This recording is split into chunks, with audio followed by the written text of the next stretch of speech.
ಪ್ರತಿ ವರ್ಷದಂತೆ ದಿವಂಗತ ನಿಟ್ಟೂರು ಶ್ರೀನಿವಾಸರಾಯರ ಸ್ಮರಣೆಯಲ್ಲಿ ಇವತ್ತು ಈ ಉಪನ್ಯಾಸ ನಡೀತಾ ಇದೆ.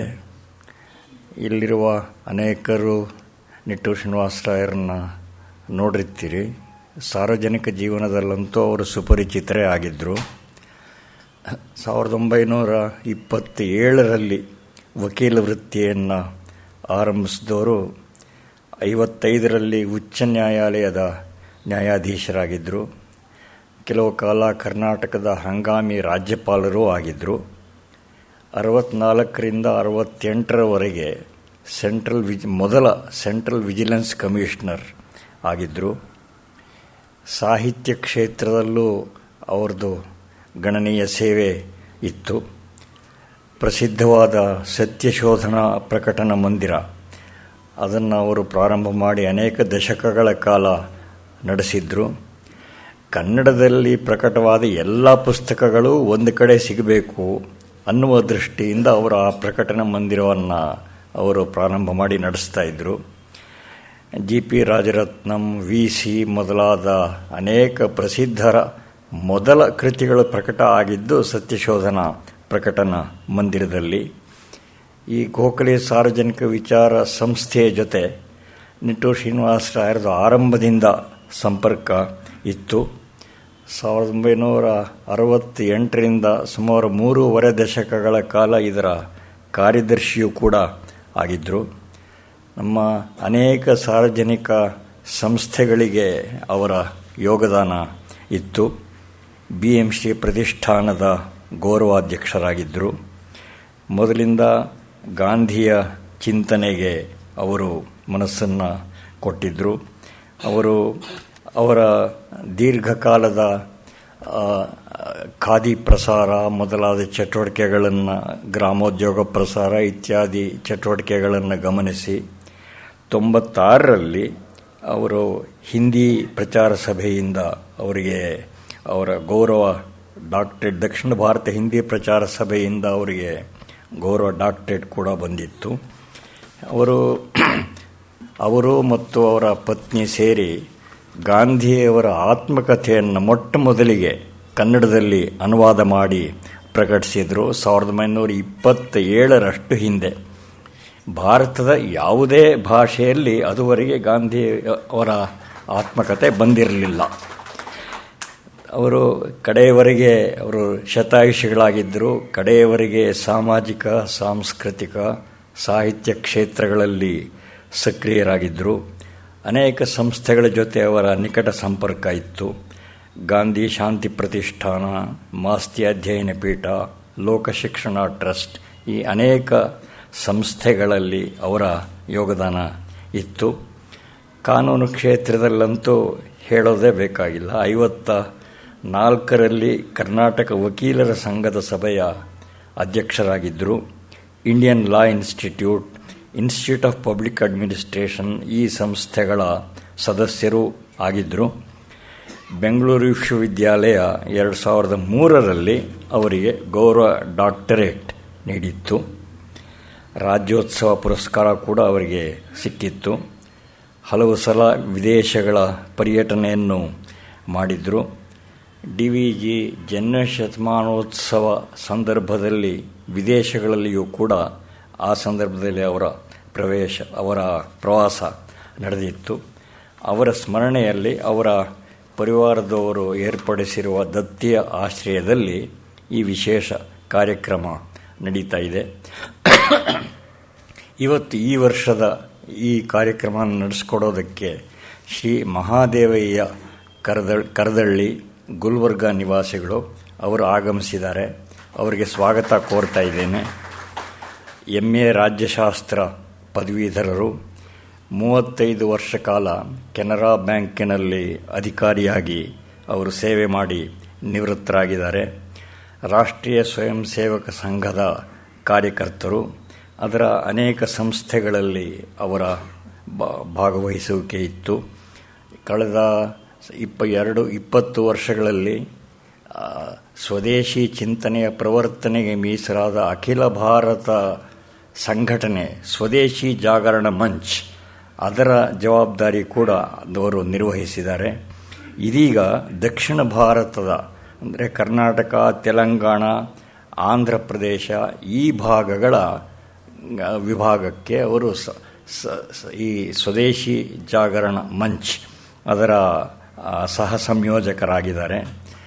ಗುಲ್ಬರ್ಗಾದಲ್ಲಿ ಕೆಲವು ವರ್ಷಗಳ ಹಿಂದೆ ಪ್ರಾರಂಭವಾಗಿರುವ ವಿಜ್ಞಾನೇಶ್ವರ ಹೆಸರಿನಲ್ಲಿ ಭಾರತೀಯ ನ್ಯಾಯದರ್ಶನ ರಾಜಧರ್ಮ ಸಂಶೋಧನೆಗೋಸ್ಕರ ಅಲ್ಲಿ ಕೆಲಸ ಮಾಡ್ತಾ ಇರುವ ವಿಜ್ಞಾನೇಶ್ವರ ಪ್ರತಿಷ್ಠಾನದ ವಿಶ್ವಸ್ತರು ಆಗಿದ್ದಾರೆ. ಮತ್ತು ವಿದ್ಯಾರ್ಥಿ ಸಂಘಟನೆಗಳಲ್ಲಿ, ಬೇರೆ ಸಾರ್ವಜನಿಕ ಸಂಘಟನೆಗಳಲ್ಲಿ ಸ್ವದೇಶಿ ಭಾರತೀಯ ಚಿಂತನೆಯ ಪ್ರಸಾರ, ಸ್ವದೇಶಿ ಭಂಡಾರ, ಸ್ವದೇಶಿ ವಿಜ್ಞಾನ ಮೊದಲಾದ ಸ್ವದೇಶಿ ಸಂಬಂಧಿತ ಚಟುವಟಿಕೆಗಳೆಲ್ಲ ಅವರು ಸಕ್ರಿಯರಾಗಿ ಕೆಲಸ ಮಾಡ್ತಾ ಇದ್ದಾರೆ. ಅವರಿಗೆ ಮತ್ತೊಮ್ಮೆ ಆತ್ಮೀಯವಾದ ಸ್ವಾಗತವನ್ನು ಕೋರ್ತೇನೆ. ಇವತ್ತು ಸ್ವದೇಶಿ ಆರ್ಥಿಕತೆ ಕುರಿತು ಅವರು ಮಾತನಾಡಿದ್ದಾರೆ.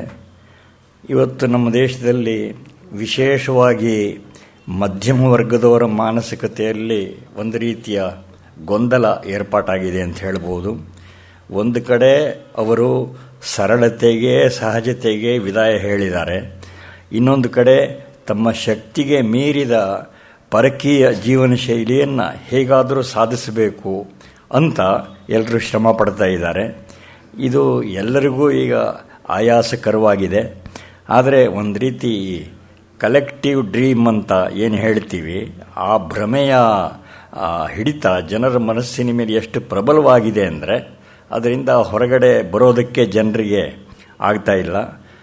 ಆ ಭ್ರಮೆಯಿಂದ ಬಿಡಿಸಿಕೊಂಡು ಸಹಜತೆಯನ್ನು ಸಾಧಿಸೋದಕ್ಕೆ ಜನರಿಗೆ ನಾವು ಪ್ರೋತ್ಸಾಹ ಕೊಡಬೇಕಾಗಿದೆ.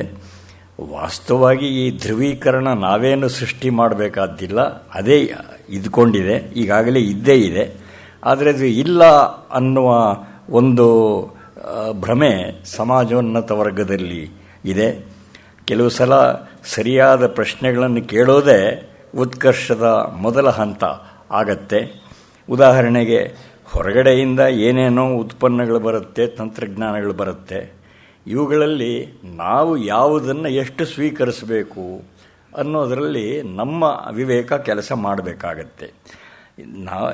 ಇದು ಹೀಗೆ ಈ ಚಿಂತನ ಸ್ಪಷ್ಟತೆ ನಮಗೆ ಇಲ್ಲದೇ ಇದ್ದರೆ ಯಾವುದೇ ಸವಾಲುಗಳನ್ನು ನಾವು ಎದುರಿಸೋದು ಸಾಧ್ಯ ಆಗೋದಿಲ್ಲ. ಒಟ್ಟಿನ ಮೇಲೆ ಸ್ವಾಭಿಮಾನ ಮತ್ತು ಮನಸ್ಥೈರ್ಯ ಈ ಎರಡರದೇ ಈಗ ಕೊರತೆ ಕಾಣ್ತಾ ಇರೋದು.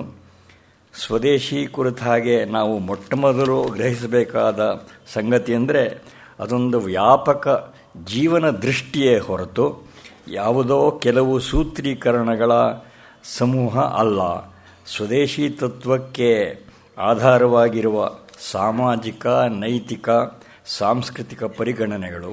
ಇದನ್ನೇ ಇನ್ನೊಂದು ರೀತಿಯಲ್ಲಿ ಹೇಳಬೇಕಂದ್ರೆ, ಉಳಿದ ಸಮಾಜದೊಡನೆ, ಸುತ್ತಲ ನಿಸರ್ಗದೊಡನೆ ಸಾಮರಸ್ಯದ ಸಂಬಂಧವನ್ನು ಸಾಧಿಸಬೇಕು ಅನ್ನೋದು ಸ್ವದೇಶಿ ಚಿಂತನೆಯ ಮೂಲ ಸಿದ್ಧಾಂತ.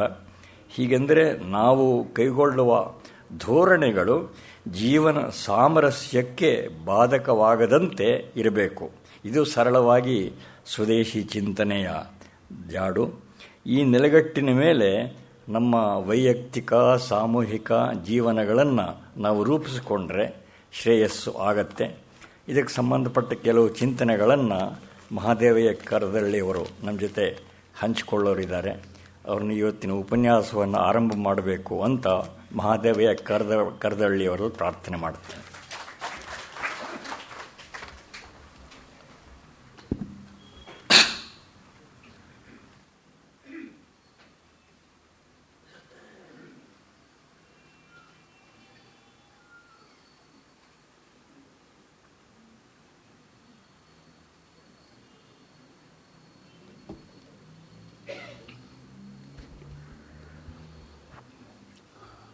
ತಾಯಿ ಭಾರತಿಯನ್ನು ಮನದಲ್ಲಿ ಸ್ಮರಿಸಿ ಇವತ್ತಿನ ಈ ಸಭೆಗೆ ಆಗಮಿಸಿದಂಥ ಎಲ್ಲ ಹಿರಿಯರಲ್ಲಿಯೂ ಉಪಸ್ಥಿತ ಸಜ್ಜನರಲ್ಲಿರ್ತಕ್ಕಂಥ ಪರಮಾತ್ಮನಿಗೆ ವಂದಿಸಿ ನನ್ನ ಈ ಉಪನ್ಯಾಸವನ್ನು ಶುರು ಮಾಡ್ತೇನೆ. ಮೊಟ್ಟ ಮೊದಲನೇದಾಗಿ ತಮ್ಮ ಜೊತೆ ಈ ವೇದಿಕೆಯನ್ನು ಹಂಚಿಕೊಳ್ಳಕ್ಕೆ ಅವಕಾಶ ಮಾಡಿಕೊಟ್ಟಂಥ ಗೋಖಲೆ ಸಂಸ್ಥೆಯ ಎಲ್ಲ ಪದಾಧಿಕಾರಿಗಳಿಗೂ, ವಿಶೇಷವಾಗಿ ನಮ್ಮ ಗುರುಸ್ವರೂಪಿಗಳಾದಂಥ ಶ್ರೀ SR ರಾಮಸ್ವಾಮಿಯವರಿಗೂ, ಇವತ್ತಿನ ದತ್ತಿ ಉಪನ್ಯಾಸವನ್ನು ಏರ್ಪಡಿಸಿದ ಶ್ರದ್ಧೆಯ ನಿಟ್ಟೂರು ಶ್ರೀನಿವಾಸರ ಅವರ ಆತ್ಮಕ್ಕೂ ವಂದಿಸಿ ನನ್ನ ಮಾತುಗಳನ್ನು ಕೆಲವುಗಳನ್ನು ತಮ್ಮ ಮುಂದೆ ಹಂಚಿಕೊಳ್ಳಕ್ಕೆ ಇಷ್ಟಪಡ್ತೇನೆ. ಆತ್ಮೀಯರೇ, ನಾನು ಹೇಳ್ತಕ್ಕಂಥ ವಿಷಯ ಯಾವುದೇ ಹೊಸ ವಿಷಯವನ್ನು ತಮ್ಮ ಮುಂದೆ ಪ್ರಸ್ತಾಪ ಮಾಡಲಿಕ್ಕೆ ಬಂದೀನಿ ಅಂತ ಅನ್ಕೋ ಅವಶ್ಯಕತೆ ಇಲ್ಲ ಅನಿಸುತ್ತೆ ನನಗೆ.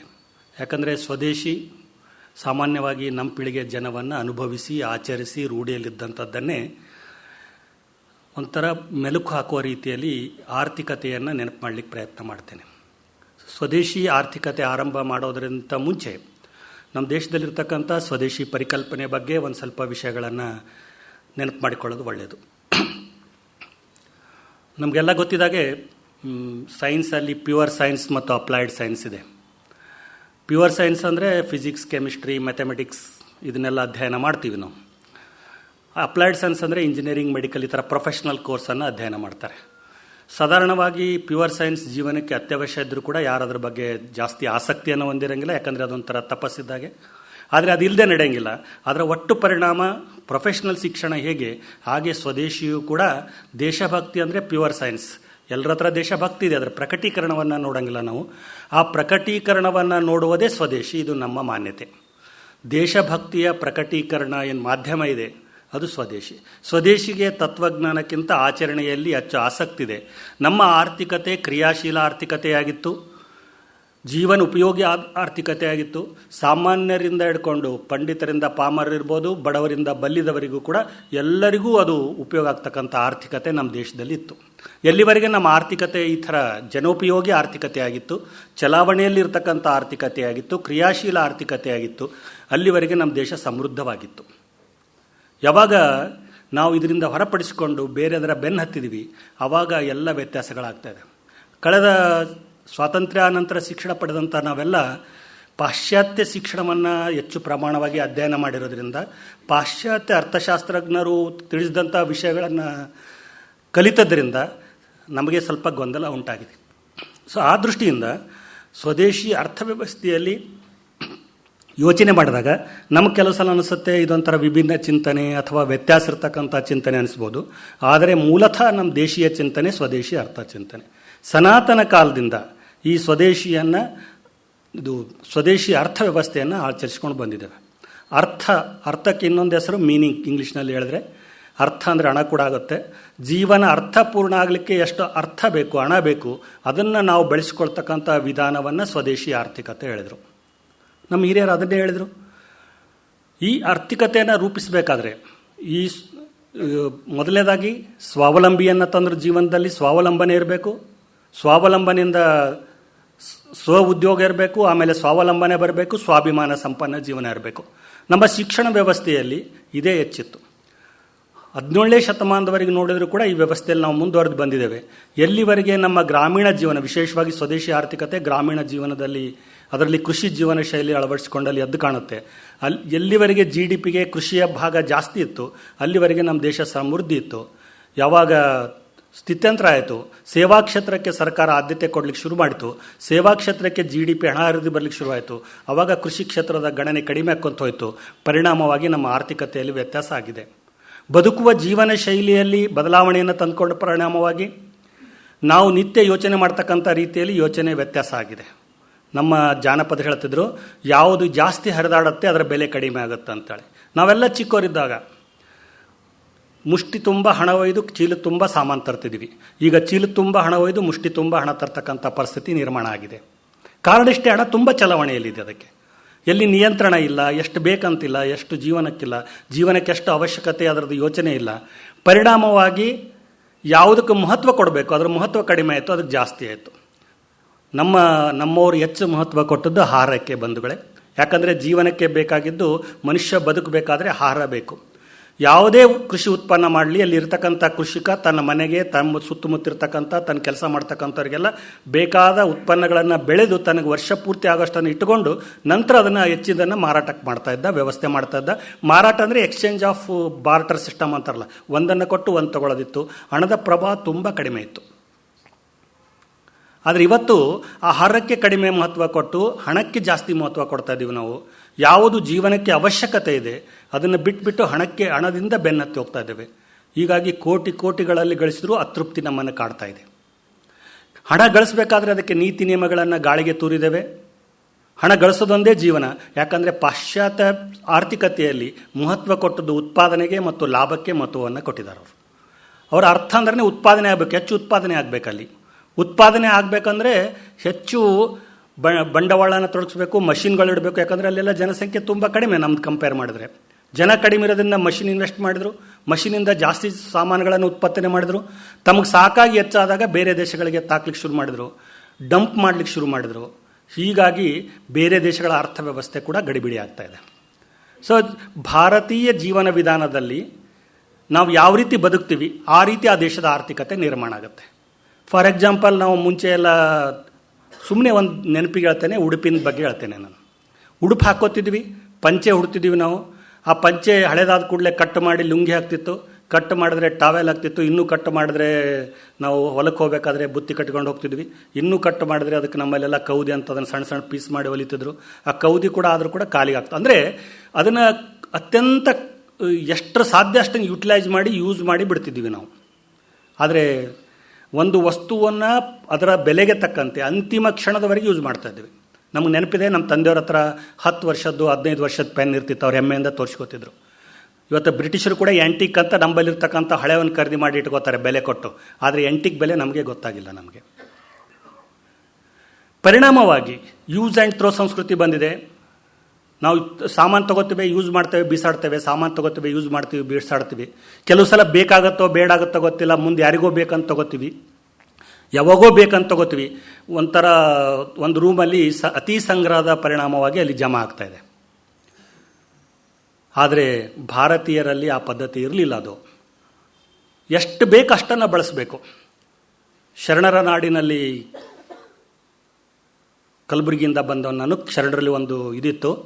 ಅವ್ರು ಹೇಳ್ತಾ ಇದ್ರು, ಇಂದಿಗೆಂತೂ ನಾಳೆಗೆಂತೂ ಚಿಂತಿಸಲೇಕೆ, ತಂದಿಕ್ಕುವ ಶಿವಂಗೆ ಬಡತನವೇ ಅಂಥೇಳಿ. ಇವತ್ತು ನಾಳಿನ ಚಿಂತೆ ಯಾಕೆ ಮಾಡ್ತೀನಿ ನೀನು? ಶಿವ ಕೊಡ್ತಕ್ಕಂಥವನಿದ್ದಾನೆ, ನಿನಗೇನು ಬೇಕು ಎಷ್ಟು ಬೇಕು ಅದನ್ನು ಕೊಡ್ತಾನೆ, ಅವ್ನು ಕೇಳಾರ್ದೇ ಕೊಡ್ತಾನೆ. ಡಿಮ್ಯಾಂಡ್ ಮಾಡೋ ಅವಶ್ಯಕತೆ ಇಲ್ಲ ನಿನಗೆ ಅಂತಕ್ಕಂಥ ಆಧಾರದಿಂದ ಬದುಕಿದ್ರು. 12ನೇ ಶತಮಾನದಲ್ಲಿ ಆರ್ಥಿಕತೆ ಜಾಗೃತವಾಗಿತ್ತು.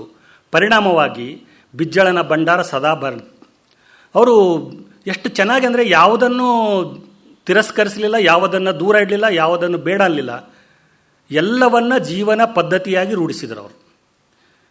ಶರಣರು ಹೇಳಿದ್ರು, ಅಂಗ ಇದ್ದ ಮೇಲೆ ಒಂದು ಲಿಂಗ ಇರಬೇಕು. ಯಾಕಂದರೆ ಮನುಷ್ಯ ಧರ್ಮನಿಷ್ಠನಾಗಿರಬೇಕು. ಲಿಂಗ ಇದ್ದರೆ ನಿಮಗೆ ಧರ್ಮಾಚರಣೆಗೆ ದಾರಿ ಆಗುತ್ತೆ. ತಪ್ಪು ಮಾಡಿದಾಗ ಎಚ್ಚರಿಸೋಕ್ಕೋಸ್ಕರ ಅಂಗದ ಮೇಲೆ ಲಿಂಗ ಕೊಟ್ಟರು. ದೇವರು ಮತ್ತು ಮನುಷ್ಯನ ಮಧ್ಯೆ ಇರತಕ್ಕಂಥ ಮಧ್ಯವರ್ತಿಗಳನ್ನು ತೆಗೆದು ನೇರವಾಗಿ ದೇವರನ್ನು ಕಾಡ್ತಕ್ಕಂಥ ಒಂದು ಪದ್ಧತಿಯನ್ನು ಜಾರಿಗೊಳಿಸಿದರು. ಅದಕ್ಕೂ ಒಂದು ಕಂಡೀಷನ್ ಇಟ್ಟರು, ಕಾಯಕ್ಕೊಂದು ಕಾಯಕ ಬೇಕು. ಅನುಭವ ಮಂಟಪದಲ್ಲಿ ಪ್ರವೇಶ ಆಗಬೇಕಾದ್ರೆ ಬರೀ ಅಂಗದ ಮೇಲೆ ಲಿಂಗ ಇದ್ರೆ ಆಗಲಿಲ್ಲ ಬಂಧುಗಳೇ, ಅಲ್ಲಿ ಕಾಯಕ ಮಾಡಿದವನಿಗೆ ಮಾತ್ರ ಪ್ರವೇಶ ಇತ್ತು. ಪ್ರತಿಯೊಬ್ಬ ಶಿವಶರಣ ಕಾಯಕ ಮಾಡಬೇಕಂತ ಕಂಡೀಷನ್ ಹಾಕಿದ್ರು. ಪರಿಣಾಮವಾಗಿ ಕಾಯಕ ಸಂಸ್ಕೃತಿ ಜಾಗೃತ ಆಗಿತ್ತು. ಬಿಜ್ಜಳನ ಒಬ್ಬ ಮಂತ್ರಿ ಕೊಂಡ್ರಿ ಮಂಚಣ್ಣ ಅಂತಕ್ಕಂಥವನು ಬಸವಣ್ಣನವರ ಬಗ್ಗೆ ಕಂಪ್ಲೇಂಟ್ ಕೊಡ್ತಾನೆ. ಎಲ್ಲವನ್ನ ಧರ್ಮ ಕಾರ್ಯಕ್ಕೆ ಉಪಯೋಗ ಮಾಡ್ತಾ ಇದ್ದಾನೆ ಬಸವಣ್ಣ, ಭಂಡಾರ ಖಾಲಿ ಆಗಿದೆ ಅಂದಾಗ ಬಸವಣ್ಣ ಕರೆದೋಗಿ ತೋರಿಸಿದಾಗ ಅಲ್ಲಿ ಭಂಡಾರ ತುಂಬಿತ್ತು. ಅನೇಕರು ಇರ್ತಾಳೆ ಪವಾಡ ಅಂಥೇಳಿ. ಪವಾಡ ಅಲ್ಲ ಬಂಧುಗಳೇ, ಅದು ಎಲ್ಲ ಕಾಯಕ ಮಾಡಿದವರು ವಾಲಂಟ್ರಿಯಾಗಿ. ಯಾವಾಗ ತೆರಿಗೆ ಪದ್ಧತಿ ನಾವು ನೋಡ್ತೀವಲ್ಲ, ಇವತ್ತೆಲ್ಲ ಕಡೆ ತೆರಿಗೆಯನ್ನು ಸಂಗ್ರಹ ಮಾಡ್ತಾರೆ. ಮನುಷ್ಯ ನಮ್ಮ ವಿಪರೀತವಾಗಿ ಯೋಚನೆ ಮಾಡಿದ್ರ ಪರಿಣಾಮವಾಗಿ ಕೂತರು ನಿಂತರ ತೆರಿಗೆ, ಕೂತರು ತೆರಿಗೆ, ನಿಂತರ ತೆರಿಗೆ, ಎಲ್ಲ ಕಡೆ ತೆರಿಗೆ. ಒಂದು ಸಾಮಾನು ತೊಗೊಂಡ್ರೆ ತೆರಿಗೆ ಕೊಡಬೇಕು, ಒಂದು ಡಿಪಾಸಿಟ್ ಇಟ್ಟರೆ ಆ ಬಡ್ಡಿ ತೆರಿಗೆ ಕೊಡಬೇಕು, ಸ್ಟೇಷನ್ಗೆ ಹೋದ್ರೆ ತೆರಿಗೆ ಕೊಡಬೇಕು, ಹೋಟ್ಲಲ್ಲಿ ಒಂದು ದಿನದಲ್ಲಿ ನಾವು 10 ಕಡೆ ತೆರಿಗೆಯನ್ನು ಕೊಡ್ತೇವೆ. ಕೌಟಿಲ್ಯ ಹೇಳ್ತಾನೆ, ತೆರಿಗೆ ಹೆಂಗೆ ಸಂಗ್ರಹ ಮಾಡಬೇಕಂದ್ರೆ ದುಂಬಿ ಹೋಗಿ ಹೂವಿನೊಳಗಿರತಕ್ಕಂಥ ಮಕರಂದವನ್ನು ತಂದ ಹಾಗೆ ತರಬೇಕು ಅಂತೇಳಿ. ಹೂವಿನ ಅಂದ ಹಾಳಾಗಬಾರ್ದು, ಹೂವಿನ ಸೌಂದರ್ಯ ಹಾಳಾಗಬಾರ್ದು, ಅದು ಗೊತ್ತಿಲ್ಲದಂಗೆ ತಂದು ಸಂಗ್ರಹ ಮಾಡಿ ಜೇನನ್ನು ಮಾಡ್ತಾರೆ. ಈ ಥರ ಪರಂಪರೆ ಇತ್ತು. ಕಾಯಕ ಮಾಡಿದವರೆಲ್ಲರೂ ವಾಲಂಟ್ರಿಯಾಗಿ ತಮಗೆ ಹೆಚ್ಚಾದದನ್ನು ತಂದಲ್ಲಿಡ್ತಿದ್ರಲ್ಲಿ. ಪರಿಣಾಮವಾಗಿ ಬಿಜ್ಜಳನ ಭಂಡಾರ ತುಂಬಿತ್ತು. ಇಂಥ ಒಂದು ಸಂಸ್ಕೃತಿ ಇದೇ ದೇಶದಲ್ಲಿ, ಇದೇ ನಾಡಿನಲ್ಲಿ 12ನೇ ಶತಮಾನದಲ್ಲಿ ಸುಭದ್ರ ಆರ್ಥಿಕ ಸ್ಥಿತಿಯಾಗಿ ನಡೀತು. ಅಲ್ಲಿ ಯಾರು ಪ್ರಜೆಗಳು ಬಡವರಿರಲಿಲ್ಲ. ಅಲ್ಲಿ ಅತಿ ಸಂಗ್ರಹವನ್ನು ಕಳತನ ಅಂದರು ನಂಬಲ್ಲಿ. ಕಳಬೇಡ ಕೊಲಬೇಡ ಅಂತಕ್ಕಂಥ ವಿಷಯದಲ್ಲಿ ಕಳತನ ಅಂದರೆ ಇನ್ನೊಬ್ಬರು ದೋಚದಲ್ಲ, ನನಗೆ ಬೇಕಾದಕ್ಕಿಂತ ಹೆಚ್ಚಿನ ಅವಶ್ಯಕತೆಯನ್ನು ನಾನು ಸಂಗ್ರಹ ಮಾಡಿಟ್ಟುಕೊಂಡ್ರೆ ಅದು ಕಳತನ ಅಂದರು. ಹಾಗಿದ್ರೆ ವಿತರಣೆ ಹೇಗಾಗಬೇಕಿದ್ರು ಸಮಾಜದಲ್ಲಿ? ಒಬ್ಬ ಗಳಿಸ್ಕೊಂತ ಹೋದ ಅದ್ರದ್ದು ಏನು ಮಾಡಬೇಕು? ತುಂಬ ಸರಳ ಹಾದಿಯನ್ನು ಕೊಟ್ಟರು ಬಂಧುಗಳೇ. ದಾನ ಮಾಡಿದ್ರೆ ಒಬ್ಬ ಕೆಳಗೆ ಒಬ್ಬ ಮೇಲಿರ್ತಾನೆ. ಆದರೆ ದಾಸೋಹ ಅಂತ ಹೇಳಿದ್ರು, ಕೊಡೋವನು ಮೇಲಿಲ್ಲ, ತೆಗೆದುಕೊಳ್ಳೋನು ಮೇಲಿಲ್ಲ, ಇಬ್ಬರು ಸಮಾನ ಸ್ತರದಲ್ಲಿ ನಿಂತುಕೊಂಡು ಮಾಡ್ತಕ್ಕಂಥದಕ್ಕೆ ದಾಸೋಹ ಅಂತ ಕರೆದ್ರು. ಯಾರು ನೀಡಿದಾನೆ, ಯಾರು ಅಸಹಾಯಕನಿದ್ದಾನೆ, ರೋಗಿಷ್ಠನಿದ್ದಾನೆ, ಅಂಥವ್ರಿಗೆಲ್ಲರಿಗೂ ಆಹಾರದ ವಿತರಣೆ ಆಗಬೇಕು. ಯಾಕಂದರೆ ಹಸಿದ ಹೊಟ್ಟೆಗೆ ಅನ್ನ ಬಿಟ್ಟರೆ ಬೇರೇನೂ ಸಿಗ್ಲಿಕ್ಕೆ ಸಾಧ್ಯ ಇಲ್ಲ, ಅನ್ನ ತಿಂದಾಗ ಮಾತ್ರ ಸಾಧ್ಯ ಆಗುತ್ತೆ ಅನ್ನೋಕ್ಕೋಸ್ಕರ ಬಸವಣ್ಣವರು ಸ್ಥಾಪಿಸಿದ ಮಠಗಳ ಮೂಲಕ ದಾಸೋಹ ನಡೀತಿತ್ತು. ಯಾವ ಊರಿನಲ್ಲಿ ಕೂಡ ಗ್ರಾಮಾಂತರದಲ್ಲಿ ಉಪವಾಸ ಬಿಡ್ತಕ್ಕಂಥ ಪದ್ಧತಿ ಇರಲಿಲ್ಲ ಬಂಧುಗಳೇ. ಅನ್ನ ತಿಂದ ಮನೆಗೆ ಯಾರೂ ದ್ರೋಹ ಬಗೆತಿರಲಿಲ್ಲ. ಹೀಗಾಗಿ ಗ್ರಾಮ ಸುರಕ್ಷಿತವಾಗಿತ್ತು. ಇವತ್ತಿಗೂ ನಾನು ಒಂದ್ಸಲ ಹಳ್ಳಿಗೆ ಹೋಗಿದ್ದೆ ಪ್ರವಾಸಕ್ಕೆ. ಆ ಹಳ್ಳಿಯಲ್ಲಿ ಒಬ್ಬ ಯಜಮಾನರು ಆ ಮನೆಯಲ್ಲಿ ಅತಿಥಿಯಾಗಿ ಉಳ್ಕೊಂಡಿದ್ದೆ. ಊಟ ಮಾಡಿರಿ ನೀವು ಅಂತ ಹೇಳಿದ್ರು. ನೀವು ಬನ್ನಿ ಜೊತೆಗೆ ಅಂದಿಲ್ಲ, ನನ್ನ ಸ್ವಲ್ಪ ತಡ ಆಗುತ್ತೆ, ನೀವು ಊಟ ಮಾಡಿ ಅಂದರು. ನಾನು ಊಟ ಮಾಡಿದ ಮೇಲೆ ಅವರು 1 ತಾಸು ತಿರುಗಿ ವಾಪಸ್ ಬಂದರು. ತುಂಬ ವಯಸ್ಸಾದರು, ಸುಮಾರು 80 ವರ್ಷ ಇರ್ಬೋದು, ಆದರೂ ಆ್ಯಕ್ಟಿವ್ ಆಗಿದ್ದರು. ನಾನು ಕೇಳಿದೆ, ಯಾಕೆ 1 ತಾಸು ತಡ ಮಾಡಿ ಬಂದಿರಿ ನೀವು ಊಟಕ್ಕೆ? ಇಲ್ಲ, ನಾನು ದೇವಸ್ಥಾನದಲ್ಲಿ, ಪಂಚಾಯತಿ ಕಟ್ಟಿಯಲ್ಲಿ, ಹನುಮಾನ್ ಟೆಂಪಲಲ್ಲಿ ಯಾರಾದರೂ ಉಪವಾಸ ಮಲಗಿದಾರ ನೋಡಿ ಅವರಿಗೆ ಉಂಡಿಸಿದ ಮೇಲೆ ನಾನು ಉಣ್ತೇನೆ, ನಂದು ಒಂದು ಊಟ ಅವ್ರಿಗೆ ಕೊಡ್ತೇನೆ ಅಂತಕ್ಕಂಥದ್ದು. ಇದು ನಮ್ಮ ದೇಶದ ಸಂಸ್ಕೃತಿ ಇತ್ತು. ಅನ್ನಕ್ಕೆ ಆದ್ಯತೆ ಇತ್ತು, ಇಲ್ಲಿ ಸುರಕ್ಷೆಗೆ ಆದ್ಯತೆ ಇತ್ತು. ಪರರ ಸುಖದಲ್ಲಿ ತನ್ನ ಸುಖ ಬಗೆತಕ್ಕಂಥ ಆರ್ಥಿಕತೆ ನಮ್ಮದಾಗಿತ್ತು. ಪರ್ಯಾಯವಾಗಿ ಇವತ್ತು ವಿದೇಶಿ ಸಂಸ್ಕೃತಿಯನ್ನು ನೋಡ್ತೀವಿ. ಅಲ್ಲಿ ವ್ಯಕ್ತಿ ಕೇಂದ್ರಿತ ಜೀವನ ಇದೆ. ಅಲ್ಲಿ ವ್ಯಕ್ತಿ ಸುಖವಾಗಿರಬೇಕು. ಸುಖ ಅಂದರೆ ಅವ್ರ ಕಲ್ಪನೆನೇ ಬೇರೆ, ನಮ್ಮ ಕಲ್ಪನೆನೇ ಬೇರೆ ಬಂಧುಗಳೇ. ಮೊನ್ನೆ ರಾಮಾಜೋಯಿಸರು ಒಂದು ಪುಸ್ತಕ ಬರೆದಾರೆ, ಬಿಡುಗಡೆ ಮಾಡಿದ್ವಿ. ಭಾರತದಲ್ಲಿ ಸಂವಿಧಾನ ಏನಾದರೂ ಕೊಡಬೇಕಾದ್ರೆ ರೈಟ್ ಟು ಹ್ಯಾಪಿನೆಸ್ ಕೊಡಬೇಕು. ಇದು ಭಾರತೀಯರ ಮುಖ್ಯ ಆರ್ಥಿಕತೆಯ ಉದ್ದೇಶ ಅಂತ ಹೇಳಿದ್ರು. ಒಂದು ಪುಸ್ತಕ ಮೊನ್ನೆ ಭಾರತೀಯ ವಿದ್ಯಾಕೇಂದ್ರದಲ್ಲಿ ಬಿಡುಗಡೆ ಆಗಿದೆ. ಅದು ರೈಟ್ ಟು ಹ್ಯಾಪಿನೆಸ್ ನಮ್ಮ ಸ್ವದೇಶಿ ಆರ್ಥಿಕತೆಯ ಮೂಲ ಉದ್ದೇಶ ಆಗಿರಬೇಕು. ಆ ಆನಂದ ಯಾವುದಿರಬೇಕು? ಪಾಶ್ಚಾತ್ಯಕ್ಕಿಂತ ಭಿನ್ನವಾದ ಆನಂದ ನಮ್ಮದಾಗಿತ್ತು. ಅಲ್ಲಿ ಭೋಗ ಲಾಲಸೆಗಳಿಗೆ ಆದ್ಯತೆ ಕೊಟ್ಟರೆ, ವ್ಯಕ್ತಿಯ ಶರೀರ ಸುಖಕ್ಕೆ ಆದ್ಯತೆಯನ್ನು ಕೊಟ್ಟಿದ್ರೆ, ನಮ್ಮಲ್ಲಿ ಶರೀರದಿಂದ ಬೇರೆ ಇರತಕ್ಕಂಥ ಸುಖದ ಪರಿಕಲ್ಪನೆಯನ್ನು ನಮ್ಮವರು ಮಾಡಿದರು. ಶರೀರ ಸುಖ ಮಾತ್ರ ಅಲ್ಲಿ ಕಲ್ಪನೆ ಕೊಟ್ಟಿರೋದ್ರಿಂದ ಪ್ರಕೃತಿ ದತ್ತವಾದ ಎಲ್ಲ ಸೌಲಭ್ಯಗಳು, ಪ್ರಕೃತಿ ದತ್ತವಾದ ಎಲ್ಲ ಕೊಡುಗೆಗಳನ್ನು ಮನುಷ್ಯ ತನ್ನ ಸುಖಕ್ಕೋಸ್ಕರ ಬಳಸ್ಬೋದು ಅಂತಕ್ಕಂಥ ಒಂದು ಥಿಯರಿ ನಿರ್ಮಾಣ ಆಯಿತು. ಶತಮಾನಗಳಿದ್ದಂಥ ಭಾರತದಲ್ಲಿರ್ತಕ್ಕಂಥ ಪ್ರಾಕೃತಿಕ ಸಂಪತ್ತು ಬ್ರಿಟಿಷರು ಬಂದು 200 ವರ್ಷದಲ್ಲಿ ಖಾಲಿಯಾಗಿಬಿಟ್ಟಿತ್ತು ಬಂಧುಗಳೇ. ಯಾಕಂದರೆ ಮನುಷ್ಯ ಏನು ಬೇಕಾರ ಮಾಡ್ಬೋದು ಅದಕ್ಕೆ. ಆದರೆ ನಮ್ಮವ್ರು ಏನು ಹೇಳಿದರು? ಪುರುಷಾರ್ಥಗಳನ್ನು ಕೊಟ್ಟರು, ಧರ್ಮ ಅರ್ಥ ಕಾಮ ಮೋಕ್ಷ ಅಂತೇಳಿ. ಮೋಕ್ಷ ಬಾಜಿಗಿಡೋಣ ಸ್ವಲ್ಪ ಹೊತ್ತು, ಯಾಕಂದರೆ ಆರ್ಥಿಕತೆಯ ವಿವರ ಬಿಟ್ಟು ಅದು ಬರುತ್ತೆ, ಸ್ವಲ್ಪ ಭಾಗ ಅದು ಸೇರುತ್ತೆ. ಅರ್ಥ ಗಳಿಸಬೇಕು, ಜೀವನಕ್ಕೆ ಅರ್ಥ ಬರುವಂತೆ ಗಳಿಸಬೇಕು. ನಾನು ಸುದೀರ್ಘ ಕಾಲ ಬದುಕ್ತೇನೆ ಅಂತೇಳಿ ಅರ್ಥವನ್ನು ಗಳಿಸಬೇಕು. ನಾಳೆನೇ ಸಾಯ್ಬೋದು ಅಂತೇಳಿ ಧರ್ಮ ಕಾರ್ಯ ಮಾಡಬೇಕು. ಅರ್ಥ ಕಾಮಗಳಿಗೆ, ಕಾಮ ಅಂದರೆ ಬರೇ ದೈಹಿಕ ಸುಖ ಅಲ್ಲ ಬಂಧುಗಳೇ, ಮನುಷ್ಯನ ಎಲ್ಲ ಇಚ್ಛೆಗಳು. ವಿವೇಕಾನಂದರು ಹೇಳ್ತಾರೆ, ಒಂದ್ಸಲ ಯಾವ ರೀತಿ ಚಿಂತನೆ ಮಾಡ್ತೀರಿ ಆ ಥರ ನಿಮ್ಮ ನಡೆ ನಿರ್ಮಾಣ ಆಗುತ್ತೆ ಅಂತ ಹೇಳ್ತಾರೆ. ಸೊ ಅದಕ್ಕೋಸ್ಕರ ಅರ್ಥವನ್ನು ಗಳಿಸಬೇಕು. ಕಾಮ ಅಂದರೆ ಆಸೆಯನ್ನು ಈಡೇರಿಸಿಕೊಳ್ಬೇಕು. ಎರಡಕ್ಕೂ ಸ್ವಾತಂತ್ರ್ಯ ಇದೆ, ಆದರೆ ಅವೆರಡೂ ಧರ್ಮದ ಹಾದಿಯಲ್ಲಿದ್ದಾಗ ಮಾತ್ರ ನಿಮಗೆ ಸ್ವಾತಂತ್ರ್ಯ ಇದೆ ಅಂತಕ್ಕಂಥ ಮಾತನ್ನು ನಮ್ಮ ಸ್ವದೇಶಿ ಅರ್ಥ ಚಿಂತನೆಯಲ್ಲಿ ಸ್ಪಷ್ಟವಾಗಿ ಹೇಳಿದ್ದಾರೆ.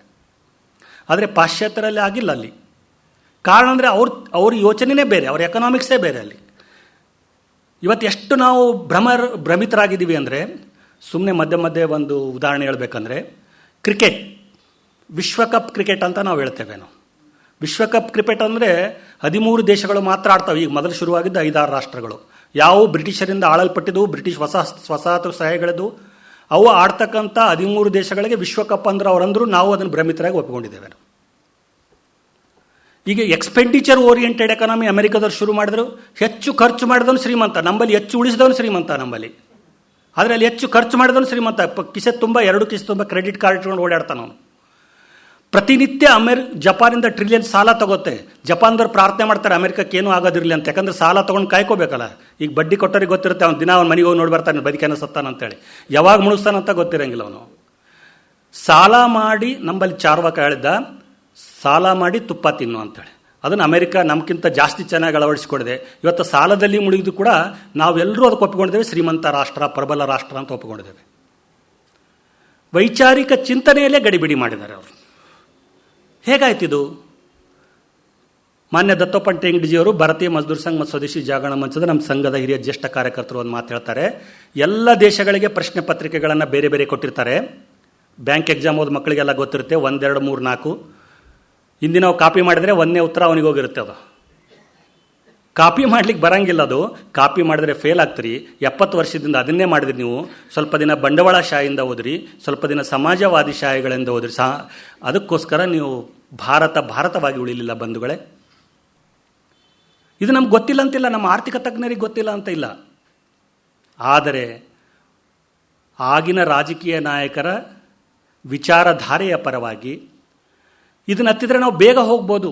ಅಡ್ಡ ಹಾದಿಯನ್ನು ಹಿಡ್ಕೊಳ್ಳಕ್ಕೆ ಹೋದ್ರು, ಆದರೆ ಅಡ್ಡ ಪರಿಣಾಮಗಳನ್ನೇ ಬೀಳುತ್ತೆ. ಬೇವಿನ ಗಿಡಕ್ಕೆ ಬೆಲ್ಲದ ನೀರು ಹಾಕಿದರೆ ಅದು ಮಾವಿನಕಾಯಿಯನ್ನು ಕೊಡಂಗಿಲ್ಲ ಬಂಧುಗಳೇ. ಭಾರತೀಯ ಅರ್ಥಶಾಸ್ತ್ರ ಯಾಕೆ ವ್ಯತ್ಯಾಸ ಅನ್ನೋದಕ್ಕೆ ಇಲ್ಲಿ ಹೇಳ್ತೇನೆ ನಾನು. ಒಂದು 4-3 ಗೊಂದಲಗಳು ಕೂಡ ಅದನ್ನು ಮಧ್ಯೆ ಸ್ವಲ್ಪ ನಿವಾರಣೆ ಮಾಡಲಿಕ್ಕೆ ಪ್ರಯತ್ನ ಮಾಡ್ತೇನೆ ನಾನು. ಇಂಗ್ಲೀಷ್ನಲ್ಲಿ ಮಾತಾಡ್ತಿರ್ಬೇಕಾದ್ರೆ, ಆರ್ಥಿಕತೆ ಮಾತಾಡ್ತಿರ್ಬೇಕಾದ್ರೆ ಗ್ರೋತ್, ಪ್ರೋಗ್ರೆಸ್, ಡೆವಲಪ್ಮೆಂಟ್ ಇವು 3 ಮಾತಾಡ್ತೀವಿ ನಾವು. ಇಷ್ಟು ಮಾತಾಡ್ತೀವಿ, 3 ಒಂದೇ ಅರ್ಥದಲ್ಲಿ ಬೆಳೆಸಿಬಿಡ್ತೇವೆ ನಾವು.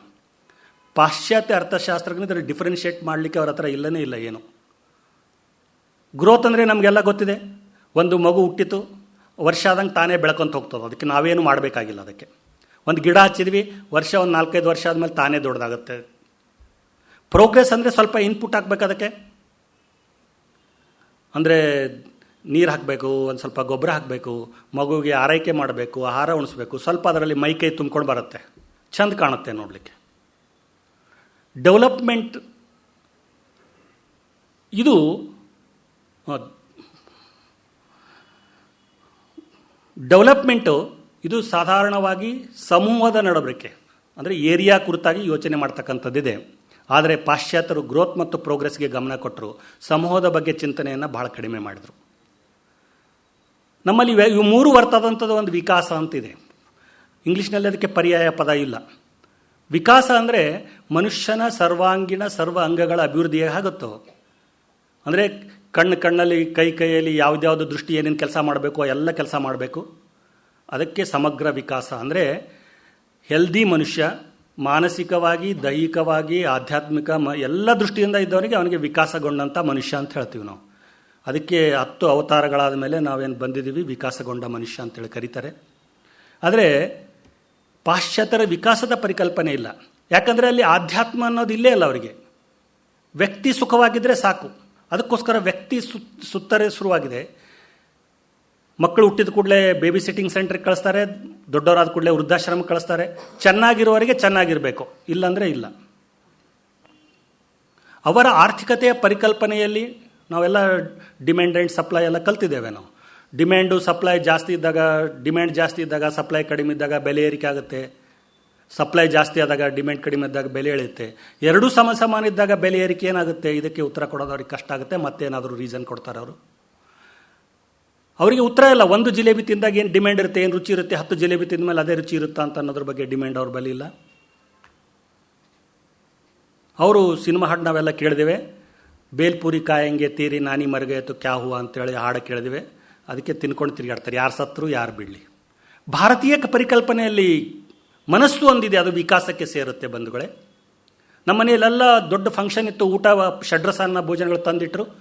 ಮಗನಿಗೋ ಮಗಳಿಗೋ ಹತ್ತಿರದ ಸಂಬಂಧಿಗಳು ಆಕ್ಸಿಡೆಂಟೋ ಸಾವಿನ ಸುದ್ದಿ ಬಂದಾಗ ವಿಷ ಆಗುತ್ತೆ. ಅದನ್ನು ಯಾರು ತಿರ್ಲಿಕ್ಕೆ ಹೋಗಂಗಿಲ್ಲ. ಇದು ಈ ಮೂಲಭೂತ ಕಲ್ಪನೆ ಬಂದದ್ದು ಪರಿವಾರದ ಕಾರಣದಿಂದ. ಪರಿವಾರದ ನೆಲೆಗಟ್ಟಿನಲ್ಲಿ ತಯಾರಾದಂಥ ಆರ್ಥಿಕತೆ ಸ್ವದೇಶಿ ಆರ್ಥಿಕತೆ. ಅದಕ್ಕೋಸ್ಕರ ನಮ್ಮಲ್ಲಿ ಎಲ್ಲ ಆದಾಯವನ್ನು ಯಜಮಾನಿಗೆ ತಂದು ಕೊಡಬೇಕು, ಯಜಮಾನ್ತೋ ಡಿಸ್ಟ್ರಿಬ್ಯೂಟ್ ಆಗಬೇಕು. ಅದಕ್ಕೆ ಆದಾಯದ 4 ಭಾಗವನ್ನು ಹಂಚಿಕೊಂಡ್ರು. ಒಂದು ಭಾಗ ಹಿರಿಯರಿಗೆ ಕೊಡಬೇಕು, ಒಂದು ಭಾಗ ಮುಂದಿನ ಭವಿಷ್ಯತ್ತಿಗಿರಬೇಕು, ಒಂದು ಭಾಗ ಸಮಾಜಕ್ಕಿರಬೇಕು, ಒಂದು ಭಾಗ ವರ್ತಮಾನಕ್ಕಿರಬೇಕು. ಆದರೆ ಪಾಶ್ಚಾತ್ಯ ಎಕನಾಮಿಕ್ಸಲ್ಲಿ ಇದಿಲ್ಲ ಬಂಧುಗಳೇ. ಪರಿವಾರ ಇದ್ದದ್ರಿಂದ ನಮ್ಮ ದೇಶ ಆರ್ಥಿಕತೆ ಗಟ್ಟಿ ಇತ್ತು. 2008ರಲ್ಲಿ ವಿಶ್ವದ ಆರ್ಥಿಕ ಎಲ್ಲ ಜಂಜಾಟದಲ್ಲಿ ಮುಳುಗಿ ವಿದೇಶಗಳಲ್ಲಿ ಅಲ್ಲೋಲ ಕಲ್ಲೋದಾಗ ನಾವು ಸ್ಥಿರವಾಗಿದ್ದೀವಿ. ಯಾಕಂದರೆ ನಮ್ಮದು ಇನ್ನೊಂದು ವೈಶಿಷ್ಟ್ಯ ಅಂದರೆ ವಿಕೇಂದ್ರೀಕೃತ ಆರ್ಥಿಕ ವ್ಯವಸ್ಥೆ ಇದೆ.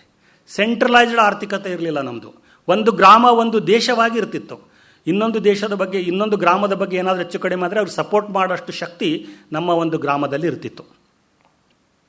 ಪರಿವಾರದಲ್ಲಿ ಹಾಗೆ ಇರ್ತಿತ್ತು. ಯಜಮಾನ ಇದ್ದವನು ಪರಿವಾರದಲ್ಲಿರ್ತಕ್ಕಂಥ ಎಲ್ಲರೂ, ಅಸಹಾಯಕರಿರ್ಬೋದು, ರೋಗಿ ಇರ್ಬೋದು, ವಿಧವೆ ಇರ್ಬೋದು, ಅವಿವಾಹಿತರಿರ್ಬೋದು, ಯಾರಿಗೆ ಬದುಕಲಿಕ್ಕೆ ಕಷ್ಟ ಆಗುತ್ತೆ ಅಂಥವ್ರು ಎಲ್ಲರ ಸುಖವನ್ನು, ಅವರೆಲ್ಲರ ಅವಶ್ಯಕತೆಗಳನ್ನು ಪರಿವಾರದ ಉಳಿದ ಸದಸ್ಯರು ಕಾಂಪೆನ್ಸೇಟ್ ಮಾಡ್ತಾಯಿದ್ರು.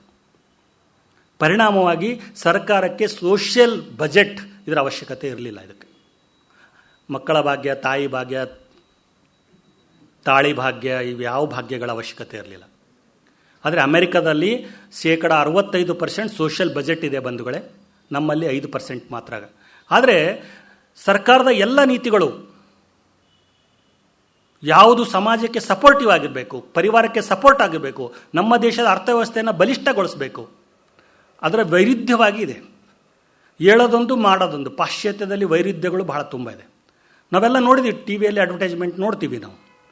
ಧೂಮಪಾನ ಮಾಡಬೇಡ್ರಿ, ಮದ್ಯಪಾನ ಸೇವಿಸಬೇಡ್ರಿ, ಆರೋಗ್ಯಕ್ಕೆ. ನಾನು ಕೇಳ್ತೇನೆ ಇವರಿಗೆ, ಅವನಲ್ಲಿ ಬಂದ್ ಮಾಡಿದರೆ ಸಾಕಲ್ಲ, ಈ ಅಡ್ವರ್ಟೈಸ್ಮೆಂಟ್ ಕೊಡೋ ರೊಕ್ಕ ಉಳಿತದಲ್ಲ ಇಲ್ಲಿ. ಮಗುವಿಗೆ ಚೂಟಿ ಅಳಿಸಿ ಆಮೇಲೆ ಛೋ ಬಡಿಯೋದು. ಈ ರೀತಿ ವೈರುಧ್ಯಗಳಿಂದ ತುಂಬಿದಂಥದ್ದು. ಯಾಕಂದರೆ ಸರ್ಕಾರಕ್ಕೆ ಮದ್ಯಪಾನದಿಂದ ಬರ್ತಕ್ಕಂಥ ಆದಾಯ ನಿಂತುಬಿಟ್ಟರೆ ಸರ್ಕಾರ ಬಂದಾಗಿಬಿಡುತ್ತೆ. ಅದಕ್ಕೆ ಅದರದ್ದು ಒಂದು ಪಾಲೋ 2 ಪಾಲೋ ಈ ಅಡ್ವರ್ಟೈಸ್ಮೆಂಟಿಗೆ ಕೊಡುತ್ತೆ. ಇದು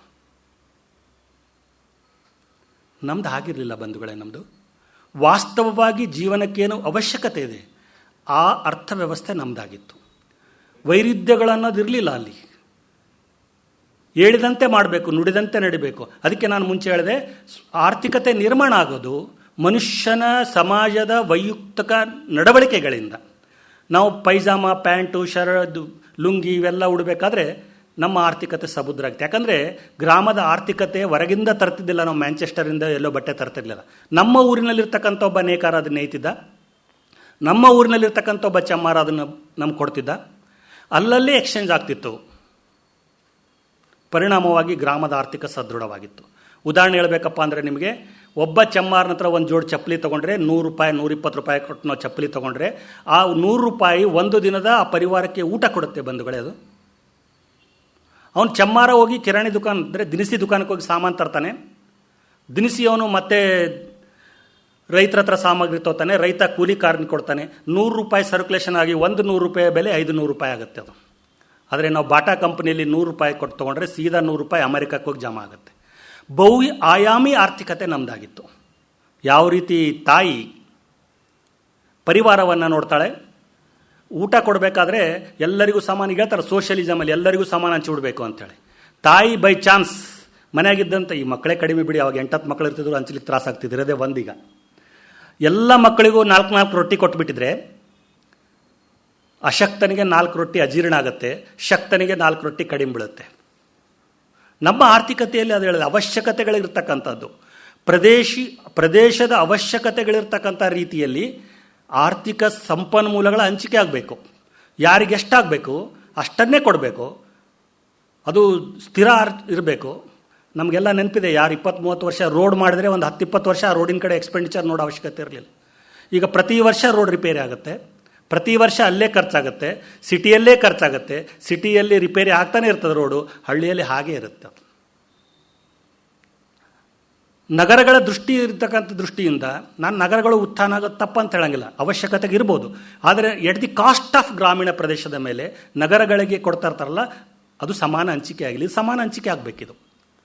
ಕತ್ತಲಲ್ಲಿ ರಾತ್ರಿ 12 ಗಂಟೆಗೆ ಲೈಟ್ ಕೊಡ್ತಾರೆ, ಯಾರಾದರೂ ಗ್ರಾಮೀಣ ಪ್ರದೇಶಕ್ಕೆ ಹೋದ್ರೆ ಗೊತ್ತಾಗುತ್ತೆ. ಹಾವು ಚೇಳು ಹುಡ್ಕೊಂಡು, ಆ ರಾತ್ರಿ ಹುಡ್ಕೊಂಡು ಅವನು ಮೋಟಾರ್ ಹಾಕಿ ನೀರು ಹಾಕಿ ಬರಬೇಕು. ಅವನು ಬೆಳೆದಂಥ ಧಾನ್ಯಗಳಿಗೆ ವಿಶ್ವದಲ್ಲಿ ಎಲ್ಲರೂ ತಮ್ಮ ತಮ್ಮ ವಸ್ತುಗಳಿಗೆ ಬೆಲೆ ನಿಶ್ಚಯ ಮಾಡಿದ್ರೆ ರೈತನಿಗೆ ಬೆಲೆ ನಿಶ್ಚಯ ಮಾಡ್ತಕ್ಕಂಥದ್ದು ಅವಕಾಶ ಇಲ್ಲ. ಅವನು ಮೊನ್ನೆ ವ್ಯಾಟ್ಸಪ್ಪಲ್ಲಿ ಒಂದು ಸಂದೇಶ ಬಂದಿತ್ತು, ಎಲ್ಲರ ಹತ್ರ ಹರಿದಿರ್ಬೋದು. ರೈತ ಹೇಳ್ತಾನೆ ಹೆಂಡತಿಗೆ, ನಾನು ಅಂಗಡಿಗೆ ಹೋಗಿ ಸಾಮಾನು ಹಚ್ಚಿದ್ದೇನೆ ಅಂದರೆ ಹಣ ತೊಗೊಂಡು ಬರ್ತೇನೆ, ನಿನಗೇನು ಸೀರೆ ಬೇಕಾ? ಮಗನಿಗೆ ಕೇಳ್ತಾಳೆ, ಮಗ ನಿನಗೇನು ಕೊಡಬೇಕಪ್ಪ, ನಿನಗೇನು ಬೇಕು? ಹೆಣ್ತಿ ಹೇಳ್ತಾಳೆ, ಇಲ್ಲರಿ ನನ್ನ ಸೀರೆ ಚೆನ್ನಾಗಿದೆ, ನಿಮ್ಮ ಚಪ್ಪಲಿ ಹರಿದಿದೆ, ಚಪ್ಪಲಿ ತೊಗೊಂಬರ್ರಿ ಅಂತ ಹೇಳ್ತಾಳೆ. ಮಗ ಹೇಳ್ತಾನೆ, ಅಪ್ಪ ನನಗೆ ಪುಸ್ತಕ ತೊಗೊಂಬ, ಟ್ಯೂಷನ್ ಫೀಸ್ ಕೊಡಬೇಕು. ಹೀಗೆ 3-4 ಎಲ್ಲ ಹೇಳ್ತಾರೆ. ವಾಪಸ್ APMC ಮಾರುಕಟ್ಟೆಗೆ ಬರ್ತಾನೆ. ಅವನೇನೋ ಕೊಡಬೇಕಾದ ಸಾಲ ಕೊಡಬೇಕು, ಇದೆಲ್ಲ ಯೋಚನೆ ಮಾಡ್ಕೊಂಡು ಲೆಕ್ಕ ಹಾಕ್ಕೊಂಡು ಬಜೆಟ್ ಬರ್ತಾನೆ. ಅವನಿಗೆ ಬಿಲ್ ಕೈಯಲ್ಲಿ ಬಂದಾಗ ಕಣ್ಣಾಗ ನೀರು ಹುಳ್ಳಿಕ್ಕೆ ಬಂದಾಗುತ್ತೆ ಬಂಧುಗಳೇ. ಯಾಕಂದರೆ ಅವ್ನು ಕೊಟ್ಟ ಸಾಲನೇ ಮುಟ್ಲಿಕ್ಕೆ ಆಗಂಗಿಲ್ಲ. ಬೆಲೆ ಏಕ್ದಮ್ ಕಡಿಮೆ ಆಗಿರುತ್ತೆ, ಅದರಲ್ಲಿ ಆ ಬೆಲೆ ಇದು ಕಡಿಮೆ ಮಾಡಿ ವಾಪಸ್ ಕೊಡ್ತಾರೆ. ಸೀದಾ ಮನೆಗೆ ಬರ್ತಾನೆ. ಮನೆಗೆ ಬಂದ ಮೇಲೆ ಮಕ್ಕಳು ಕೇಳ್ತಾರೆ, ಅಪ್ಪ ಹೊಸ ಬಟ್ಟೆ ಎಲ್ಲಿ ತಂದೀಯ ನೀನು? ಆತ ರೈತ ಉತ್ತರ ಕೊಡ್ತಾನೆ, ಬಂಧುಗಳೇ, ಮಗು ಇವತ್ತು ಅಂಗಡಿಯಲ್ಲಿ ದಾಸ್ತಾನು ಬಂದಿಲ್ಲಪ್ಪ, ದಸರೆಗೆ ಬರುತ್ತೆ ಮತ್ತೆ ತಂದು ಕೊಡ್ತೀನಿ ಅಂತ. ಹೆಂಡತಿಗೆ ಅರ್ಥ ಆಗುತ್ತೆ, ಬೇಡಿ ಬಿಡಿ ಸೀರೆ ಚೆನ್ನಾಗಿದೆ, ಇನ್ನು ದಸರೆವರೆಗೆ ನಡೆಯುತ್ತೆ ಅದು. ಅವನಂತ ಚಪ್ಪಲಿ ಹೀಗೆ ರಿಪೇರಿ ಮಾಡ್ಕೊಂಡು ಆಗೋಣ ಅಂತ. ಇದು ನಮ್ಮ ದೇಶದ ರೈತನ ಪರಿಸ್ಥಿತಿ ಬಂಧುಗಳು. ಅನ್ನ ಕೊಡ್ತಕ್ಕಂಥ ರೈತನಿಗೆ ಇವತ್ತು ನಾವು ಸಪೋರ್ಟ್ ಕೊಟ್ಟಿಲ್ಲ. ರೈತ ಜೀವನ ಶೈಲಿಯನ್ನು ನಮ್ಮ ಗ್ರಾಮೀಣ ಪ್ರದೇಶದ ಅರ್ಥ ಮಾಡ್ಕೊಂಡಿದ್ರು. ಇವತ್ತು ಪ್ರತಿ ವರ್ಷ ನಾವು ನೆಟ್ಟಲ್ಲಿ ನೋಡಿದ್ರೆ ಕೃಷಿ ಯೋಗ್ಯ ಭೂಮಿ ಕಡಿಮೆ ಆಗ್ತದೆ. ಯಾವುದೋ ಕಂಪನಿಗೆ ಬೇಕಾದ್ದು 500 ಎಕರೆ ಜಾಗ ಬೇಕಾಗಿರುತ್ತದೆ, 4,000 5,000 ಎಕರೆ ಮಂಜೂರು ಮಾಡ್ತಾರೆ, ಲೇಔಟ್ ಮಾಡಲಿಕ್ಕೆ ಕೊಡ್ತಾರೆ. ಕೃಷಿ ಯೋಗ್ಯ ಭೂಮಿ ಈ ಕಡೆ ರೈತನೂ ಬೆಳೆಯಂಗಿಲ್ಲ, ಯಾರು ಅಕ್ವೈರ್ ಮಾಡಿರ್ತಾರೆ ಅವರು ಬೆಳೆಯಂಗಿಲ್ಲ, ಬರಡು ಭೂಮಿಯಾಗಿ ಕಾಣುತ್ತೆ, ಏನೇನೂ ಉಳಿಯಂಗಿಲ್ಲ ಅಲ್ಲಿ. ಇವತ್ತು ದ್ವಿದಳ ಧಾನ್ಯಗಳನ್ನು ನಾವು ಕೋಟಿ ಟನ್ಗಳನ್ನು ಇದು ಮಾಡ್ಕೋತಾ ಇದ್ದೀವಿ. ಒಂದು ಕಾಲಕ್ಕೆ ಭಾರತ ಆಹಾರ ಧಾನ್ಯವನ್ನು ಕೊಡಬೇಕಾಗಿತ್ತು. ಗೋವಿಂದಾಚಾರ್ಯರು ತಮ್ಮ ಭಾಷಣದಲ್ಲಿ ಒಂದು ಕಡೆ ಹೇಳ್ತಾರೆ, ಕೇವಲ ಗಂಗಾ ಮತ್ತು ಸಿಂಧು ಸರಸ್ವತಿ ನದಿ ಬೈಲಲ್ಲಿ ನಾವು ಆಹಾರ ಬೆಳೆದರೆ ಇಡೀ ವಿಶ್ವಕ್ಕೆ ಆಹಾರವನ್ನು ಕೊಡ್ಬೋದು. ಯಾವುದು ಫಾರಿನ್ ಜನಗಳಿಗೆ ಕೊಡ್ತಾರೆ, ಸವಲತ್ತುಗಳನ್ನು ಕೊಡ್ತಾರೆ, ಆ ಸವಲತ್ತುಗಳು ನಮ್ಮಲ್ಲಿರ್ತಕ್ಕಂಥವ್ರಿಗೆ ಕೊಟ್ಟರೆ ನಾವು ಬದಲಾವಣೆ ಆಗ್ಬೋದು, ಸ್ವಾವಲಂಬಿ ಆಗ್ಬೋದು. ಆದರೆ ನಮ್ಮ ಆರ್ಥಿಕ ನೀತಿ ನಿಯಂತ್ರಣ ಆಗಿರೋದು ಪರದೇಶಗಳಲ್ಲಿ ಬಂಧುಗಳೇ. ಇದನ್ನು ನಾವು ಅರ್ಥ ಮಾಡಿಕೊಂಡಾಗ ನಮ್ಮ ಸ್ವದೇಶಿಯಲ್ಲಿ ಬಹುಭಾಗ ಸಾಮಾಜಿಕ ಕೇಂದ್ರಿತ ಅರ್ಥನೀತಿಯಾಗಿತ್ತು. ಇದರಲ್ಲಿ ರಾಜ್ಯದ ಹಸ್ತಕ್ಷೇಪ ತುಂಬ ಕಡಿಮೆ ಇತ್ತು. ಕಳೆದ 50 ವರ್ಷಗಳಲ್ಲಿ ಯಾವ ಊರಲ್ಲಿಯೂ ಕೂಡ ನಾವು ಒಂದು ಕೆರೆ ಕಟ್ಟಿಸಿದಾಗಲಿ, ಒಂದು ಬಾವೆ ಕಟ್ಟಿಸಿದಾಗಲಿ, ಧರ್ಮಶಾಲೆ ಕಟ್ಟಿಸಿದಾಗಲಿ ನಾನಂತೂ ನೋಡಿದ ನೆನಪಿಲ್ಲ ನನಗೆ. ಆದರೆ ಅದಕ್ಕೂ ಮುಂಚೆ 1950-60ನೇ ಇಸ್ವಿಯಲ್ಲಿ ಧರ್ಮಶಾಲೆಗಳನ್ನು ಕಟ್ಟಿಸಿದ್ರು. ಇಲ್ಲಿ ಬೆಂಗಳೂರಲ್ಲಿ ತೋಟಪ್ಪ ಧರ್ಮಛತ್ರ ಇದೆ, ಯಾವಾಗ ಕಟ್ಟಿದ್ದದು. ಬಾವಿಗಳಿರ್ತಿದ್ವು, ಮನುಷ್ಯ ನೀರು ಕುಡಿದ್ರೆ ದಾರಿಯಲ್ಲಿ ನೀರು ಕುಡಿಬೇಕಾಗಿ ತಿಳ್ಕೊಲಿಕ್ಕೆ ಸಿಗ್ತಿತ್ತು. ದೇವಸ್ಥಾನಗಳಲ್ಲಿ ಫುಲ್ ಫ್ರೀಡಮ್ ಇತ್ತು. ಈಗ ದೇವಸ್ಥಾನಗಳು ಕೂಡ ಶ್ರೀಮಂತರ ಕೇಂದ್ರ ಆಗ್ತಾ ಇದ್ದಾವೆ. ಟೈಮ್ ಸರಿಯಾಗಿ ಹೋಗ್ಬೇಕು, ದೇವರಿಗೆ ಬೇರೆ ಟೈಮ್ಗೆ ಹೋದರೆ ಭೇಟಿ ಕೊಡಲ್ಲ ದೇವರು. ಯಾವುದು ಮುಕ್ತ ಇತ್ತು, ನಮ್ಮ ದೇಶದಲ್ಲಿ ಹೇಳ್ತಿದ್ರು ಆಹಾರ, ವಿದ್ಯೆ, ಮತ್ತು ಆರೋಗ್ಯ, ಇದಕ್ಕೆ ಯಾವುದು ಚಾರ್ಜ್ ಮಾಡಬೇಕಂತಿತ್ತು. ಆದರೆ ಇವತ್ತು ಈ 3ರಿಂದನೇ ಶ್ರೀಮಂತರಾಗ್ತಾ ಇದ್ದಾರೆ. ಇವತ್ತು ನನಗನಿಸಿತ್ತು, ಇಷ್ಟು ದಿನ ಮೊನ್ನೆ ಗ್ರಾಮೀಣ ಪ್ರದೇಶಕ್ಕೆ ಹೋದಾಗ ಕುಡಿತದಿಂದ, ಜೂಚಾಟದಿಂದ ರೈತರು ಬಡವರಾಗ್ತಾರಂಥೇಳಿ. ಆದರೆ ಇನ್ನೊಂದು ಗೊತ್ತಿದೆ ನಮಗೆ, ಇಂಗ್ಲೀಷ್ ಮಾಧ್ಯಮದ ಶಿಕ್ಷಣ ಕೊಡಿಸೋ ಸಲುವಾಗಿ ಗ್ರಾಮೀಣರು ಬಡತನಕ್ಕೆ ಕಾಲಿಡ್ತಾ ಇದ್ದಾರೆ. ಇವತ್ತು 50,000 60,000 ಡೊನೇಷನ್ ಕೊಡ್ತಾರೆ, ತಿಂಗಳಿಗೆ 500 ರೂಪಾಯಿ ವ್ಯಾನ್ ಮಾಡಿ ಕಳಿಸ್ಕೊಡ್ತಾರೆ. ಯಾರಿಗೋ ಖುಷಿ, ಮಮ್ಮಿ ಡ್ಯಾಡಿ ಅಂದ್ಬಿಟ್ರೆ ಖುಷಿ ಆಗುತ್ತೆ, ಆ ಮಕ್ಕಳನ್ನು ಇಂಗ್ಲೀಷ್ ಕಲಿತಾರಂತಿಲ್ಲ. ಮಾತೃಭಾಷೆಯಲ್ಲಿ ಶಿಕ್ಷಣ ಇದ್ದಾಗ ಮನುಷ್ಯನ ಮನಸ್ಸು ಅರಳುತ್ತಿತ್ತು, ಸಂಸ್ಕಾರ ಸಿಗ್ತಿತ್ತು, ಸಂಸ್ಕೃತಿ ಸಿಗ್ತಿತ್ತು. ಆದರೆ ಮಾತೃಭಾಷೆಯ ಶಿಕ್ಷಣದಿಂದ ವಂಚಿತರಾದಂಥ ನಮ್ಮ ಮಕ್ಕಳು ನೆಲದ ಬೇರನ್ನು ಮರೆತು ಬಿಟ್ಟಿದ್ದಾರೆ. ವಾಪಸ್ ಬರಲಿಕ್ಕೆ ಯೋಚನೆ ಮಾಡಲಾರ್ದಷ್ಟರ ಮಟ್ಟಿಗೆ ದೂರ ಹೋಗಿದ್ದಾರೆ. ಮಕ್ಕಳು ದೊಡ್ಡವರಾದ ಮೇಲೆ ನಾವು ಇವತ್ತು ಅಳ್ತಾ ಇದ್ದೀವಿ, ನಮ್ಮ ಮಕ್ಕಳು ನಮಗೆ ನೋಡ್ತಾ ಇಲ್ಲರಿ, ಯಾರೂ ಇಲ್ಲ. ಕಲಿಸಿದ್ದು ನಾವೇ, ಅನುಭವಿಸೋರು ನಾವೇ ಆಗ್ತಕ್ಕಂಥ ಪರಿಸ್ಥಿತಿ ಇವತ್ತಿನ ಪೀಳಿಗೆಗೆ ಬಂದಿದೆ. ಎಷ್ಟರ ಮಟ್ಟಿಗೆ ಅಂದರೆ, ನಮ್ಮಲ್ಲಿ ಒಂದು ಪ್ರತಿಷ್ಠಿತ ಸ್ಕೂಲ್ ಇದೆ. ಅದಕ್ಕೆ ಆ ಸ್ಕೂಲಿಗೆ ಒಬ್ಬ ಗ್ರಾಮೀಣ ಪ್ರದೇಶದ ಬಂದ, PUCಯಲ್ಲಿ ಸುಮಾರು 88 ಅಂಕ ಗಳಿಸಿದ್ದ. ಅದೇ ಶಾಲೆಯಲ್ಲಿ ಓದಿಸ್ಬೇಕಂತ ಅವನಿಗೆ ಆಸಕ್ತಿ ಇತ್ತು. ಹೋದ, ಅಧ್ಯಕ್ಷರನ್ನ ಭೇಟಿ ಮಾಡಿದ, ನಿಮ್ಮ ಶಾಲೆಯಲ್ಲಿ ಮಕ್ಕಳನ್ನು ಓದಿಸ್ಬೇಕಂತೀವಿ ನಾವು, ಎಷ್ಟು ಡೊನೇಷನ್ ಅಂತ. ಅವ್ರು ಹೇಳಿದ ಪರ್ಸೆಂಟೇಜ್ ಎಷ್ಟು? 88. ನಮ್ಮಲ್ಲಿ 95ಕ್ಕಿಂತ ಕೆಳಗೆ ತೊಗೊಳ್ಳ, ನೀವು ಮಗನ ಬೇರೆ ಕಡೆ ಓದಿಸಿ ಅಂತ. ಇಲ್ಲರಿ, ನಾವು ನಿಮ್ಮ ಶಾಲೆಯಲ್ಲೇ ಓದಿಸ್ಬೇಕಂತ ಮಾಡಿವಿ, ನಮ್ಮ ಮಗ ಶಾಣೆ ಆಗ್ಬೇಕಂತ. ಅಲ್ಲಪ್ಪ, ನಾನು ಹೇಳ್ತೀನಲ್ಲ, ನಿನಗೆ ಒಳ್ಳೆ ಶಾಲೆ ಹೆಸರು ಹೇಳ್ತೀನಿ, ಅಲ್ಲಿ ಹೋಗು ಅಂತೇಳಿ. ಇಲ್ಲಿ ಹೇಳ್ರಿ, ಎಷ್ಟು ಬೇಕು ನಿಮ್ಗೆ ಡೊನೇಷನ್ ಹೇಳ್ರಿ, ನೀ ಏನು ಮಾಡ್ತೀಯಪ್ಪ ಅಂತ ಹೇಳ್ದೆ. 4 ಎಕರೆ ಜಮೀನಿದೆ, ಒಂದು ಸಣ್ಣ ಕಿರಾಣಿ ಅಂಗಡಿ ಇಟ್ಕೊಂಡಿದ್ದಾನೆ. ನಿನ್ನ ಕಡೆ ಆಗಂಗಿಲ್ಲ ತಮ್ಮ, ಬೇಡ ಸುಮ್ಮನೆ ಹೋಗಿ ನೀನು, ನಾನು ಹೇಳ್ತಿದ್ದೀನಿ ಬೇರೆ ಕಡೆ ಹೋಗು. ಆದರೆ ಆ ಗ್ರಾಮೀಣ ಪ್ರದೇಶ ಹೇಳಿದೆ, ಇಲ್ಲೇ ಓದ್ತೀನಿ, ಎಷ್ಟು ಡೊನೇಷನ್? ಅವರು ಯೂನಿಕ್ ಅಡ್ಮಿಷನ್ ಕೊಡಬಾರ್ದಂತಲೇ 3 ಲಕ್ಷ ಹೇಳಿದ್ರು. ಆದರೆ 3 ಲಕ್ಷ ಕೊಟ್ಟು ಅಡ್ಮಿಷನ್ ಮಾಡಿಸಿದ ಬಂಧುಗಳೇ. ಬೇರೆಯವರ ಹೋಲಿಕೆ ಜೊತೆ ಅವ್ರ ಜೊತೆ ನಮ್ಮ ಮಕ್ಕಳಿರಬೇಕು, ಅವ್ರ ಜೊತೆ ಅವ್ರ ಮನೆಯಲ್ಲಿ ಫ್ರಿಜ್ ಇದೆ, ಅವ್ರ ಮನೆಯಲ್ಲಿ ಕಾರ್ ಇದೆ, ಅವ್ರ ಮನೆಯಲ್ಲಿ ಗ್ರೈಂಡರ್ ಇದೆ, ಮಿಕ್ಸರ್ ಇದೆ, ಈ ಥರ ನಮ್ಮನ್ನು ನಾವು ಹೋಲಿಕೆ ಮಾಡ್ಕೊಂಡು ಹೋಗ್ತೀವಲ್ಲ, ಪರಿಣಾಮವಾಗಿ ನಮ್ಮ ಆರ್ಥಿಕತೆ ಬಿಡುಗಡೆಯಿಸಿದೆ. ನಮ್ಮಲ್ಲಿ ಹಾಗಿರಲಿಲ್ಲ, ಯಾರು ಹೆಂಗೆ ಹಾಕಿರಲಿ, ನಾನು ಹೀಗಿರ್ತೇನೆ ಅನ್ನೋದೊಂದಿತ್ತು. ಬೇರೆಯವರ ವಸ್ತುಗಳನ್ನು ನಾವು ಮುಡ್ತಿರಲಿಲ್ಲ, ಪಾಪ ಅಂತಿತ್ತು, ಪಾಪ ಪ್ರಜ್ಞೆ ಇತ್ತು. ಕಳೆದ 20 ವರ್ಷಗಳಲ್ಲಿ ಸಾಲ ತೊಗೊಂಡು ಮುಡಿಸಿಲ್ಲ ಅಂದರೆ ನಾನು ಮತ್ತೊಮ್ಮೆ ಜನ್ಮ ತಾಳ್ತೀನಿ ಅಂತಕ್ಕಂಥ ಪಾಪ ಪ್ರಜ್ಞೆ ಇತ್ತು. ಇವತ್ತೇನಾಗಿದೆ ಅಂದರೆ, ಸಾಲ ತೊಗೋಬೇಕು, ಮುಳುಗಿಸ್ಬೇಕು, ಯಾಕಂದರೆ ಸರ್ಕಾರ ಸಾಲ, ಸರ್ಕಾರ ನಂದಲ್ಲ ಅಂತಕ್ಕಂಥ ಭಾವನೆ. ಸರ್ಕಾರದ ರೊಕ್ಕ ನಮ್ದಲ್ಲ ಅಂತ ಭಾವನೆ ಯಾವಾಗ ಜನಗಳಲ್ಲಿ ಬಂತು, ಇವತ್ತು ಸಾರ್ವಜನಿಕ ಬ್ಯಾಂಕುಗಳೆಲ್ಲ ಹಾನಿಗಳಿಗೊಳಗಾಗ್ತವೆ. ಇಲ್ಲಿವರೆಗೆ ಸಾರ್ವಜನಿಕ ಬ್ಯಾಂಕುಗಳು ಡಿವಿಡೆಂಡ್ ಕೊಡ್ತಿದ್ವು ಸರ್ಕಾರಕ್ಕೆ, ಈಗ ಉಲ್ಟ ಸರ್ಕಾರದಿಂದ ಸಹಾಯಧನ ತಗೊಳ್ತಕ್ಕಂಥ ಪರಿಸ್ಥಿತಿ ಬಂದಿದೆ ಬಂಧುಗಳೇ. 20 ವರ್ಷಗಳಲ್ಲಿ ಬದಲಾವಣೆ ಆಗಿದೆ. ಆರ್ಥಿಕತೆ 20 ವರ್ಷಗಳು ಮಾತ್ರ. ನಾವೆಲ್ಲ ಡಿಪಾಸಿಟ್ ಮಾಡಿವ, ಸರ್ಕಾರದ ಹಣ ಅಲ್ಲ, ನಮ್ಮ ಹಣ ಅದು. ಡಿಪಾಸಿಟ್ರಿ ಎಲ್ಲರೂ ಹೇಳ್ಬೇಕಿತ್ತು ಸರ್ಕಾರಕ್ಕೆ, ನಮ್ಮ ಹಣದ ಮೇಲೆ ನೀವು ಯಾಕೆ ಸಾಲ ಕೊಡ್ತೀರಿ, ಯಾಕೆ ಅದನ್ನು ಮಾಫ್ ಮಾಡ್ತೀರಿ ಅಂತ ಕೇಳಬೇಕಿತ್ತು. ನಾವೆಲ್ಲ ಪರಿಣಿತರಿದ್ದೀವಿ, ಪದವೀಧರಿದ್ದೀವಿ, ಸ್ನಾತಕೋತ್ತರ ಪದವೀಧರಿದ್ದೀವಿ. ಆದರೆ ಸರ್ಕಾರಕ್ಕೆ ಒಂದು ಪತ್ರನೂ ಬರೆದಿಲ್ಲ, ನೀವು ಯಾಕೆ ನಮ್ಮ ರೊಕ್ಕ ಇಟ್ಟುಕೊಂಡು ನೀವು ಸಾಲ ಮನ್ನಾ ಮಾಡ್ತೀರಿ ಅಂತ ಕೇಳಲಿಕ್ಕೆ ನಾವು ಯಾರೂ ಹೋಗಿಲ್ಲ ಬಂಧುಗಳೇ. ಸರ್ಕಾರ ನಾವು ಕೇಳಂಗಿಲ್ಲ, ಸರ್ಕಾರ ಮನೆ ನಡೆಸಿದೆ. ಒಂದು ವೇಳೆ ನಾವು ಕೇಳಿದ್ರೆ ಪಾರ್ಲಿಮೆಂಟ್ಗೂ ಅಧಿಕಾರ ಇಲ್ಲ ಡಿಪಾಸಿಟ್ ಹಣದ ಮೇಲೆ ಸಾಲ ಕೊಡಲಿಕ್ಕೆ. ಆದರೆ ಇವತ್ತೇನಾಗ್ತಾ ಇದೆ, ಇವತ್ತು ಇದರಲ್ಲಿ ಪಾರ್ಟಿಸಿಪೇಷನ್ ಆಫ್ ಜನಗಳದ್ದು, ಆರ್ಥಿಕತೆಯಲ್ಲಿ ಜನಗಳ ಇನ್ವಾಲ್ವ್ಮೆಂಟು ಕಡಿಮೆ ಆಗ್ತಾಯಿದೆ. ಇದು ನಂದಲ್ಲ ಅಂಥೇಳಿ ನಾವೆಲ್ಲ ನೋಡಿವಿ. ನಾವೆಲ್ಲ ನಮ್ಮ ಓಣಿಯಲ್ಲಿ ಆದಂಥ ಒಂದು ಘಟನೆ ಹೇಳ್ತೇನೆ. 1 ವರ್ಷದಿಂದ ಪಕ್ಕಾ ರೋಡ್ ಮಾಡಿದರು. 1 ಕಿಲೋಮೀಟ್ರಿಗೆ 1 ಕೋಟಿ ರೂಪಾಯಿ ಖರ್ಚು ಮಾಡಿದ್ದಾರೆ. ನೀವು ನೋಡಿರ್ಬೋದು, ಯಾಕಂದರೆ 1 ಕೋಟಿಗೆ 1 ಕಿಲೋಮೀಟ್ರಿಗೆ ಇರುತ್ತದು. 3 ತಿಂಗಳಲ್ಲಿ ಅಂಡರ್ಗ್ರೌಂಡ್ ಡ್ರೈನೇಜ್ ಝೋನ್ ಬಂದ, ಮಧ್ಯ ರೋಡ್ ಹೊಡೆದ. ಆ 1 ಕೋಟಿ 1 ವರ್ಷದಾಗ ಹಾಳಾಗಿ ಹೋಯಿತು. ಈಗ ಮತ್ತೆ 2 ಕೋಟಿ ಅಂಡರ್ ಡ್ರೈನೇಜ್ ಮಾಡಿ ರೋಡ್ ಮಾಡಲಿಕ್ಕೆ ಅವನಿಗೆ 2 ಕೋಟಿ ಗುತ್ತಿಗೆ ಕೊಟ್ಟಿದ್ದಾರೆ. ಯಾರ ಹಣ ಅದು? ನಮ್ಮ ಮನೆಯಲ್ಲಾದ್ರೆ ನಾವು ಹೀಗೆ ಮಾಡ್ತೀವಿ, ಒಂದು ಸಲ ಬಿಡಿಸ್ಬೇಕಂದ್ರೆ 10 ಸಲ ವಿಚಾರ ಮಾಡ್ತೇವೆ ನಾವು. ಆದರೆ ಸರ್ಕಾರ ನಮ್ಮ ಮನೆ ಮುಂದೆ ನಡೀತಾ ಇದೆ, ಯಾಕೆ ನೀವು ಈಗ ಮಾಡ್ತಾಯಿದ್ರಿ? ಒಂದೇ ಸರ್ತಿಗೆ ಯಾಕೆ ಮಾಡಲಿಕ್ಕಾಗಂಗಿಲ್ಲ ನಿಮಗೆ ರಸ್ತೆಯನ್ನು? ಪಕ್ಕದಲ್ಲಿ ಅಂಡರ್ಗ್ರೌಂಡ್ ಡ್ರೈನೇಜ್ ಹಾಕಿ, BSNL ವೈರ್ ಹಾಕಿ, ನೀರು ಹಾಕಿ, ಈ ಥರ ಹೇಳ್ತಕ್ಕಂಥದ್ದು ನಾವು ಯಾರೂ ಯೋಚನೆ ಮಾಡೋಂಗಿಲ್ಲ, ಯಾಕಂದರೆ ನಮ್ಮದಲ್ಲ ಅದು. ಆತ್ಮೀಯ ಬಂಧುಗಳೇ, ಕಲಬುರಗಿ ಮಹಾನಗರ ಕಾರ್ಪೊರೇಷನ್ ಬಜೆಟ್ ಫಸ್ಟ್ ನನ್ನ ಕೈಯಲ್ಲಿ ಸಿಕ್ಕಿತ್ತು. ಈ ಸಲ ಫಸ್ಟ್ ಟೈಮ್ ನಾನು ಓದಿದೆ. ಆ ಬಜೆಟಲ್ಲಿ 195 ಕೋಟಿ ಉಳಿತಾಯ ಮಾಡಿದ್ದು ತೋರಿಸಿದ್ದಾರೆ. 195 ಕೋಟಿಯನ್ನು ಹಾಗೆ ಡಿಪಾಸಿಟ್ ಮಾಡಿದ್ದಾರೆ. ಯಾವ ಬ್ಯಾಂಕಲ್ಲಿ ಅಂತ ತೋರಿಸಿಲ್ಲ ಲೆಕ್ಕದಲ್ಲಿ. ಅದರ ಬಡ್ಡಿ ಎಲ್ಲಿಗೋಯ್ತಂತ ಗೊತ್ತಿಲ್ಲ. ಆದರೆ ಇದನ್ನು ಸರ್ವಾನುಮತದಿಂದ ಎಲ್ಲ ಪಕ್ಷದ ಸದಸ್ಯರು ಒಪ್ಪಿಗೆ ಕೊಟ್ಟಿದ್ದಾರೆ.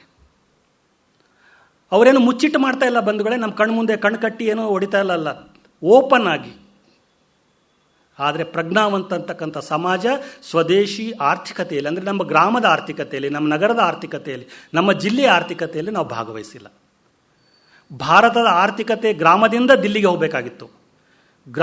ಗ್ರಾಮ ಸಭೆಯಲ್ಲಿ ಏನು ನಿರ್ಣಯ ಆಗುತ್ತೆ ಅದನ್ನು ಮುಂದುವರಿಕೆಯ ಭಾಗವಾಗಿ ದಿಲ್ಲಿ ತನ ಬೆಳವಣಿಗೆ ಆಗಬೇಕಿತ್ತು. ಆದರೆ ಪಾಶ್ಚಾತ್ಯ ಅಂದೋಲನ ದಿಲ್ಲಿಯಿಂದ ಗ್ರಾಮಕ್ಕೆ ಬರ್ತಾ ಇದ್ದೀವಿ. ಆರ್ಥಿಕತೆ ಉಲ್ಟಾ ಆಗಿಬಿಟ್ಟಿದೆ ಬಂಧುಗಳೇ. ವಿತರಣೆ ಸರಿಯಾಗ್ತಾ ಇಲ್ಲ, ವಿತರಣೆ ದಾರಿಗಳಲ್ಲಿ ಸೋರಿಕೆ ಇದೆ, ಪರಿಣಾಮವಾಗಿ ಮುಟ್ಟಬೇಕಾದಲ್ಲಿ ಮುಟ್ತಾ ಇಲ್ಲ. ಇದಕ್ಕೆಲ್ಲ ಮುಖ್ಯ ಕಾರಣ ನಾವೇ ಅಂತಕ್ಕಂಥ ಮಾತನ್ನು ಹೇಳೋದಕ್ಕೆ ಇಷ್ಟಪಡ್ತೇನೆ. ವಿದೇಶಿ ಆರ್ಥಿಕತೆ ಶೋಷಣೆಗೆ ಕಾರಣ ಆಗುತ್ತೆ. ಅದು ಕಿತ್ಕೋಬೇಕು, ಯಾಕಂದರೆ ಸರ್ಕಾರ ಗಟ್ಟಿ ಇರಬೇಕು, ಜನ ಗಟ್ಟಿ ಇರಬೇಕು. ಪ್ರತಿ ವರ್ಷ ಹೆಚ್ಚೆಚ್ಚು ಮಾಡ್ಕೊಂತ ಹೋಗುತ್ತೆ ಟ್ಯಾಕ್ಸ್. ಸೌಲಭ್ಯ ತನಗಾಗಬೇಕಂತ GST ಮಾಡಿದ್ದಾರೆ. ಈಗ GST ಸ್ವಲ್ಪ ಮಟ್ಟಿಗೆ ಮುಂದೆ ಅನುಕೂಲ ಆಗ್ಬೋದು. ಈಗ ಸದ್ಯ ಅಂತೂ ಎಲ್ಲರಿಗೂ ಜಾಸ್ತಿ ಟ್ಯಾಕ್ಸ್ ಆಗುತ್ತೆ, ಕರ್ನಾಟಕದಲ್ಲಿ ವಿಶೇಷವಾಗಿ. ಯಾಕಂದರೆ ಲೆಕ್ಕ ಸರಿಯಾಗಿ ಸಿಗಬೇಕು ಸರ್ಕಾರಕ್ಕೆ. ಒಂದೇ ಕಡೆ ಎಲ್ಲೆಲ್ಲಿ ಸೋರಿಕೆ ಆಗುತ್ತೆ ಸಿಗಬೇಕು, ಅದಕ್ಕೋಸ್ಕರ ಮಾಡಿವಿ. ಸ್ವಲ್ಪ ದಿನ ಆದಮೇಲೆ ಅದು ಕಡಿಮೆ ಆಗುತ್ತೆ ಅಂತೇಳಿ.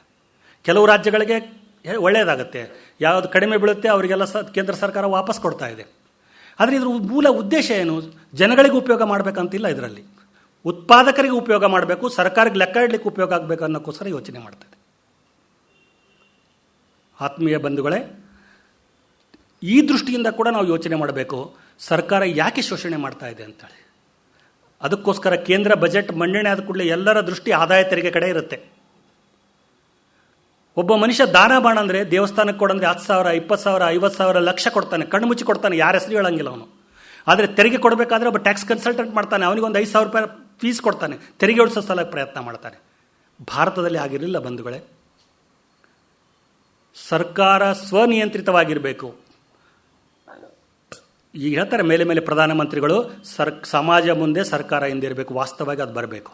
ಎಲ್ಲ ಚಟುವಟಿಕೆಗಳು, ಅಭಿವೃದ್ಧಿ ಪರ ಎಲ್ಲ ಚಟುವಟಿಕೆಗಳು ಸಮಾಜದಿಂದ ನಡಿಬೇಕು. ಸರ್ಕಾರದ ಪೂರಕವಾದಂಥ ಕಾನೂನುಗಳು ಕೊಡಬೇಕು. ಇದು ನಮ್ಮ ಅರ್ಥವ್ಯವಸ್ಥೆ ಆಗಿತ್ತು. ಮಹಾಭಾರತದಲ್ಲಿ ಒಂದು ಶ್ಲೋಕ ಬರುತ್ತೆ, ಅದರ ಅರ್ಥ ಇಷ್ಟೇ: ರಾಜ್ಯನಿರಲಿಲ್ಲ, ರಾಜನಿರಲಿಲ್ಲ, ಶಿಕ್ಷಕನಿರಲಿಲ್ಲ, ಶಿಕ್ಷೆ ಇರಲಿಲ್ಲ ಅಂಥೇಳಿ. ಎಲ್ಲ ಜನರು ಧರ್ಮದಿಂದ ಪಾಲಿಸ್ತಿದ್ರು.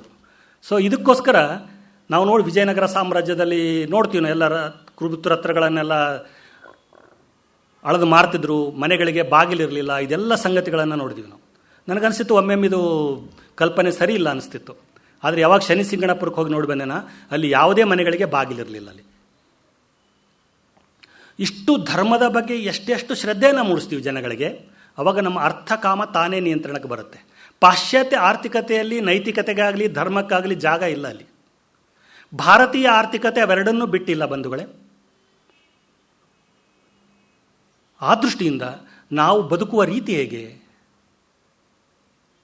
ಇವತ್ತು ನಾವು ಆರೋಗ್ಯಕ್ಕೋಸ್ಕರ ತುಂಬ ಖರ್ಚು ಮಾಡ್ತಾ ಇದ್ದೀವಿ. ಇವತ್ತು ನಮ್ಮ ದೇಶದಲ್ಲಿ ಆರೋಗ್ಯ ಖರ್ಚು ಇರ್ತಕ್ಕಂಥದ್ದು ಪರ್ಸೆಂಟೇಜ್ ತುಂಬ ಕಡಿಮೆ ಇತ್ತು.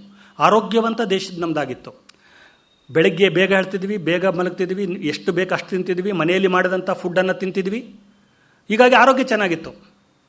ಮೊದಲೇ ಒಂದು 20 ವರ್ಷದ ಕೆಳಗೆ ಅಡ್ವರ್ಟೈಸ್ಮೆಂಟ್ ನೋಡಿದ್ರೆ ಮನೆಯಲ್ಲಿ ಮಾಡಿದ ಅಡುಗೆ, ಕಾಮತ್ ಹೋಟ್ಲ್ ಅಡುಗೆ ಇದೆ ಅಂತೇಳಿ ಅಡ್ವರ್ಟೈಸ್ಮೆಂಟ್ ಕೊಡ್ತಿದ್ರು. ಈಗ ಕಾಮತ್ ಹೋಟ್ಲ್ನ ಅಡುಗೆ ಇದ್ದಂಗಿದೆ ಮನೆಯಲ್ಲಿ ಅಂತೇಳಿ ಅಡ್ವರ್ಟೈಸ್ಮೆಂಟ್ ಕೊಟ್ಟಿದ್ದಾರೆ. ಒಂದು ಉದಾಹರಣೆ ಹೇಳಿದ್ದೆ ಸರ್ ಅಷ್ಟೇ. ನಾನು ಅಡ್ವರ್ಟೈಸ್ಮೆಂಟಲ್ಲಿ ವ್ಯತ್ಯಾಸ ಆಗಿದೆ. ಇವತ್ತು ಇಂಥ ಹೋಟ್ಲಲ್ಲಿ ಚೆನ್ನಾಗಿದೆ ಅಂದರೆ ಆ ಮಂದಿ ಎಲ್ಲ ಹೋಗ್ತಾರೆ. ದುರ್ದೈವದಿಂದ ಹೇಳಬೇಕಾಗುತ್ತೆ, ನಗರಗಳಲ್ಲಿ, ಅದು ಬೆಂಗಳೂರಲ್ಲಿ ನಾನು ಸುಮ್ಮನೆ ಬೆಳಗ್ಗೆ ನೋಡ್ತೇನೆ, ಟಿಫಿನ್ ಸೆಂಟ್ರಿಗೆ ಹೋದರೆ ಶನಿವಾರ ಭಾನುವಾರ ಎಲ್ಲ ಪ್ಯಾಕೆಟ್ಗಳ ಊಟಗಳು ಮನೆಗೆ ಹೋಗ್ತೀವಿ. ಯಾರ ಮನೆಯಲ್ಲಿ ಒಲೆ ಹೊತ್ತಂಗಿಲ್ಲ. ಯಾಕಂದ್ರೆ ರೆಸ್ಟ್ ಸಿಕ್ಕದ್ರಿ ನಮ್ಗೆ. ಇಷ್ಟೆಲ್ಲ ಯಾರು ತ್ರಾಸ ಪಡ್ತಾರೆ? ನಮ್ಮ ವಯಸ್ಸಿನ ಹುಡುಗರೆಲ್ಲ ಊಟ ಮಾಡಬೇಕಾದ್ರೆ ಇವತ್ತು ಅಡುಗೆ ಚಿಕ್ಕಮ್ಮ ಮಾಡಿದಾಳೆ, ಇವತ್ತು ಮಾಮಿ ಮಾಡಿದಾಳೆ, ಇವತ್ತು ಅಜ್ಜಿ ಮಾಡಿದಾಳೆ, ಇವತ್ತು ಮೌಸಿ ಮಾಡಿದಾಳೆ, ಹಿಂಗೆ ಹೇಳಿ ಉಣ್ತಿದ್ರು. ಒಂದೊಂದು ಐಟಮ್ ಮಾಡಿದಾಗ ಅವ್ರ ಹೆಸರಲ್ಲಿ ಬರ್ತಿತ್ತು. ಇವತ್ತು ಅವ್ರಿಗೆ ಗೊತ್ತೇ ಇಲ್ಲ, ಯಾಕಂದರೆ ಅವ್ರು ಯಾರೂ ಮಾಡೋರಿಲ್ಲ. ಇವತ್ತು ಟೇಸ್ಟ್ ಅನ್ನೋದೇ ಹೋಗಿದೆ. ತಿಂತಾ ಇರ್ತಾರೆ. ಆರ್ಥಿಕತೆ. ನಮ್ಮೊಬ್ಬರು ವಯಸ್ಸಾದ್ರು ನನ್ನ ಮಿತ್ರರೊಬ್ಬರು, ನಮ್ಮ ಮೊಮ್ಮಗಳು ತಿಂಡಿನೇ ಊಟನೇ ಮಾಡಂಗಿಲ್ಲ ರೀ ಅಂತಂದಳು. ನಾನಂದೆ ಸಣ್ಣ ಹುಡುಗಿರ್ಬೇಕು, ಊಟ ಮಾಡಲಿಕ್ಕಿಲ್ಲ, ಸ್ವಲ್ಪ ಹಾಲ್ಗಿಲ್ ಕುಡಿಸ್ರಿ ಅಂತೇಳಿ. ಎಷ್ಟು ವರ್ಷ ಹೇಳಿದೆ? 2.5 ವರ್ಷ ಆದ್ರಿ, ಸ್ವಲ್ಪ ನಡೀತದ, ಊಟ ಏನು ಮಾಡೋಂಗಿಲ್ಲ ಅಂತೇಳಿ. ನಾಳೆ ಹಾಲು ಕೊಡ್ರಿ, ಹಣ್ಣು ಕೊಡ್ರಿ, ಇವೆಲ್ಲ ಕೊಡ್ರಿ. ನಾನು ಸುಮ್ಮನೆ ಹೇಳ್ತೀವಲ್ಲ ಹೇಳಿದೆ. ಒಂದಿನ ವಾಕಿಂಗ್ ಮುಗಿಸ್ಕೊಂಡು ಬರಬೇಕಾದ್ರೆ ಮಗಳನ್ನ ಕರ್ಕೊಂಡು ಕೈಯಾಗ ಒಂದು ಕುರ್ಕುರಿ ಹಿಡ್ಕೊಂಡು ಹೊಂಟಿದ್ರು ಅವರು. ನಾನು ಹೇಳಿದೆ, ನಿಮ್ಮ ಮಗಳಿಗೆ ಬೆಳಗ್ಗೆ 6ಕ್ಕೆ ಕುರ್ಕುರಿ ತಿನ್ನಿಸ್ರಿ, ಎಲ್ಲಿ ಹಸಿವಾಗ್ತದೆ ರೀ? ಆರ್ಥಿಕತೆ ಚೇಂಜ್ ಆಗಿದೆ. ಆತ್ಮೀಯ ಬಂಧುಗಳೇ, ನಾನು ಸಣ್ಣವನಿರಬೇಕಾದ್ರೆ ನಮ್ಮ ಕಿಸೆಯಲ್ಲಿ 4 ಆಣೆ ಇದ್ದರೆ ದೊಡ್ಡ ಶ್ರೀಮಂತರವತ್ತು ನಾವು. ರೊಕ್ಕನೇ ಇರ್ತಿರಲಿಲ್ಲ, ರೊಕ್ಕನೇ ಬೇಕಾಗಿರಲಿಲ್ಲ ನಮಗೆ. ಹೋಟ್ಲಿರಲಿಲ್ಲ, ವಾಹನಗಳಿರಲಿಲ್ಲ, ಯಾವುದೂ ಇರಲಿಲ್ಲ. ಇವತ್ತು ಏನೂ ಬೇಡ ಅಂದರೂ ಕೂಡ ಒಂದು ಮೊಬೈಲ್ ಇದ್ದರೆ ತಿಂಗಳಿಗೆ 500 ರೂಪಾಯಿ. ಊಟಕ್ಕೆ ತಿಂತಿರಲ್ಲ, ಅದ್ರ ಮೊಬೈಲ್ 2 ಇಟ್ಟಿರ್ತಾನೆ, ಮಾಡ್ಲಕ್ಕೊಂದು ತರ್ಲಕ್ಕೊಂದು. ಅನ್ನೆಸೆಸರಿ ಮೊಬೈಲ್ ಇಲ್ಲದೆ ಬದುಕಲಿಕ್ಕೆ ಆಗಲ್ವಾ? ನಾನು ಕೇಳಿದೆ, ಈ ಕೋಟಿಗಟ್ಟಲೆ ಏನು ಬಿಸ್ನೆಸ್ ಅಪ್ಪ ನಿಂದು? ಕೋಟಿ ಇಲ್ಲರಿ, ಮೊಬೈಲ್ ಬಿಡ್ಲಿಕ್ಕೆ. ಎಷ್ಟು ವಿಚಿತ್ರ ಅಂದರೆ ಒಳಗಡೆ ಟಾಯ್ಲೆಟ್ ಹೋದಾಗ ಇಟ್ಕೊಂಡು ಕೂತಿರ್ತಾನೆ ಅವನು. ನಾನು ಹೇಳಿದೆ, ಮೊಬೈಲ್ ಇದು ಪರರಿಗಾಗಿ ಬದುಕೋದಿದೆ, ನಮಗಾಗಿ ಅಲ್ಲ. ನಮಗೆ ಭೇಟಿ ಮಾಡೋರಿದ್ರೆ ನಮ್ಗೆ ಬೇಕಾದ ಫೋನ್ ಮಾಡ್ತಾರೆ, ಸ್ವಂತ ಬಂದು ಭೇಟಿ ಮಾಡ್ತಾರೆ. ಅವನ ಸಲಗ್ರಿ ನನಗೆ ಫೋನ್ ಬರೋದು ಅದಕ್ಕೆ ಇಟ್ಟಿದೆ ಅಂತ ಹೇಳ್ತಾನಂತ. ಅದಕ್ಕೆ ಈಗ ಯಾವುದ್ಯಾವುದು ಭಾರತೀಯತೆ ಇತ್ತು ಅದೆಲ್ಲ ಮತ್ತೆ ಹಿಸ್ಟ್ರಿ ರಿಪೀಟ್ಸ್ ಮತ್ತೆ ಭಾರತದಲ್ಲಿ ಬರ್ತದೆ. ಮೊಬೈಲ್ ಮುಕ್ತ ಜೀವನ ಮಾಡಿರಿ, ಆರೋಗ್ಯ ಚೆನ್ನಾಗಿಟ್ಕೋರಿ. 24 ಗಂಟೆ ಮಾತಾಡಿದ್ರೆ ಮೆದುಳಿನ ಕ್ಯಾನ್ಸರ್ ಬರುತ್ತೆ. ರಾತ್ರಿ ಬಗಲಾಗಿ ಇಟ್ಕೊಂಡು ಮಕ್ಕೋಬೇಡ್ರಿ, ಇಟ್ಟಲ್ಲೇ ಚಾರ್ಜ್ ಆಗುತ್ತೆ, ಸ್ಫೋಟ ಆಗುತ್ತೆ, ಅಯಸ್ಕಾಂತ ಕಿರಣ ಆಗುತ್ತೆ. ಯಾವುದು ಭಾರತೀಯರು ಬೇಡ ಅಂದಿದ್ರು ಅದನ್ನೆಲ್ಲ ಹೇಳಿದ ಮೇಲೆ, ಬೇರೆಯವ್ರು ಹೇಳಿದ ಮೇಲೆ ಚೆನ್ನಾಗಿರುತ್ತೆ. ನಾನು ತುಂಬ ಸಲ ನಿಟ್ಟೂರು ಶ್ರೀನಿವಾಸರ ಉದಾಹರಣೆ ಕೊಡ್ತೇನೆ. ವಾಕಿಂಗ್ ಮಾಡಿರಿ, ಯು ವಿಲ್ ಬಿ ಕಿಂಗ್. ಅವರು ಶತಮಾನಗಳವರೆಗೆ ಬದುಕಿದ್ರು ಅಂತೇಳಿ. ಇವತ್ತು ವಾಕಿಂಗ್ ಮಾಡಲಿಕ್ಕಿಲ್ಲ, ವಿಟಮಿನ್ ಡಿ ವಾಕಿಂಗ್ ಮಾಡಿದಾಗ ಸಿಗುತ್ತೆ. ಆದರೆ ಅದನ್ನು ತಗೊಳ್ಳಿ, ಎಲ್ಲರೂ 8 ಗಂಟೆಗೆ ಹೇಳ್ತಾರೆ. ನಾವು ಯಾವುದು ಪುಕ್ಷಟೆ ಸಿಗುತ್ತೆ, ಯಾವುದು ಖರ್ಚಿಲ್ಲದೆ ಸಿಗುತ್ತೆ, ಅದನ್ನು ಮಾಡಲಿಕ್ತಾ ಇರಲ್ಲ. 40 ವರ್ಷ ಆದಮೇಲೆ ಡಾಕ್ಟ್ರ್ ಹೇಳಿದ್ಮೇಲೆ ವಾಕಿಂಗ್ ಬರುತ್ತೆ. 45 ಈ ಸಾಫ್ಟ್ವೇರ್ ಇಂಜಿನಿಯರ್ಸು 40 ವರ್ಷಕ್ಕೆ ಮುದುಕರಾಗಿರ್ತಾರೆ. ಏನೇನು ಗಳಿಸ್ತಾರೆ 40 ವರ್ಷದವರೆಗೆ, 40 ವರ್ಷ ಆದಮೇಲೆ ಆರಾಮಿರ್ಲಕ್ಕೆ ಖರ್ಚು ಮಾಡ್ತಾರೆ. ಫಸ್ಟ್ ಹೋದ ಕೂಡಲೇ ಡಾಕ್ಟ್ರಲ್ಲಿ ಕೇಳ್ತಾರೆ, ನಿಂದು ಇನ್ಶೂರೆನ್ಸ್ ಇದೆಯಾ ಅಂದರೆ ಟ್ರೀಟ್ಮೆಂಟ್ ಕೊಡ್ತಾರೆ ಅವರು. ಯಾಕಂದರೆ ಇವ್ನು ಸಾಫ್ಟ್ವೇರ್ ಇಂಜಿನಿಯರು, ಇವ್ನು ಇನ್ಶೂರೆನ್ಸ್ ಮಾಡಿಸಿರ್ತಾನೆ, ಇವ್ನು ದೋಚಬಹುದು ಅಂತೇಳಿ. ಎಷ್ಟು ಆರೋಗ್ಯ ಕ್ಷೇತ್ರ ಹದಗೆಟ್ಟಿದೆ ಅಂದರೆ, ನಾನೊಂದು ಪೇಷಂಟ್ ನೋಡ್ಲಿಕ್ಕೆ ಹೋಗಿದ್ದೆ ನಮ್ಮ ರಿಲೇಷನಲ್ಲಿ, ತುಂಬ ಬಡವರವರು. ಡಾಕ್ಟ್ರ್ ಹತ್ರ ಕೇಳಿದೆ, ಡ್ಯೂಟಿ ಡಾಕ್ಟ್ರ್ ಹತ್ರ, ಏನು ರೀ ಪೇಷಂಟ್ ಕಂಡೀಷನ್ ಏನಿದೆ ಅಂತೇಳಿ. ಇಲ್ಲರಿ, ಅವ್ರು ಕಿಡ್ನಿ ಎಕ್ಸೆಪ್ಟ್ ಮಾಡೋವಲ್ದು, ಹೃದಯ ಎಕ್ಸೆಪ್ಟ್ ಮಾಡೋವಲ್ದು, ನರ ಎಕ್ಸೆಪ್ಟ್ ಮಾಡೋವಲ್ದು, ಆಕ್ಸಿಜನ್ ಮೇಲೆ ಇಟ್ಟಿವಿ ಅಂತ ಹೇಳಿದೆ. ನಾನು ಯಾರು ಕೈಲಾಗಂಗಿಲ್ಲ, ಯಾಕೆ ಇಟ್ರಿ ಅಂತ ಕೇಳಿದೆ ನಾನು. ಇಲ್ಲರಿ, ಅವ್ರದ್ದು ಭಾಳ ಪ್ರೀತಿ ಅದ ತಾಯಿ ಮೇಲೆ ಅಂತ ಹೇಳಿದೆ. ನಾನು ಹೇಳ್ರಿ, ಪ್ರೀತಿ ಏನ್ರಿ, ತಾಯಿ ಆಸ್ಪತ್ರೆದಾಗಿಟ್ಟು ನಾಳೆ ಬಿಲ್ ಕೊಡ್ಲಿಕ್ಕಾಗಿಲ್ಲ ಅಂದ್ರೆ ಅವ್ರಿಗೆ ಹಂಗೆ ಬಿಡ್ತಾರೆ. ಅವ್ರು ತುಂಬ ಬಡವರಿದ್ದಾರೆ, ಟ್ರೀಟ್ಮೆಂಟ್ ಕೊಡ್ತಾರೆ, ಹೆಂಗೆ ನೋಡ್ರಿ ಅಂದ ಕೂಡಲೇ ವೆಂಟಿಲೇಟರ್ ತೆಗೆದುಬಿಟ್ರು ಬಂಧುಗಳೇ. ಕರ್ಕೊಂಡೋದ್ರು. 2-3 ದಿನ ಮೇಲೆ ಅವ್ರು ಇಲ್ಲಾಂದ್ರೆ 2-3 ದಿನ ಮತ್ತೆ 20,000 ಬಿಲ್ ಮಾಡೋರಿದ್ದರು. ಮನುಷ್ಯನ ಆರೋಗ್ಯದ ಮೇಲೆ ಆಟ ಆಡ್ತಕ್ಕಂಥ ಆರೋಗ್ಯ ಕ್ಷೇತ್ರ ನಿರ್ಮಾಣ ಆಗಿದೆ. ಮೊದಲು ನಮ್ಮಲ್ಲಿ ಯಾರೇ ಆಯುರ್ವೇದಿಕ್ ಡಾಕ್ಟರ್ ಹತ್ರ ಹೋದಾಗ ಕೈ ಹಿಡಿದು ನೋಡಿ, ಏನಾಗಿದೆಪ್ಪ, ಜ್ವರ, ತುಂಬ ಜ್ವರ ರೀ, ನಾವೆಷ್ಟು ಕತೆ ಹೇಳಿದ್ರೆ, ನಾನು ಇದನ್ನೆಲ್ಲ ಬಿಡು, ಯಾಕೆ ಚಿಂತೆ ಮಾಡ್ತಂದರೆ ಅರ್ಧ ದಣು ಕಡಿಮೆ ಆಗ್ತಿತ್ತು. ಇವತ್ತಿನ MBBS ಅವರು ಒಪ್ಕೋತಾರೆ. ಇವತ್ತು ನಮ್ಮ ಹತ್ರ ಬರ್ತಕ್ಕಂಥ ಅರ್ಧದಷ್ಟು ಪೇಷಂಟ್ಗಳು ಬರೀ ಮಾನಸಿಕ ಭಯದಿಂದ ಬರ್ತಾ ಇದ್ದಾರೆ.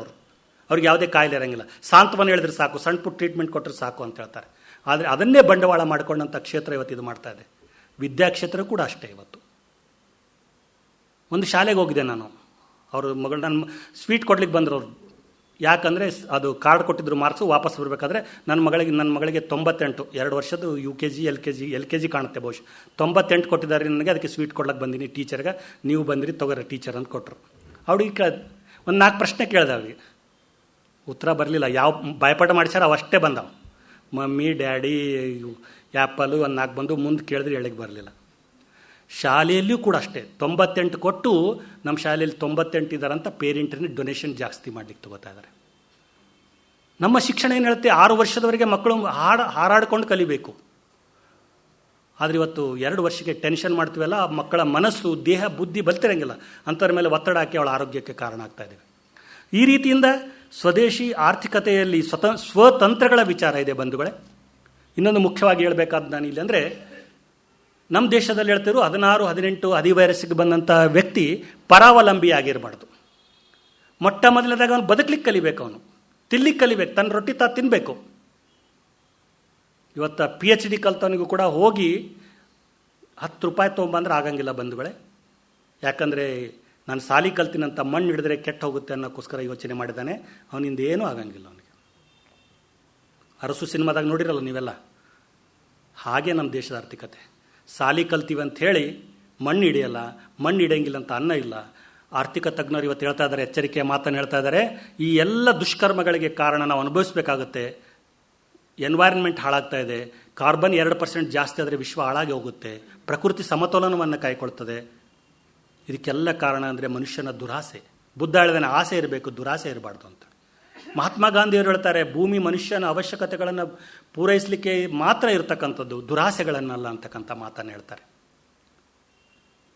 ಆದರೆ ಇವತ್ತು ನಾವೇನು ಮಾಡ್ತಾ ಇದ್ದೇವೆ, ಲಕ್ಷ ಕೋಟಿಗಳನ್ನು ಮೊಮ್ಮಕ್ಕಳ ಸಲುವಾಗಿ ರಾಜಕಾರಣಿಗಳನ್ನು ಲೆಕ್ಕ ಹಾಕಿದರೆ 1000-2000 ಕೋಟಿ ಹೇಳ್ತಾರೆ. ಅವ್ರು ಏನು ಮಾಡಿದ್ರೆ ಗೊತ್ತಿಲ್ಲ. ಪಂಚಾಯತಿಯಲ್ಲಿ ನಾವೆಲ್ಲ ನೋಡ್ತೀವಿ, ನಮ್ಮ ಬಜೆಟ್ ನಾವು ಸ್ವಂತ 30-35 ವರ್ಷ ಲೆಕ್ಕ ಇಟ್ಟು ರಿಟೈರ್ಡ್ ಬಂದ ಅಮೌಂಟು ಫಿಕ್ಸ್ ಡಿಪಾಸಿಟ್ ಮಾಡಿದ್ರೆ ಅದ್ರ ಮೇಲೆ ತೆರಿಗೆ ಕೊಡ್ತೇವೆ ನಾವು. ಆದರೆ ಗ್ರಾಮ ಪಂಚಾಯತಿ ಸದಸ್ಯ, ಜಿಲ್ಲಾ ಪಂಚಾಯತಿ ಸದಸ್ಯ, ವಿಧಾನಸಭೆ ಸದಸ್ಯ ಪ್ರತಿ ಎಲೆಕ್ಷನ್ಗೂ 2-3 ಪಟ್ಟು ಆದಾಯ ತೋರಿಸ್ತಾನೆ ಅವನು. ಈ ಸಲ 50 ಲಕ್ಷ ತೋರಿಸಿದ್ರೆ ಮುಂದಿನ 2.5 ಕೋಟಿ ಆಗಿರ್ತದೆ, 3 ಕೋಟಿ ಆಗಿರ್ತದೆ. ಯಾವ ಬಿಸ್ನೆಸ್ಸಿಂದ ಗಳಿಸಿದ ಅವನು? ಯಾರೂ ಕೇಳಂಗಿಲ್ಲ. ದೇಶದ ಆದಾಯ ತೆರಿಗೆ ಇಲಾಖೆ ಕಣ್ಣು ಮುಚ್ಕೊಂಡಿರ್ತದೆ. ಜನನೇ ಕೇಳಲ್ಲ ಅಂದರೆ ಮಂದಿ ಯಾಕೆ ಕೇಳಕ್ಕೆ ಹೋಗ್ತಾರೆ ಅವರು? ಓಪನ್ ಆಗಿ ಡಿಕ್ಲೇರ್ ಮಾಡ್ತಾರೆ, ಅವ್ರನ್ನ ಮುಚ್ಚು ಮರಿಯಲ್ಲ. ಡಿಕ್ಲೇರ್ ಮಾಡಿದ 10 ಪಟ್ಟು ಅನ್ಡಿಕ್ಲೇರ್ಡ್ ಆಸ್ತಿ ಇದೆ, ಅದು ದೋಚಿದ್ದಾರೆ. ಅದನ್ನು ಎಲ್ಲಿಡಬೇಕಂತ ಗೊತ್ತಿಲ್ಲ ಅವರಿಗೆ. ಅನ್ಪ್ರೊಡಕ್ಟಿವ್ ಪರ್ಪಸ್ ಇದೆ. ಇವತ್ತು ಸ್ವಿಸ್ ಬ್ಯಾಂಕಲ್ಲಿ ಇಡ್ತಿದ್ರು. ಕಪ್ಪು ಹಣಕ್ಕೂ ಕೂಡ ನಮ್ಮ ದೇಶದವ್ರು ವಿಚಿತ್ರ ನಿರ್ಮಾಣ ಮಾಡಿದ್ದಾರೆ ಅವರು. ಸರ್ಕಾರದ ಕಾನೂನುಗಳೇ ಕಪ್ಪು ಹಣಕ್ಕೆ ಕಾರಣ ಆಗುತ್ತೆ. ಅಟ್ಲೀಸ್ಟ್ ಎಲ್ಲರ ಹಣ ಬ್ಯಾಂಕಲ್ಲಿ ಬಂದರೆ ಉದ್ಯೋಗಕ್ಕಾಗಿ, ಅಭಿವೃದ್ಧಿಗಾಗಿ ಬಳಕೆ ಆಗುತ್ತೆ. ಅದರ ಮೇಲೆ ಟ್ಯಾಕ್ಸ್ ಹಾಕಿರೋದ್ರಿಂದ ಎಲ್ಲ ಹಣವು ಕೂಡ ಔಟ್ ಆಫ್ ಬ್ಯಾಂಕ್ ಆಗ್ತಾ ಇದೆ. ಇವತ್ತು ಟ್ರಾನ್ಸಾಕ್ಷನ್ ಔಟ್ ಆಫ್ ಬ್ಯಾಂಕ್ ಮಾಡ್ತಾ ಇದ್ದಾರೆ. ಬ್ಯಾಂಕಿಗೆ ಬರ್ತಕ್ಕಂಥ ಆದಾಯ ಕಡಿಮೆ ಆಗಿದೆ ಬಂಧುಗಳೇ. ಸರ್ಕಾರ ಯೋಚನೆಯೇ ಮಾಡಂಗಿಲ್ಲ ಇದಕ್ಕೆ. ಸ್ವಲ್ಪ ತೆರಿಗೆ ಹಾಕಿದ ಪರಿಣಾಮವಾಗಿ ಜನಗಳಿಗೆ ಹೆದರಿಕೆ ಹಾಕ್ಬಿಡಿದೆ. ಎಲ್ಲಿ ಇನ್ಕಮ್ ಟ್ಯಾಕ್ಸ್ದವ್ರು ಬಂದು ನನಗೆ ನನ್ನ ಮೈ ಮುರಿದು ದುಡ್ಡ ಹಣವನ್ನು ಕಸ್ಕೊಂಡು ಹೋಗ್ತಾರೆ ಅಂತಕ್ಕಂಥ ಭಯ ಶುರುವಾಗಿದೆ. ಸರ್ಕಾರ ಜನಗಳ ಮೇಲೆ ವಿಶ್ವಾಸ ಇಡಬೇಕು. ನಿಮ್ಮ ಆಸ್ತಿಯನ್ನು ಡಿಕ್ಲೇರ್ ಮಾಡಿ, ನಿಮ್ಗೆ ಇಷ್ಟು 1% ಟ್ಯಾಕ್ಸ್ ಕಟ್ಟಿ, ನೀವು ಕಡಿಮೆ ಟ್ಯಾಕ್ಸ್ ಕಟ್ಟಿ ಹೆಚ್ಚು ಆದಾಯವನ್ನು ಕೊಡಿ. ಯಾವಾಗ 3 ರೂಪಾಯಿ 5 ರೂಪಾಯಿ ಪ್ಲಾಟ್ಫಾರ್ಮ್ ಟಿಕೆಟ್ ಇತ್ತು, ಅವಾಗ ಪ್ಲಾಟ್ಫಾರ್ಮ್ ಆದಾಯ ಜನ ಆಗಿತ್ತು. 10 ರೂಪಾಯಿ ಮಾಡಿದ್ರು ಅರ್ಧ ಜನ ಹಾಗೆ ಹೋಗಿ ವಾಪಸ್ ಬರ್ತಾರೆ, ಯಾರು ತೊಗೊಳ್ಳಲ್ಲ ಪ್ಲಾಟ್ಫಾರ್ಮ್ ಟಿಕೆಟ್. ನಮ್ಮ ದೇಶದಲ್ಲಿ ಸರ್ಕ್ಯುಲೇಷನ್ ಜಾಸ್ತಿ ಆಗಬೇಕು, ಆದಾಯ ಜಾಸ್ತಿ ಆಗಬೇಕು, ಈ ಉದ್ದೇಶದ ಇತ್ತು. ಆದರೆ ಸರ್ಕಾರದ ನೀತಿಗಳು ಎಲ್ಲವೂ ಪಾಶ್ಚಾತ್ಯೀಕರಣದ ಪರಿಣಾಮವಾಗಿ, ಎಲ್ಲವನ್ನೂ ಹಣದ ದೃಷ್ಟಿಯಿಂದ ನೋಡೋ ಸಲುವಾಗಿ, ಎಲ್ಲವನ್ನ ಲಾಭದಿಂದ ಲೆಕ್ಕದಾಗಿ, ಮನುಷ್ಯನ ಭಾವನೆಗಳಿಗೆ ಬೆಲೆ ಇಲ್ಲದ ಪರಿಣಾಮವಾಗಿ ಸರ್ಕಾರದ ಆದಾಯ ಕಡಿಮೆ ಆಗ್ತಾ ಇದೆ ಬಂಧುಗಳೇ. ಇನ್ನೊಂದು, ನಮ್ಮವರ ಆಚರಣೆಗಳು ಎಷ್ಟು ಚೆನ್ನಾಗಿದೆ. ಸಂಬಂಧಗಳನ್ನು ರೂಢಿಸಿದ್ದಾರೆ. ಸಂಬಂಧಗಳು ಗಟ್ಟಿಯಾಗಬೇಕು. ಸಂಬಂಧ ಗಟ್ಟಿಯಾದಾಗ ಆರ್ಥಿಕತೆಯ ಭಾರ ಕಡಿಮೆ ಆಗುತ್ತೆ. ಮನುಷ್ಯನಲ್ಲಿ ವಿಶ್ವಾಸ ಬರುತ್ತೆ. ಏನಾದರೂ ಎಡೆಯುವುದರೆ, ಹಾನಿ ಆದರೆ ನನಗೆ ಎತ್ಕೊಳ್ಳಿಕ್ಕೆ, ಆಸರೆ ಕೊಡಲಿಕ್ಕೆ ಒಬ್ಬ ಇದ್ದಾರೆ ಅಂತ ಅನಿಸುತ್ತೆ. ಅದಕ್ಕೋಸ್ಕರ ಜೊತೆಯಾಗಿರ್ಬೇಕು ಅನ್ನೋಕ್ಕೋಸ್ಕರ, ಫ್ಯಾಮಿಲಿಯರು ಜೊತೆಯಾಗಿರ್ಬೇಕು ಅನ್ನೋದಕ್ಕೋಸ್ಕರ ಹಬ್ಬ ಹುಣ್ಣಿಮೆಗಳನ್ನು ತಂದರು. ಬಂಧುಗಳು ಜನ ಆಗಿರಬೇಕಾದ್ರೆ ದೊಡ್ಡ ದಸರೆ ದೀಪಾವಳಿಗಳನ್ನು ಆಚರಣೆಗೆ ತಂದರು. ಇದರಲ್ಲಿ ಆರ್ಥಿಕತೆ ಇದೆ. ಇದರಲ್ಲಿ ಊರವರೆಲ್ಲ ಒಟ್ಟಾಗಿರ್ಬೇಕು ಅನ್ನೋದಕ್ಕೋಸ್ಕರ ಜಾತ್ರೆ ತಂದರು. ದೇಶ ಚೆನ್ನಾಗಿರ್ಬೇಕು ಅನ್ನೋದಕ್ಕೋಸ್ಕರ ಯಾತ್ರೆ ಕಾನ್ಸೆಪ್ಟ್ ತಂದಿದ್ದಾರೆ ಬಂಧುಗಳೇ. ನೀವು ಭೇಟಿ ಆಗಲಿಲ್ಲ ಅಂದರೆ, ಸ್ವಂತ ತಂದೆ ಮಕ್ಕಳಿರ್ಲ ಒಂದು 5 ವರ್ಷ 10 ವರ್ಷ ಬಿಟ್ಟರೆ ಅಲ್ಲಿ ನಿಮಗೆ ಸಂಬಂಧಗಳ ಕೊರತೆ ಕಾಡುತ್ತೆ ಬಂಧುಗಳೇ. ಮೊಬೈಲಿಂದ ನಾವು ಸಂಬಂಧಗಳನ್ನು ಸ್ಥಾಪಿಸಬೇಕು ಅಂತ ಏನಾದರೂ ಅಂದ್ಕೊಂಡ್ರೆ ತಪ್ಪು. ಮನುಷ್ಯನೇ ಭೇಟಿಯಾದಾಗ ಏನು ಸಂಬಂಧ ನಿರ್ಮಾಣ ಆಗುತ್ತೆ, ಅದು ಬೇರೆ ಯಾವುದೇ ಮೆಕ್ಯಾನಿಕಲೈಜಿಂದ ಮನುಷ್ಯನಿಗಿಂತ ಮಷಿನ್ ಮೇಲೆ ಜಾಸ್ತಿ ಸರ್ಕಾರ ಡಿಪೆಂಡೆಂಟ್ ಆಗಿದೆ. ಇವತ್ತು ಎಲ್ಲವನ್ನ ಮಷಿನ್ ಮಾಡಬೇಕಂತ ಅನಿಸುತ್ತೆ. ಸಂಪತ್ತಿ ಎಲ್ಲ ಶ್ರೀಮಂತರ ಹತ್ರ ಹೋಗ್ತಾ ಇದೆ, ಬಡವರಾಗಿ ಉಳಿತಾ ಇದ್ದಾರೆ. 70 ವರ್ಷಗಳ ನಂತರ ನಮ್ಮ ದೇಶದಲ್ಲಿ ಸರ್ಕಾರ ಕೊಟ್ಟಂಥ ಅಂಕಿಅಂಶಗಳ ಪ್ರಕಾರ 20 ಕೋಟಿ ಜನ ಒಪ್ಪತ್ತು ಊಟಕ್ಕಾಗಿ ಬಡದಾಡ್ತಾ ಇದ್ದಾರೆ ಇವತ್ತು.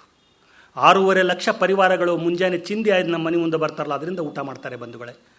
ಯಾವ ಸ್ವಾತಂತ್ರ್ಯ ಹೋರಾಟಗಾರರು ತಮ್ಮ ಹೆಂಡತಿ ಮಕ್ಕಳು ಸಂಸಾರ ಎಲ್ಲವನ್ನ ತ್ಯಾಗ ಮಾಡಿ ದೇಶದ ಹೋರಾಟಕ್ಕೆ ಭಾಗವಹಿಸಿದ್ರು, ಅವರೆಲ್ಲರ ಇಚ್ಛೆ ಇತ್ತು ಸಂಪದ್ಭರಿತ ಭಾರತ ಆಗಬೇಕು, ಶ್ರೀಮಂತ ಭಾರತ ಆಗಬೇಕು, ವಿಶ್ವಗುರು ಆಗಬೇಕು ಅಂತ ಕನಸು ಕಂಡಿದ್ರು.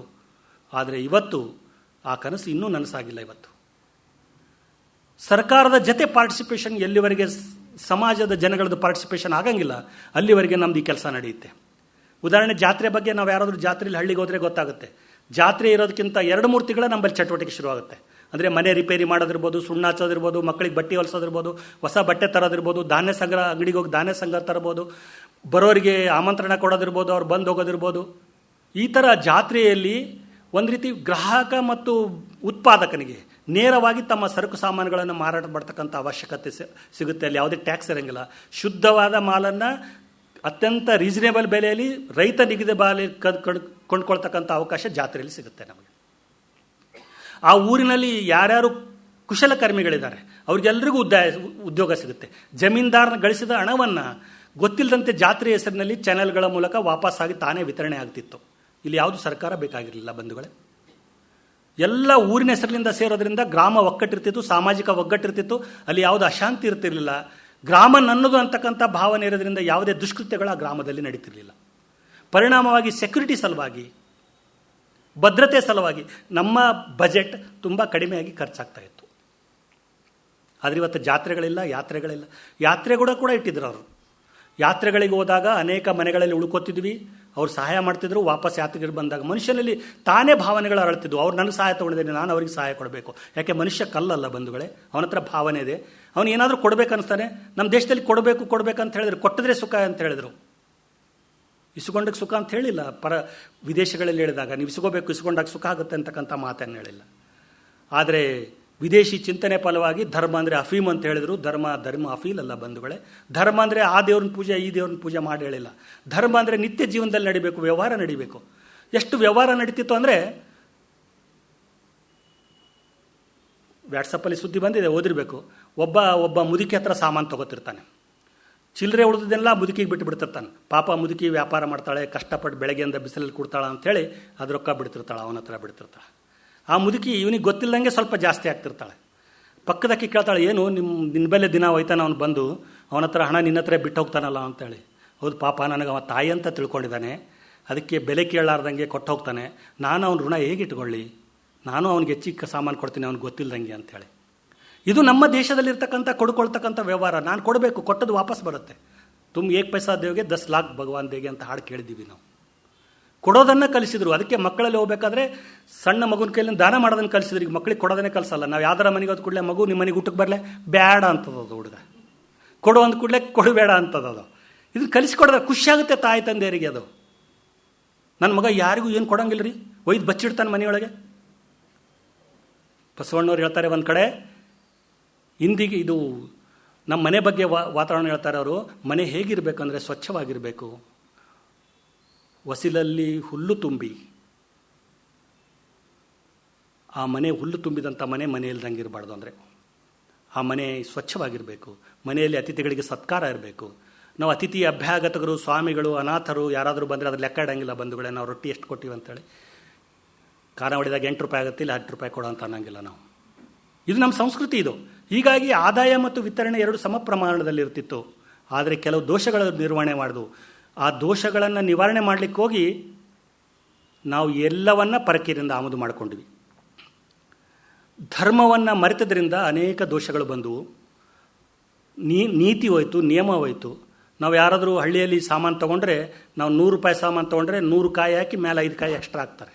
ಯಾಕಂದರೆ ಹಣ ಸಾಲ ಅದು ನಮ್ಮ ಹತ್ರ ಇಟ್ಕೋಬಾರ್ದು ಅನ್ನೋಕ್ಕೋಸ್ಕರ. ಇದು ಜೀವನ ಪದ್ಧತಿಯಾಗಿತ್ತು. ಧರ್ಮ ಆಧಾರಿತ ಮನುಷ್ಯನಿಗೆ ಕಾನೂನುಗಳಿಂದ ನಿಯಂತ್ರಣ ಮಾಡಲಿಕ್ಕೆ ಹೊಂಟಿದ್ದಾರೆ. ಅರ್ಥವ್ಯವಸ್ಥೆಯಿಂದ ಕಾನೂನಿಂದ ನಿಯಂತ್ರಣ ಮಾಡೋದು ತುಂಬ ಕಠಿಣ. ಅದು ಅದಕ್ಕೆ ಒಂದು ಕಡೆ ಹೇಳ್ತಾರೆ, ತಪ್ಪು ಮಾಡಿದ ಮೇಲೆ ಶಿಕ್ಷೆ ನ್ಯಾಯಾಲಯಗಳು ಕೊಡುತ್ತೆ. ಆದರೆ ತಪ್ಪು ಮಾಡಲಾರ್ದಂಗೆ ಯಾವುದಾದ್ರೂ ವ್ಯವಸ್ಥೆ ಇದ್ದರೆ ಅದು ನಮ್ಮ ದೇವಾಲಯಗಳು. ಮನುಷ್ಯ ಯಾರು ದೇವಾಲಯಗಳಿಗೆ ಹೋಗ್ತಿರ್ತಾನೆ ಡೈಲಿ, ಅವನೆಂದೂ ತಪ್ಪು ಮಾಡಲಿಕ್ಕೆ ಹೋಗಲ್ಲ. ಯಾಕಂದರೆ ಅವನಿಗೆ ಮನಸ್ಸಲ್ಲಿ ಚುಸ್ತದೆ, ನಾನು ತಪ್ಪು ಮಾಡ್ತಾ ಇದ್ದೇನೆ ಅಂತೇಳಿ. ಎಲ್ಲೋ ಒಂದು ಮನಸ್ಸಿನಲ್ಲಿರ್ತಕ್ಕಂಥ ಅರಿವು ನಾವು ಜಗತ್ತಿಗೆ ಮರಿ ಮಾಚಬಾರ್ದು, ಅಂತರಂಗದಲ್ಲಿರ್ತಕ್ಕ ಆತ್ಮಗೆ ಮರಿ ಮಾಚಲಿಕ್ಕಾಗಂಗಿಲ್ಲ, ಸುಳ್ಳು ಹೇಳಿಕ್ಕಾಗಂಗಿಲ್ಲ ನಾವು. ಅದು ಎಂದಾದರೂ ಒಂದು ದಿನ ಕಾಡುತ್ತೆ. ಅದು ಆ ಭಾವನೆಯಿಂದ ಕೂಡ ನಾವು ಚೆನ್ನಾಗಿದ್ದೀವಿ. ಅದಕ್ಕೆ ನಾವು ಯೋಚನೆ ಮಾಡಬೇಕು. ಈ ಒಂದು ವೈಶಿಷ್ಟ್ಯಮಯ ಪರಿಕಲ್ಪನೆಯನ್ನು ಅನೇಕರು ಹೇಳಿದ್ರು, ನೀವೆಲ್ಲ ಹೇಳಿದ್ದು ಔಟ್ಡೇಟೆಡ್ ರೀ, 18ನೇ ಶತಮಾನಕ್ಕೆ ಈಗೆಲ್ಲ ಎಲ್ಲಿ ಆಗುತ್ತೆ ಇದನ್ನು ಬಳಸಲಿಕ್ಕೆ ಅಂತೇಳಿ. ಸ್ವದೇಶಿಯಲ್ಲಿ ಒಂದು ಸುಂದರ ಪರಿಕಲ್ಪನೆಯನ್ನು ಕೊಟ್ಟಿದ್ದಾರೆ. ಸ್ವದೇಶಿ ಅಂದರೆ ಮಹಾತ್ಮ ಗಾಂಧಿಯವರು ಹೇಳ್ತಾರೆ, ನಮ್ಮ ಮನೆ ಬಾಗಿಲು ಕಿಟಕಿಗಳನ್ನು ಎಲ್ಲವನ್ನ ತೆಗೆದಿಡ್ಕೋಬೇಕು, ಎಲ್ಲರ ವಿಚಾರಧಾರೆ ಎಲ್ಲವೂ ನಮ್ಮ ಮನೆಯೊಳಗೆ ಬರಬೇಕು. ಆದರೆ ನಿಯಂತ್ರಣ ಎಷ್ಟಿರಬೇಕಂದ್ರೆ ಅದು ಬಿರುಗಾಳಿಯಾಗಿ ಸುನಾಮಿಯಾಗಿ ನಮ್ಮ ಮನೆ ಹಾಳು ಮಾಡೋಷ್ಟು ಬರಬಾರ್ದು. ಯಾವುದು ಅವಶ್ಯಕತೆ ಇದೆ, ಇವತ್ತಿನ ಜೀವನ ಯುಗಾನುಕೂಲ ಅಂತ ಒಂದು ಶಬ್ದ ಬಳಸ್ತಾರೆ. ನಮ್ಮ ಅವಶ್ಯಕತೆಗೆ ಬೇಕಾದ ಎಲ್ಲವನ್ನ ತಗೋಬಹುದು. ಉದಾಹರಣೆ ಹೇಳಬೇಕಂದ್ರೆ ಸ್ಪೇಸ್ ಟೆಕ್ನಾಲಜಿ ಇರ್ಬೋದು, ಕಂಪ್ಯೂಟರ್ ಟೆಕ್ನಾಲಜಿ ಇರ್ಬೋದು. ಎಷ್ಟರವರೆಗೆ ತೊಗೋಬೇಕು ಅದನ್ನೇ ತೊಗೊಂತ ಅದನ್ನೇ ಬೆಳೆಸ್ಕೊಂತಿಲ್ಲ. ಸ್ವಲ್ಪ ದಿನ ಆದಮೇಲೆ ನಮ್ಮದಾಗಿ ಮಾಡ್ಕೋಬೇಕು. ಯಾವಾಗ ಕ್ರಿಯೋಜೆನಿಕ್ ತಂತ್ರಜ್ಞಾನ ಕೊಡಲಿಲ್ಲ, ಪರಂ ತಂತ್ರಜ್ಞಾನ ನಮ್ಮವರು ಹುಡುಕಿದ್ರು. ಸರಳವಾಗಿ ಒಂದೇ ಕಂಪ್ಯೂಟರಲ್ಲೇ ಎಲ್ಲ ತಂತ್ರಜ್ಞಾನ ಕೊಡೋಂಥದ್ದು ತಂತ್ರಜ್ಞಾನ ಅವ್ರದ್ದಿದ್ರೆ, ಇವರು ಪ್ಯಾರಲಲ್ ಕಂಪ್ಯೂಟರ್ಗಳನ್ನು ಜೋಡಿಸಿ ಅಷ್ಟೇ ಔಟ್ಪುಟ್ಟನ್ನು ಕೊಟ್ಟರು, ಕಡಿಮೆ ಖರ್ಚಿನಲ್ಲಿ ಕೊಟ್ಟರು. ಇಷ್ಟು ಮೇಧಾವಿಗಳು ಭಾರತೀಯರಿದ್ದಾರೆ, ಭಾರತೀಯ ಯುವಕರಿದ್ದಾರೆ. ಆದರೆ ಅವರಿಗೆ ಈ ಭ್ರಮ ಮುಕ್ತರಾಗಿ ನಾವು ಇಲ್ಲಿರ್ತಕ್ಕಂಥ ಎಲ್ಲ ಹಿರಿಯರದ ಜವಾಬ್ದಾರಿ ನಮ್ಮದು. ನಮ್ಮ ಸ್ವದೇಶಿ ಜೀವನ ಶೈಲಿಯಲ್ಲಿ ಆರ್ಥಿಕತೆ ಅಡಗಿದೆ. ಆರ್ಥಿಕತೆಯಲ್ಲಿ ಜೀವನ ಶೈಲಿ ಅಡದಿಲ್ಲ. ಇದನ್ನು ಅರ್ಥ ಮಾಡ್ಕೊಳ್ಬೇಕು. ನಮ್ಮ ಬದುಕು ಹೆಂಗೆ ನಮ್ಮ ಆರ್ಥಿಕ ನಿರ್ಮಾಣ ಆಗುತ್ತೆ. ಸಾಕು ಅನ್ನೋನು ಶ್ರೀಮಂತ, ಬೇಕು ಅನ್ನೋನು ಬಡವ ಅಂತ ಸಿದ್ದೇಶ್ವರ ಸ್ವಾಮಿಗಳು ಮೇಲಿಂದ ಮೇಲೆ ಹೇಳ್ತಾರೆ. ನಮ್ಮ ಮಕ್ಕಳಿಗೆ ಸಾಕು ಅನ್ನೋದನ್ನು ಕಲಿಸ್ಬೇಕು. ಇವತ್ತು ಸಿನಿಮಾದಲ್ಲಿ ನೋಡ್ತಾ ನೋಡ್ತಾ ನನಗೆ ಹಸಿವೆ ಆಗಂಗಿಲ್ಲ ಅಂತಾರೆ. ಬೆಳಗ್ಗಿಂದ ಸಾಯಂಕಾಲ ತಿಂತಾ ಇರ್ತಾರೆ. ನಮ್ಮಲ್ಲಿ ಒಂದು ಸಲ ತಿನ್ನಿಸಿಬಿಟ್ರೆ ಅಡುಗೆ ಮನೆ ಎಲ್ಲಿದೆ ಅಂತ ನೋಡ್ಲಿಕ್ಕೆ ಹೋಗ್ತಿರ್ಲಿಲ್ಲ ನಾವು. ಎಡಗೈಲಿ ತಿಂತಾರೆ, ಬಲಗೈಲಿ ತಿಂತಾರೆ. ಶಾರುಖ್ ಖಾನ್ ಎಡಗೈಲಿ ತಿಂತಾನೆ ಅಂತ ಎಡಗೈಲಿ ತಿಂತಾರೆ, ಬಲಗೈಲಿ ತಿಂತಾರೆ. ಕೈ ತೊಳ್ಕೊಂಡು ತಿನ್ಬೇಕಂತಿಲ್ಲ. ಎಷ್ಟೋ ಜನಗಳು ತಪ್ಪು ತಿಳ್ಕೊಬೇಡ್ರಿ, ಯಾರಾದರೂ ನಾನು ಕಮೆಂಟ್ ಮಾಡ್ತೀನಿ ಅಂತ ಯಾರಿಗೂ ಇಂಡಿವಿಜುವಲ್ ಮಾಡ್ತಾ ಇಲ್ಲ, ಆಚರಣೆಗಳನ್ನು ಹೇಳ್ತೇನೆ. ಯಾಕಂದರೆ ಶೂ ಹಾಕ್ಕೊಂಡು ಹೋಗಿರ್ತೀವಿ, ಆ ಸಾಕ್ಸ್ ಮನೆಯೊಳಗೆ ಬಂದರೆ ಗೊತ್ತಾಗುತ್ತೆ ಇವ್ರು ಶೂ ಹಾಕ್ಕೊಂಡು ಬಂದಾರ ಅಂತೇಳಿ. ಅಷ್ಟು ಸ್ವಚ್ಛ ಇರ್ತಾವೆ. ಆ ಶೂ ಬಿಸ್ತಾರೆ, ಹಂಗೆ ಯಾರಾದರೂ ತಿಂಡಿ ಕೊಟ್ಟರೆ ಕೈ ತೊಳ್ಕೊಲಿಕ್ಕೆ ಹೋಗಲ್ಲ, ಅದೇ ಕೈಲೇ ತಿಂತಾರವ್ರು. ಇದು ಸಾಂಸ್ಕೃತಿಕ ಆಧುನಿಕತೆ ಆಗಿಬಿಟ್ಟಿದೆ ಇವತ್ತು. ನಮ್ಮ ದೇಶದಲ್ಲಿ ಮಂದಿಯನ್ನು ಅನುಕರಣೆ ಮಾಡಲಿಕ್ಕೆ ಕೈಯಿಂದ ತಿಂತಿದ್ವಿ, ಏನು ಪ್ರಾಬ್ಲಮ್ ಇದ್ದಿಲ್ಲ, ಸ್ಟೀಲ್ ಖರ್ಚಾಗ್ತಿರ್ಲಿಲ್ಲ. ಇಂಗ್ಲೆಂಡಲ್ಲಿ ತುಂಬ ಚಳಿ, ಕೈಗೆಲ್ಲ ಗ್ಲೋಸ್ ಹಾಕೊಂಡಿರ್ತಾರೆ, ಬಾಯಿಗೆ ಗ್ಲೋಸ್ ಹಾಕೊಂಡಿರ್ತಾರೆ, ಬಟ್ಟೆ ಒಣಗಂಗಿಲ್ಲ. ಅದಕ್ಕೋಸ್ಕರ ಕೈಲಿ ತಿನ್ಲಿಕ್ಕೆ ಆಗಂಗಿಲ್ಲ. ಅವರು ಚಮಚ ತಿನ್ಲಿಕ್ಕೆ ಶುರು ಮಾಡಿದ್ರು. ಮುಸುರಿ ಬಿದ್ದರೆ ಎದೆ ಮೇಲೆ ಬೀಳುತ್ತೆ, ಬಟ್ಟೆ ಹೋಗ್ಲಿಕ್ಕೆ ಆಗಂಗಿಲ್ಲ ಅಂತ ಒಂದು ಟೈ ತಂದರು, ಕಂಠ ಲಂಗೋಟಿ ಅಂತ. ಏನಾದರೂ ತಿಂದರೆ ಆ ಕಂಠ ಲಂಗೋಟಿ ಮೇಲೆ ಬೀಳುತ್ತೆ, ಅದನ್ನು ತೆಗಿಬೋದು ಅಂತ ಅಂದ್ಕೊಂಡ್ರು. ಅದನ್ನೇ ನಮ್ಮಲ್ಲಿ ಪ್ರೆಸ್ಟೀಜಿಯಸ್ ಇಶ್ಯೂ ಆಗಿದೆ ಇವತ್ತು. ಚಮಚದಿಂದ ತಿಂದರೆ ಶ್ರೀಮಂತ ಅವನು. ಬಾಯಿ ತಿಂದು ಸ್ವಲ್ಪ ಹೊತ್ತು ಬಾಯಿ ರುಚಿ ಕೈ ರುಚಿ ಕೂಡ ನೋಡೋಷ್ಟರ ಮಟ್ಟಿಗೆ ನಮ್ಮಲ್ಲಿ ಅಡುಗೆ ಇರ್ತಿತ್ತು. ಈಗ ರುಚಿನೇ ಇಲ್ಲ ಬಿಡಿ, ಆ ಮಾತು ಬೇರೆ. ಈ ಸಂಗತಿಗಳನ್ನು ನಾವು ಹೊರಗಡೆ ಇದ್ದಾಗ ಮಾಡೋಣ. ಆದರೆ ನಮ್ಮ ಮನೆ ಭಾರತೀಯ ಮನೆ ಆಗಿರ್ಲಿಕ್ಕೆ ಸಾಧ್ಯನಾ? ನಮ್ಮ ಮನೆಯಲ್ಲಿ ಮಕ್ಕಳು ಕೆಳಗಡೆ ಕೂತು ಊಟ ಮಾಡ್ತಾರಾ? ಅನೇಕರಿಗೆ ಕೆಳಗಡೆ ಕೂತು ಊಟ ಮಾಡಲಾರ್ದಕ್ಕೋಸ್ಕರ ಮಂಡಿ ನೋವು ಬಂದಿದೆ. ನಿಂತು ಅಡುಗೆ ಮಾಡೋದಕ್ಕೋಸ್ಕರ 35-40 ವರ್ಷಕ್ಕೆ ಹೆಣ್ಣು ಮಕ್ಕಳಿಗೆ ಸ್ಟ್ರೆಸ್ ಇದ್ದ ಕಾಲು ನೋವು ಬರ್ತಾ ಇದೆ ಇವತ್ತು. ನಮ್ಮದು ಆರೋಗ್ಯನೂ ಇತ್ತು, ಅದರಲ್ಲಿ ಜೀವಂತಿಕೆಯೂ ಇತ್ತು, ಆಚಾರವೂ ಇತ್ತು, ವಿಚಾರವೂ ಇತ್ತು ಬಂಧುಗಳೇ. ಸೊ ನಮ್ಮ ಜವಾಬ್ದಾರಿ ಅಂದರೆ ನಾವು ಯುವ ಪೀಳಿಗೆಯನ್ನು ಯಾವುದನ್ನು ದೂರಲಾರದೆ, ಅವ್ರು ಹಂಗೆ ಮಾಡಲ್ರಿ ಹಿಂಗೆ ಮಾಡಲ್ರಿ, ನಮ್ಮ ಕಾಲ ಹಂಗಿತ್ತು ನಮ್ಮ ಕಾಲ ಹಿಂಗಿತ್ತು ಅನ್ನಲಾರದೆ ಇವತ್ತಿನ ಸ್ಥಿತಿಗೆ ಅವ್ರು ಬದುಕ್ತಕ್ಕಂಥ ರೀತಿಯಲ್ಲಿ ಪರ್ಯಾಯವನ್ನು ಕೊಡ್ಲಿಕ್ಕೆ ಸಾಧ್ಯನಾ? ನಾವು ಸಂಬಂಧಗಳು ಗಟ್ಟಿಯಾಗಿರ್ಲಿಕ್ಕೆ ಯೋಚನೆ ಮಾಡ್ಲಿಕ್ಕೆ ಸಾಧ್ಯನಾ? ಸಂಬಂಧ ಸಮುದ್ರ ಆದತ್ತು ನಮ್ಮ ಸಮೃದ್ಧಿ ನಿರ್ಮಾಣ ಆಗುತ್ತೆ. ಮನುಷ್ಯನಲ್ಲಿ ಮಾತಿನಲ್ಲಿ ವ್ಯತ್ಯಾಸ ಬರುತ್ತೆ. ಅದಕ್ಕೋಸ್ಕರ ವ್ಯತ್ಯಾಸ ಬಂದು ನಿವಾರಣೆ ಆಗಬೇಕು ಅಂಥೇಳಿ ಸಂಕ್ರಾಂತಿಯಲ್ಲಿ ಎಳ್ಳು ಬೆಲ್ಲ ಕೊಟ್ಟು ಒಂದಾಗಿ ಅಂತ ಹೇಳಿದ್ರು, ದಸರೆಯಲ್ಲಿ ಬನ್ನಿ ಬಂಗಾರ ತೊಗೊಂಡು ಒಂದಾಗ ಅಂತ ಹೇಳಿದ್ರು, ಯುಗಾದಿಗೆ ಬೇವು ಬೆಲ್ಲ ತಿಂದು ಒಂದಾಗ ಹೇಳಿದ್ರು. 3 ವರ್ಷಕ್ಕೆ ಜಗಳ ಆಡ್ತೀರಿ, 3 ವರ್ಷಕ್ಕೆ ಒಂದಾಗ್ರಿ, ಜಗಳ ಬರಂಗಿಲ್ಲ. ಇಲ್ಲಾಂದರೆ ನೆರೆಹೊರೆಯವರು ಕೂಡ ಜಗಳ ಆಡಿದ್ರೆ ಒಬ್ಬನ ಮನೆ ಕಾಯ್ಲಿಕ್ಕೆ ಇಡಬೇಕಾಗತ್ತೆ. ಇಲ್ಲಾಂದ್ರೆ ಆ ಕೆಲಸ ನೆರೆಹೊರೆಯವನೇ ಮಾಡ್ತಾನೆ. ಇವತ್ತು ಕಳ್ತನ ಆದ್ರೂ ನೋಡೋ ನೆರೆಹೊರೆ ನಮ್ಮ ಬಂಧು ಬೀಗರಲ್ಲ, ಎಲ್ಲಿದ್ದವರು ಬಂದು ನೋಡೋಂಗಿಲ್ಲ. ನೆರೆಹೊರೆಯವರನ್ನು ಪ್ರೀತಿಸಿದರೆ ವಿಶ್ವವನ್ನೇ ಪ್ರೀತಿಸಿದೆ ಅಂತ ಹೇಳಿದ್ರು. ಅದರಿಂದ ನಮ್ಮ ಆರ್ಥಿಕತೆ ಉಳಿಯುತ್ತೆ, ನಮ್ಮ ಸಂಬಂಧಗಳು ಚೆನ್ನಾಗಿ ಉಳಿಯುತ್ತೆ. ನಾವು ಪ್ಯಾಂಟ್ ಶರ್ಟ್ ಏನು ಬೇಕಾದ್ರೆ ಹಾಕಲಿ, ಮನೆಯಲ್ಲಿದ್ದಾಗ ಕೂಡ ದೇವ್ರ ಪೂಜೆ ಮಾಡುವಾಗ ಮಡಿ ವಸ್ತ್ರ ಹಾಕ್ಬೋದು, ಊಟಕ್ಕೆ ಕೂತಾಗ ಬಟ್ಟೆಗಳನ್ನು ಉಡ್ಬೋದು, ವಿಚಾರ ಮಾಡಬೇಕಾದ್ರೆ ಸರಿಯಾಗಿ ವಿಚಾರ ಮಾಡಿ ಊಟ ಮಾಡ್ಬೋದು. ಏನೋ ತಿಂತ ಏನೋ ನೋಡ್ತಾ ಊಟ ಮಾಡೋದು ಎಷ್ಟು ಪರಿವರ್ತನೆಗೊಂದಿದೆ ಅಂದರೆ ಸುಮ್ಮನೆ ಹೇಳಿದ್ರೆ ಅದೊಂದು ವಿಷಯ ಎಲ್ಲ. ಆದರೂ ಕೂಡ ಸುಮ್ಮನೆ ನಿಮಗೆ ಸ್ವಲ್ಪ ವಿಷಯದಲ್ಲಿ ನಾವೀನ್ಯತೆ ಬರಲಿ ಅನ್ನೋಕ್ಕೋಸ್ಕರ ಉದಾಹರಣೆ ಕೊಡ್ತಾ ಇದ್ದೇನೆ. ಕ್ಯಾಂಡಲ್ ಲೈಟ್ ಡಿನ್ನರ್ ಅಂತ ಶುರು ಮಾಡಿದ್ದಾರೆ ಇವತ್ತು. ಅಂದರೆ ಹೋಟೆಲಲ್ಲಿ ಏನು ಜಿರ್ಲೆ ಬಿದ್ರೂ ಏನು ಬಿದ್ದರೂ ಕಾಣಬಾರ್ದು, ಸುಮ್ಮನೆ ಹಾಗೆ ತಿಂದು ಬರಬೇಕು ನೀವು. ಮೊನ್ನೆ ಒಂದು ಹೋಟ್ಲಲ್ಲಿ ವೆಜಿಟೇರಿಯನ್ ಹೋಟ್ಲಿಗೆ ಹೋಗಿದ್ದಾರೆ, ಎಲ್ಲ ಅರ್ಧ ತಿಂದಿದ್ದಾರೆ. ಅವ್ನು ಸರ್ವರ್ ಬಂದು, ಸರ್ ನಿಮ್ಗೆ ಯಾವುದು ಊಟ ಸರ್ವ್ ಮಾಡಿದರು? ವೆಜಿಟೇರಿಯನ್ ಊಟ ಅಂತ ಹೇಳಿದ್ರು. ಇಲ್ಲ ಸರ್ ಇದು ನಾನ್ ವೆಜ್ ಊಟ ಅದೇ ಅದು. ಇಲ್ಲರಿ ಇದು ವೆಜಿಟೇರಿಯನ್ ಅಂತ ಅವಳು ಅಂತಾಳೆ. ಇಲ್ಲ ಸರ್ ನಾನ್ ವೆಜ್ ಅದು, ನಮ್ಮದು ವೆಜಿಟೇರಿಯನ್ ಹೋಟ್ಲ್ ಕರೆ, ನಂಬಲ್ಲಿ ಕೆಲಸ ಮಾಡೋ ಸರ್ವರ್ ನಾನ್ ವೆಜ್ಜು, ಅವ್ನು ತಂದಿಟ್ಟಿದ್ದಾಗ ಗೊತ್ತಿಲ್ಲದೆ ನಿಮ್ಗೆ ಬಡಿಸ್ಯಾರ ಸರ್ ಅಂತ. ಎಷ್ಟೋ ಸಲ ವೆಜಿಟೇರಿಯನ್ನೇ ನಾನ್ ವೆಜಿಟೇರಿಯನ್ ಆಗಿಬಿಡ್ತೀವಿ. ಅದಕ್ಕೆ ನಮ್ಮ ಹಿರಿಯರು ಹೇಳಿದ್ರು 50 ಕಿಲೋಮೀಟರ್ ಒಳಗೆ ಏನು ಬೆಳೀತದೆ ಅದನ್ನು ತಿನ್ನಿರಿ ನೀವು. ಆ್ಯಪಲ್ ಕಾಶ್ಮೀರದಲ್ಲಿ ಸಿಗುತ್ತಂತೆ, ಆ್ಯಪಲ್ ನಿಂಬಲ್ಲಿ ಸರಿಯಾಗಲ್ಲ, ನಿಂಬಲ್ಲಿ ಪೇರು ಬೆಳೀತಾರೆ, ಆ್ಯಪಲ್ ಅಷ್ಟೇ ಗುಣ ಬರುತ್ತೆ. ಬಾದಾಮಿ ಎಲ್ಲೋ ಬೆಳೆಯುತ್ತೆ, ಶೇಂಗಾ ತಿನ್ನಿ, ಬಾದಾಮಿ ಅಷ್ಟೇ ಗುಣ ಸಿಗುತ್ತೆ ಪರ್ಯಾಯವಾಗಿ.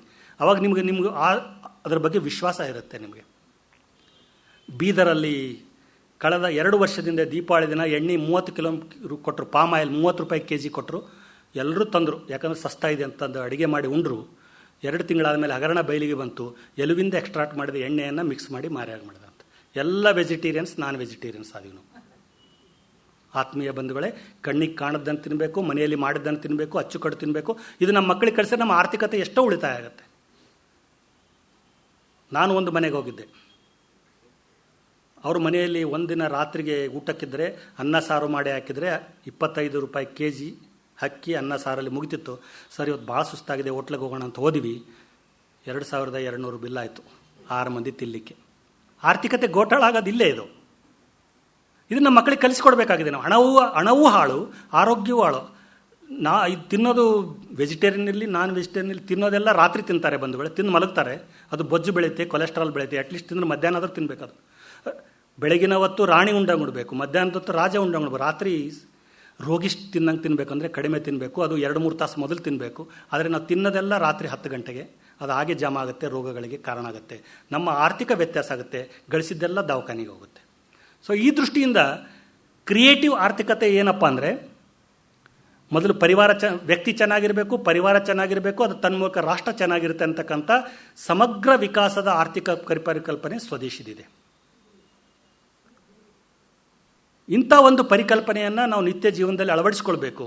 ಇದು 1 ಕೋಟಿ ಕೊಟ್ಟು ಕೊಂಡ್ಕೊಳ್ತೀವಂಥದ್ದಿಲ್ಲ. ನಮ್ಮ ಹತ್ರ ಕೋಟಿ ಇದೆ, ನಾಳೆನೇ ಕೊಂಡ್ಕೊಂಡು ಬರ್ತೀನಿ, ನನ್ನ ಮಕ್ಕಳಿಗೆ ಹಿಂಗೆ ಕಲಿಸ್ತೀವಿ ಅಂದ್ರೆ ಆಗ ಇದು ರೂಢಿಯಲ್ಲಿ ಬರಬೇಕಿದು. ಅದಕ್ಕೋಸ್ಕರ ವೃತ ನಿಯಮಗಳನ್ನು, ದೇವರಿಗೇನು ಬೇಕಾಗಿಲ್ಲ, ನೀವು ಉಪವಾಸ ಮಾಡೋದು ಬೇಕಾಗಿಲ್ಲ, ಅರಿಕೆ ಹೊತ್ತು ಬೇಕಾಗಿಲ್ಲ, ಈಡುಗಾಯಿ ಹೊಡೆಯೋದು ಬೇಕಾಗಿಲ್ಲ. ನಾವು ದೇವರಲ್ಲಿ ಎಚ್ಚೊತ್ತಿರಬೇಕು ಅನ್ನೋಕ್ಕೋಸ್ಕರ ಉಪಚಾರದ ರೂಪವಾಗಿ ಪೂಜೆಗಳನ್ನಿಟ್ಟರು. ಅಲ್ಲಿದ್ದಷ್ಟು ನಮ್ಮ ಮನಸ್ಸು ಸಂತೋಷ ಇರುತ್ತೆ, ಉಲ್ಲಾಸ ಇರುತ್ತೆ, ಮನಸ್ಸೆಲ್ಲವನ್ನ ಮರೀತೆ ಅನ್ನೋಕ್ಕೋಸ್ಕರ ದೇವಸ್ಥಾನದಲ್ಲಿ ಮಾಡಿದ್ರು. ಆ ಕೆಲಸ ಮನೆಗಳು ಮಾಡಬೇಕಾಗಿದೆ. ಇವತ್ತು ಮನೆಗಳಲ್ಲಿ ಕೂಡ ಕೌಟುಂಬಿಕ ವಾತಾವರಣ ಬರಬೇಕು, ಎಲ್ಲರೂ ಒಟ್ಟಾಗಿರ್ತಕ್ಕಂಥ ವಾತಾವರಣ ಬರಬೇಕು, ಮನೆ ಅಡಿಗೆ ಉಣ್ತಕ್ಕಂಥ ಸ್ವಭಾವ ಬರಬೇಕು. ಇದನ್ನು ಹೆಚ್ಚೆಚ್ಚು ರೂಢಿಸಿಕೊಂಡಾಗ ನಮ್ಮ ಆರ್ಥಿಕತೆ ಸುಭದ್ರ ಆಗುತ್ತೆ. ಸಮಾಜ ಗಟ್ಟಿದ್ರೆ ರಕ್ಷಣೆ ಪ್ರಾಬ್ಲಮ್ ಇರೋಂಗಿಲ್ಲ. ಇವತ್ತು ನಾವು ನೋಡ್ತೀವಿ, ನಮ್ಮ ಮನೆಗೆ ಒಂದು ಸಣ್ಣ ಉದಾಹರಣೆ ಹೇಳ್ತೇನೆ. ನಮ್ಮ ಮನೆ ಎದುರುಗಡೆ ಒಬ್ಬರು ತೀರ್ಕೊಂಡ್ರು. Is a professor of college, 40 years service ಮಾಡಿದರು, ತುಂಬ ಬೇಕಾದಂಥ ಪ್ರೊಫೆಸರು ತೀರ್ಕೊಂಡ್ರು. ಸುದ್ದಿ ಗೊತ್ತು, ಆ ಊರಿನಿಂದ ಎಲ್ಲರೂ ಬಂದರು. ಅವ್ರನ್ನ ಭೇಟಿಯಾಗ್ಲಿಕ್ಕೆ ಪ್ರೊಫೆಸರ್ ಕೂಡ ಬಂದರು. ಬಂದಮೇಲೆ ಒಂದು ತಾಸು 2 ತಾಸು ಆದಮೇಲೆ ನನ್ನ ಹತ್ರ ಅವ್ರು ಬಂದು ಹೇಳಿದ್ರು, ಸರ್ ನಿಮ್ಮ ಕಲಬುರಗಿಯಲ್ಲಿ ಏನು ಪದ್ಧತಿ ಸರ್ ಅಂದ. ಯಾಕಪ್ಪ ಏನು ಪದ್ಧತಿ ಅಂದೆ. ಇಲ್ಲರಿ, ಬೆಳಗ್ಗೆ 6:30 ಜನ ಬರ್ಲಕತ್ತಾರ, ಹೂಗುಚ್ಚನ ತಂದು ಅಲ್ಲಿ ಇಡ್ತಾರೆ, ಆಮೇಲೆ ವಾಪಸ್ ಹೋಗ್ತಾರೆ. ನಮ್ಮೂರಲ್ಲಿ ಹಂಗಿಲ್ಲ ಸರ್. ಸುದ್ದಿ ಗೊತ್ತಾದರೆ ಇಡೀ ಓಣಿ ಉಪವಾಸ ಇರ್ತದೆ, ರಾತ್ರಿ ಎಲ್ಲ ಭಜನೆ ಮಾಡ್ತೀವಿ, ಎಣ ಹತ್ತತನ ಯಾರು ಮನೆಗೆ ಹೋಗಂಗಿಲ್ಲ. ಇಲ್ಲಿ ನೋಡಿದ್ರೆ 10 ಮಂದಿ ಯಾರು ಸರ್, ಜನ ಬರ್ತಾರೆ, ಇರೋದು 10 ಮಂದಿ. ಹಿಂಗಾದ್ರೆ ಹೆಂಗೆ ಹೊತ್ಕೊಂಡು ಹೋಗೋದು ಸರ್? ನಾನು ಹೇಳಿದೆ, ಪುಣ್ಯಕ್ಕೆ ಚಲೋ ನೀ ಕಲಬುರಗಿ ಅದ, ನೀ ಏನು ಚಿಂತೆ ಮಾಡಬೇಡ, ಅವ್ರು ಎಣ ಹತ್ತೊತ್ತಿಗೆ 200-300 ಮಂದಿ ಬರ್ತಾರೆ. ಯಾಕಂದ್ರೆ ಇಲ್ಲಿದ್ದ 10 ಮಂದಿ ಯಾರಲ್ಲ, 10 ಮಂದಿಗೆ 10 ಮಂದಿ ಮೊಬೈಲ್ ನಂಬರ್ ಕೊಟ್ಟಾರ. ಎಣ ಹತ್ತಾಗ ಫೋನ್ ಮಾಡು, ನಾ ಬರ್ತೀನಿ ಸೀದಾ ಅಂತ ಹೇಳಿದಾರೆ. ಇಷ್ಟು ಬ್ಯುಸಿ ಸರಿ. ನಾನು ಹೇಳಿದೆ, ಇಲ್ಲಿ 200 ಮಂದಿ ಆದ್ರೂ ಬರ್ತಾರೆ, ಬೆಂಗಳೂರಿಗೆ ಸತ್ರ ಕಾರ್ಪೊರೇಷನ್ ಗತಿ, ಗಾಡಿ ಬಂದು ಒಯ್ಬೇಕು, ಅಳಲಿಕ್ಕೂ ಜನ ಇಲ್ಲ, ಅಳಲಿ ಅಂದ್ರೆ ದುಃಖನೇ ಬರೋಂಗಿಲ್ಲ ಅವ್ರಿಗೆ. ಇದು ಸಾಮಾಜಿಕ ಸಂಬಂಧಗಳ ಕೊರತೆ ಆಗುತ್ತೆ ಬಂಧುಗಳೇ. ಸೊ ಆ ದೃಷ್ಟಿಯಿಂದ ನಾವು ಇದನ್ನು ಯೋಚನೆ ಮಾಡಬೇಕು, ನಮ್ಮ ಆಚರಣೆಗಳ ಅರ್ಥ ಹೇಳ್ಕೋಬೇಕು. ಅದರಲ್ಲಿ ಆರ್ಥಿಕತೆ ಇದೆ. ಆಚರಣೆ ಕೇವಲ ಆಚರಣೆ ಇಲ್ಲ, ಧಾರ್ಮಿಕ ಆಚರಣೆ ಅಲ್ಲದು. ದೇಹ, ಬುದ್ಧಿ, ಮನಸ್ಸು, ಆತ್ಮಗಳನ್ನು ಉಲ್ಲಾಸಗೊಳಿಸ್ತಕ್ಕಂಥ ಆಚರಣೆ, ಅದರಲ್ಲಿ ಆರ್ಥಿಕತೆ ಅಡಗಿದೆ. ಒಂದು 80 ವರ್ಷದ ಮುದುಕ ಒಬ್ಬ ಡಾಕ್ಟರ್ ಹತ್ರ ಹೋಗ್ತಾನೆ.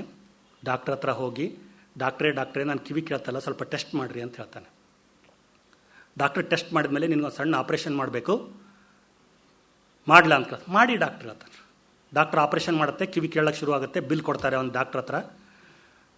ಆ ಮುದುಕನ ಕಣ್ಣಲ್ಲಿ ನೀರು ಬರಲಿಕ್ಕೆ ಶುರು ಆಗುತ್ತೆ. ಡಾಕ್ಟ್ರ್ ಅಂತಾನೆ, ಬಹುಶಃ ಈತನಿಗೆ ಬಿಲ್ ಜಾಸ್ತಿ ಆಯಿತು ಕಡಿಮೆ ಆಯಿತು ಅಂತ ಅಂದ್ಕೊಂಡು ಕೇಸಿ ಯೋಚನೆ ಮಾಡ್ತಾ ಇದ್ದಾನೆ. ನೀವೇನು ಚಿಂತೆ ಮಾಡಬೇಡಿ, ನಾನು ಬಿಲ್ ಕಡಿಮೆ ಮಾಡ್ತೀನಿ ಅಂತ.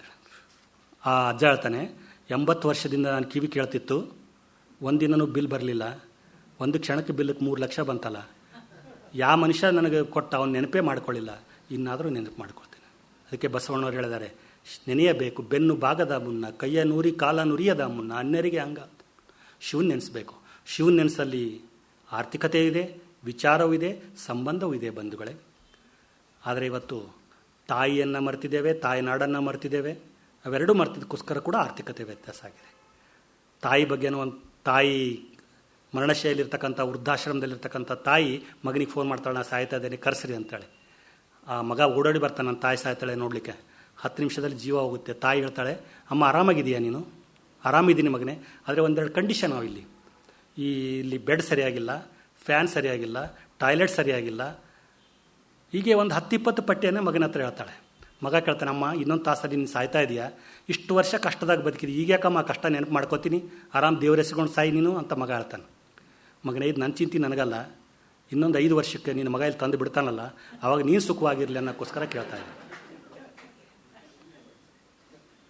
ಆತ್ಮೀಯ ಬಂಧುಗಳೇ, ಇದನ್ನು ನಾವು ಅರ್ಥ ಮಾಡ್ಕೊಳ್ಬೇಕಾಗಿದೆ. ಮನೆ ಗಟ್ಟಿಯಾಗಿರಬೇಕು, ಮನಸ್ಸು ಗಟ್ಟಿಯಾಗಿರಬೇಕು. ಆಗ ಆರ್ಥಿಕತೆ ತಾನೇ ಸುಭದ್ರ ಆಗುತ್ತೆ, ಸಮಾಜ ಮುಂದಾಗುತ್ತೆ, ಆವಾಗ ರಾಜಕೀಯ ಇಂದಾಗುತ್ತೆ. ನಮ್ಮೂರಲ್ಲಿ ಒಬ್ಬ ಮಠಾಧೀಶ ಬಂದಿದ್ದಂದರೆ ಎಲ್ಲ ರಾಜಕೀಯ ನಾಯಕರು ಅವ್ರ ಹತ್ರ ಬರ್ತಿದ್ರು. ಪಕ್ಷ ಪಂಥ ಬೇಜಗಳನ್ನು ಮರೆತು ಅವ್ರನ್ನ ಊರಿನ ಲೀಡರ್ ಅಂತ ಹೇಳ್ತಿದ್ರು. ಇವತ್ತು ನಮ್ಮೂರಲ್ಲಿ ನಮ್ಮ ಮಕ್ಕಳಿಗೆ ತೋರಿಸ್ಲಿಕ್ಕೆ ಒಬ್ಬ ಸ್ವಾಮಿ ಇಲ್ಲ. ತಂದೆ ತಾಯಿಗಳು ಕೂಡ ನಾವು ಇವತ್ತು ನಿಮ್ಮ ತಂದೆಪ್ಪ ನನ್ನಂಗಿರು ಅಂತಕ್ಕಂಥ ಅಧಿಕಾರ ಇಲ್ಲ ಬಂಧುಗಳೇ. ಯಾಕಂದರೆ ನಾವು ಮಕ್ಕಳಿಗೆ ಸುಳ್ಳು ಹೇಳಬೇಡ ಅಂತ ಹೇಳ್ತೀವಿ. ಮಗ 5-6 ವರ್ಷ ಆದ ಕೂಡಲೇ ತಂದೆ ಸುಳ್ಳು ಹೇಳಬೇಡ ಅಂತ ಕಳಿಸ್ತಾನೆ. ಒಂದಿನ ತಂದೆಗೆ ಫೋನ್ ಬರುತ್ತೆ ಆಫೀಸಿಂದ, ಹೆಂಡತಿ ಹತ್ತಾಳೆ, ನಿಮ್ಮ ಆಫೀಸಿಂದ ಫೋನ್ ರೀ ಎತ್ತಲೆ ಅಂತ. ಕೆಲಸ ಭಾಳದಿ ಇವತ್ತು ಲೀವ್ ಹಾಕೋದ, ಇಲ್ಲ ಅಂತ ಹೇಳ್ಬಿಡು, ಆರಾಮಾಗಿ ಊರಿಗೆ ಹೋಗಿದ್ದಾರೆ ಅಂತ ಹೇಳಂತ. 1-2 ಸಲ ಹಿಂಗೆ ಆಗುತ್ತೆ. ಮಗು ಕೇಳ್ತಾನೆ, ಅಪ್ಪ ಏನಿದು ನೀ ಸುಳ್ಳು ಹೇಳ್ತಾ ಇದೆಯಲ್ಲ ಅಂತ. ಇಲ್ಲ, ಅದು ಮಗು ಆಫೀಸಿನ ಕೆಲಸ ಹಂಗೆ ನಡೀತದೆ ಹೇಳಿದ್ರೆ, ಆ ಸುಳ್ಳು ಮಾಫ್ ಅಂತ ಹೇಳ್ತಾರೆ. ಮುಂದೆ ಹುಡುಗ ಕಾಲೇಜ್ PUC ಫಸ್ಟ್ ಇಯರ್ಗೆ ಬರ್ತಾನೆ, ಒಂದು ಫೋನ್ ಮಾಡ್ತಾನೆ. ಮಗು ಯಾಕೆ ಲೇಟು ಅಂತ ಕೇಳಿದ್ರೆ, ಅಮ್ಮ ನಾನು ಸ್ಪೆಷಲ್ ಕ್ಲಾಸಲ್ಲಿ ಇದ್ದೀನಿ ಅಂತ ಹೇಳ್ತಾ ಇರ್ತಾನೆ ಸಿನಿಮಾ ಥಿಯೇಟ್ರದಾಗ. ಇದು ಆರ್ಥಿಕತೆಯಲ್ಲಿ ಯಾವುದು ಅವಲಂಬನೆಯಿಂದ ಆರ್ಥಿಕತೆ ವ್ಯತ್ಯಾಸ ಆಗುತ್ತೆ, ಅವ್ರ ಜೀವಂತ ಉದಾಹರಣೆಗಳನ್ನು ತಮ್ಮ ಮುಂದಿಟ್ಟಿದ್ದೇನೆ. ಆತ್ಮೀಯ ಬಂಧುಗಳೇ, ಸ್ವದೇಶಿ ಆರ್ಥಿಕತೆ ಹೊಸದೇನೂ ಇಲ್ಲ. ಇದರಲ್ಲಿ ನಾನು ಹೆಚ್ಚು ವಿಷಯವನ್ನು ಆರ್ಥಿಕ ದೃಷ್ಟಿಯಿಂದ ಹೇಳದೆ, ಆಚರಣೆ ದೃಷ್ಟಿಯಿಂದ ಹೇಗೆ ಸ್ವದೇಶಿ ಆರ್ಥಿಕತೆ ಆ್ಯಕ್ಟಿವ್ ಇತ್ತು, ಅದರ ಪರಿಣಾಮವಾಗಿ ದೇಶ ಹೇಗೆ ಸಮೃದ್ಧಿ ಇತ್ತು. ಯಾಕಂದರೆ ನಾವೆಲ್ಲರೂ ವಿದ್ಯಾವಂತರಿದ್ದೇವೆ, ಈ ಎಲ್ಲವನ್ನು ನಾವು ನೆಟ್ಟಲ್ಲಿ ನೋಡ್ಬೋದು, ಪುಸ್ತಕಗಳನ್ನು ಓದಿ ಕಲಿಬೋದು. ಆದರೆ ನೆನಪಿನಲ್ಲಿ ಜೀವಂತವಾಗಿರ್ತಕ್ಕಂಥ ಸ್ವದೇಶಿ ಆರ್ಥಿಕತೆಯನ್ನು ನಿಮ್ಮ ಮನದ ಆಳದಿಂದ ಮೇಲೆತ್ತಲಿಕ್ಕೆ ಪ್ರಯತ್ನ ಮಾಡಿದ್ದೇನೆ. ಇಲ್ಲಿರ್ತಕ್ಕಂಥವ್ರು ಎಲ್ಲರೂ ಇದನ್ನು ಪ್ರಚಾರ ಮಾಡಿದ್ರಿ, ಇದನ್ನು ತಂದಿರಿ. ಅಂದರೆ ನಮ್ಮ ದೇಶದ ಆರ್ಥಿಕತೆಗೆ ಹೊಸ ದಿಕ್ಕನ್ನು ಕೊಡುತ್ತೆ. ಸುದೈವಶಾತ್ ಸರ್ಕಾರ ಸ್ವಲ್ಪ ಮಟ್ಟಿಗೆ ಪೂರಕ ಆಗಿರ್ತಕ್ಕಂಥ ಕೆಲವು ವಿಷಯದಲ್ಲಿ ವಿರೋಧ ಇದೆ, ನಮಗೇನು ತೊಂದರೆ ಇಲ್ಲ ಅದರಲ್ಲಿ. ಆದರೆ ಕೆಲವು ವಿಷಯಗಳಲ್ಲಿ ನಮ್ಮ ಜೊತೆ ಇದೆ. ಅದು ಇವತ್ತಿನವರೆಗೆ ಭಾರತ ಹೆಸರು ಕೇಳ್ತಿರಲಿಲ್ಲ, ಆದರೆ ಯೋಗದಲ್ಲಿ ಭಾರತವನ್ನು ಗುರುವಾಗಿ ಮಾಡ್ತಕ್ಕಂಥ ಒಂದು ಕೆಲಸ ಮಾಡಿದರು. ಸೊ ಆ ದೃಷ್ಟಿಯಿಂದ ಕೂಡ ನಾವು ಈ ಬದಲಾವಣೆಯ ಪೀಳಿಗೆಯಲ್ಲಿ ನಾವು ಮತ್ತೊಮ್ಮೆ ಸ್ವದೇಶಿ ಸ್ವಾವಲಂಬನೆಯ ಸ್ವಾಭಿಮಾನದ ಆರ್ಥಿಕತೆಯನ್ನು ತರಿಸಬೇಕು. ನಾವು ಯಾವುದೇ ವಯಸ್ಸಿನಲ್ಲಿ 3 ವರ್ಷದಿಂದ 100 ವರ್ಷದವರೆಗೆ ಯಾರಿದ್ದರೂ ಕೂಡ ಈ ಆರ್ಥಿಕತೆಯಲ್ಲಿ ಭಾಗವಹಿಸ್ಬೋದು. ಇವತ್ತು ನೆಟ್ಟಲ್ಲಿ ಹೊಡೆದು ನೋಡಿದ್ರೆ 483.38 ಬಿಲಿಯನ್ ವಿದೇಶಿ ಸಾಲ ಇದೆ ನಮ್ಮ ಮೇಲೆ. WTO ಒಪ್ಪಂದ ನಮ್ಮ ಮೇಲೆ ಒಪ್ಪಂದ ಇದೆ. ಸರ್ಕಾರ ಅಲ್ಲಾಡ್ಲಾರ್ದಂಗಿದೆ ಬಂಧುಗಳೇ. ಇದನ್ನು ಕಡಿಮೆ ಮಾಡಬೇಕಂದ್ರೆ ನಾವು ನಿತ್ಯ ಜೀವನದಲ್ಲಿ ಸ್ವದೇಶಿ ವಸ್ತುಗಳನ್ನು ಬಳಸಬೇಕು, ಸರಳ ಜೀವನವನ್ನು ಪಾಲಿಸಬೇಕು, ಎಷ್ಟು ಬೇಕು ಅಷ್ಟು ತಗೋದನ್ನು ಕಲಿಬೇಕು, ಅವಶ್ಯದ್ದನ್ನು ಬಳಸಲಿಕ್ಕೆ ಕಲಿಸಬೇಕು. ನಮ್ಮ ಗಳಿಕೆಯಲ್ಲಿ ಸ್ವಲ್ಪ ಪಾಲನ್ನು ಸಮಾಜಕ್ಕೆ ಎಷ್ಟು ಕೊಡ್ತೀರಿ ಅಷ್ಟು ಕೊಡಿ. ಯಾವುದೇ ಕೆಲಸಕ್ಕೆ ಕೊಡಿ, ನೀವು ಆರೋಗ್ಯಕ್ಕೆ ಕೊಡಿ, ವಿದ್ಯೆಗೆ ಕೊಡಿ, ಪ್ರಸಾರಕ್ಕೆ ಕೊಡಿ, ಕೈಲಾಗಲವರಿಗೆ ಇವರಿಗೆ ಯಾರಿಗಾದರೂ ಸಹಾಯ ಮಾಡಿ. ದೇಶದ ಆರ್ಥಿಕತೆ ಆ್ಯಕ್ಟಿವ್ ಆಗುತ್ತೆ. ಹೊಸ ಯುವ ಪೀಳಿಗೆಗೆ ಈ ಕೆಟ್ಟ ಆರ್ಥಿಕತೆಯ ಚಿತ್ರಣ ಅವ್ರ ಕಣ್ಮುಂದೆ ಇಲ್ಲ. ಅವ್ರ ಮುಂದೆ ಕಲಿಸಿದ್ದನ್ನು ಜನ ಮಾಡ್ತಾರೆ. ನಾವು ಹೊಸದಾಗಿ ಕಲಿಸಬೇಕಾಗಿದೆ. ಸ್ವಾಭಿಮಾನ ಸಂಪನ್ನ ರಾಷ್ಟ್ರ ನಿರ್ಮಾಣ ಮಾಡೋ ಸಲುವಾಗಿ ಈ ಸುದ್ದಿಯನ್ನು ಗ್ರಾಮದಿಂದ ದಿಲ್ಲಿವರೆಗೆ ಒಯ್ಯಬೇಕಾಗಿದೆ. ನಾವೆಲ್ಲರೂ ಗ್ರಾಮ ಮೂಲದಿಂದ ಬಂದಿದ್ದೇವೆ. ತಿಂಗಳಲ್ಲಿ ಒಂದು ಸಲ ಗ್ರಾಮಕ್ಕೆ ಹೋಗಿ ಅಲ್ಲಿರ್ತಕ್ಕಂಥ ದೇವಾಲಯವನ್ನು, ಅಲ್ಲಿರ್ತಕ್ಕಂಥ ಶಿಶು ವಿಹಾರವನ್ನು ಅಥವಾ ವಿದ್ಯಾಸಂಸ್ಥೆಯನ್ನು ಒಂದು ಸಲ ಸುಮ್ಮನೆ ತಿರುಗಾಡ್ಕೊಂಡು ಬನ್ನಿ. ಅಲ್ಲಿರ್ತಕ್ಕಂಥದ್ದನ್ನು ಸ್ವಲ್ಪ ಸ್ವಲ್ಪ ಬದಲಾವಣೆ ತರಲಿಕ್ಕೆ ಪ್ರಯತ್ನ ಮಾಡಿ, ತಾನೇ ಸುಧಾರಿಸುತ್ತೆ. ಸ್ವದೇಶಿಯಲ್ಲಿ ನಾನು ಮುಂಚೆ ಹೇಳಿದಾಗೆ ಆಚರಣೆಗೆ ಮಹತ್ವ ಇದೆ. ಎಷ್ಟು ಆಚರಣೆ ಮಾಡ್ತೀವಿ ಅನ್ನೋದು ನಮಗೆ ಬಿಟ್ಟದ್ದು. ನಾವು ಇನ್ನೊಬ್ಬರು ಯಾರನ್ನೂ ದೂರ್ಲಿಕ್ಕೆ ಹೋಗಲ್ಲ. ಎಷ್ಟೇ ಆಚರಣೆ ಮಾಡಿದ್ರೂ ಕೂಡ ಅದೊಂದು ಪಾಸಿಟಿವ್ +1 ಆ್ಯಡ್ ಆಗುತ್ತೆ. ಎಲ್ಲರೂ ಕೂಡಿ ಮಾಡಿದಾಗ 1+1 2 ಆದರೆ, ಎಲ್ಲರೂ ಕೂಡಿ ಆದರೆ 1ರ ಮುಂದೆ 1 ಇಟ್ಟರೆ 11 ಆಗುತ್ತೆ, 111, 1011 ಹೀಗೆ ಹಾಕ್ಕೊಂತ ಹೋಗುತ್ತೆ.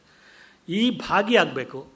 ಯಾವಾಗ ಗಾಂಧೀಜಿಯವರು ಕನಸ್ಕೊಂಡಿದ್ರು ಸಮೃದ್ಧ ಭಾರತದ ಕನಸನ್ನು, ವಿಕೇಂದ್ರೀಕೃತ ಆರ್ಥಿಕ ಕನಸನ್ನು, ತೆರಿಗೆ ಮುಕ್ತ ಭಾರತವನ್ನು ಕನಸ್ಕೊಂಡಿದ್ರು. ಶ್ರೀಮಂತ ಭಾರತದ ಶ್ರೀಮಂತ ಪ್ರಜೆಗಳಾಗ್ತಕ್ಕಂಥ ಕಾಲ ಬಂದಿದೆ. ಎಲ್ಲರಲ್ಲಿ ವಿನಂತಿ ಅಂದರೆ ಈ ಸ್ವದೇಶಿ ಆರ್ಥಿಕತೆಯಲ್ಲಿ ಕ್ರಿಯಾಶೀಲರಾಗಿರಿ, ವಯಸ್ಸು ಎಷ್ಟೇ ಇರಲಿ, ದೇವರ ಆರೋಗ್ಯ ಕೊಡತನ ಕ್ರಿಯಾಶೀಲ ಆರ್ಥಿಕದಲ್ಲಿ ನಮ್ಮನ್ನು ತೊಡಗಿಸ್ಕೊಳ್ಳೋಣ. ಆಚರಣೆಗಳ ಮೂಲಕ ಯುವ ಪೀಳಿಗೆಯನ್ನು ಸಿದ್ಧ ಮಾಡಿಕೊಳ್ಳೋಣ. ಆಚರಣೆಯಲ್ಲಿರ್ತಕ್ಕಂಥ ಆರ್ಥಿಕತೆಯನ್ನು ಅನುಷ್ಠಾನ ತರಲಿಕ್ಕೆ ಪ್ರಯತ್ನ ಮಾಡೋಣ ಅಂತ ಮಾತುಗಳನ್ನು ಹೇಳ್ತಾ, ನಾನು ಹೇಳಿದ್ದೇ ಸತ್ಯ ಅಂತಕ್ಕಂಥದ್ದು ಅಷ್ಟೇ ನನ್ನಲ್ಲಿಲ್ಲ.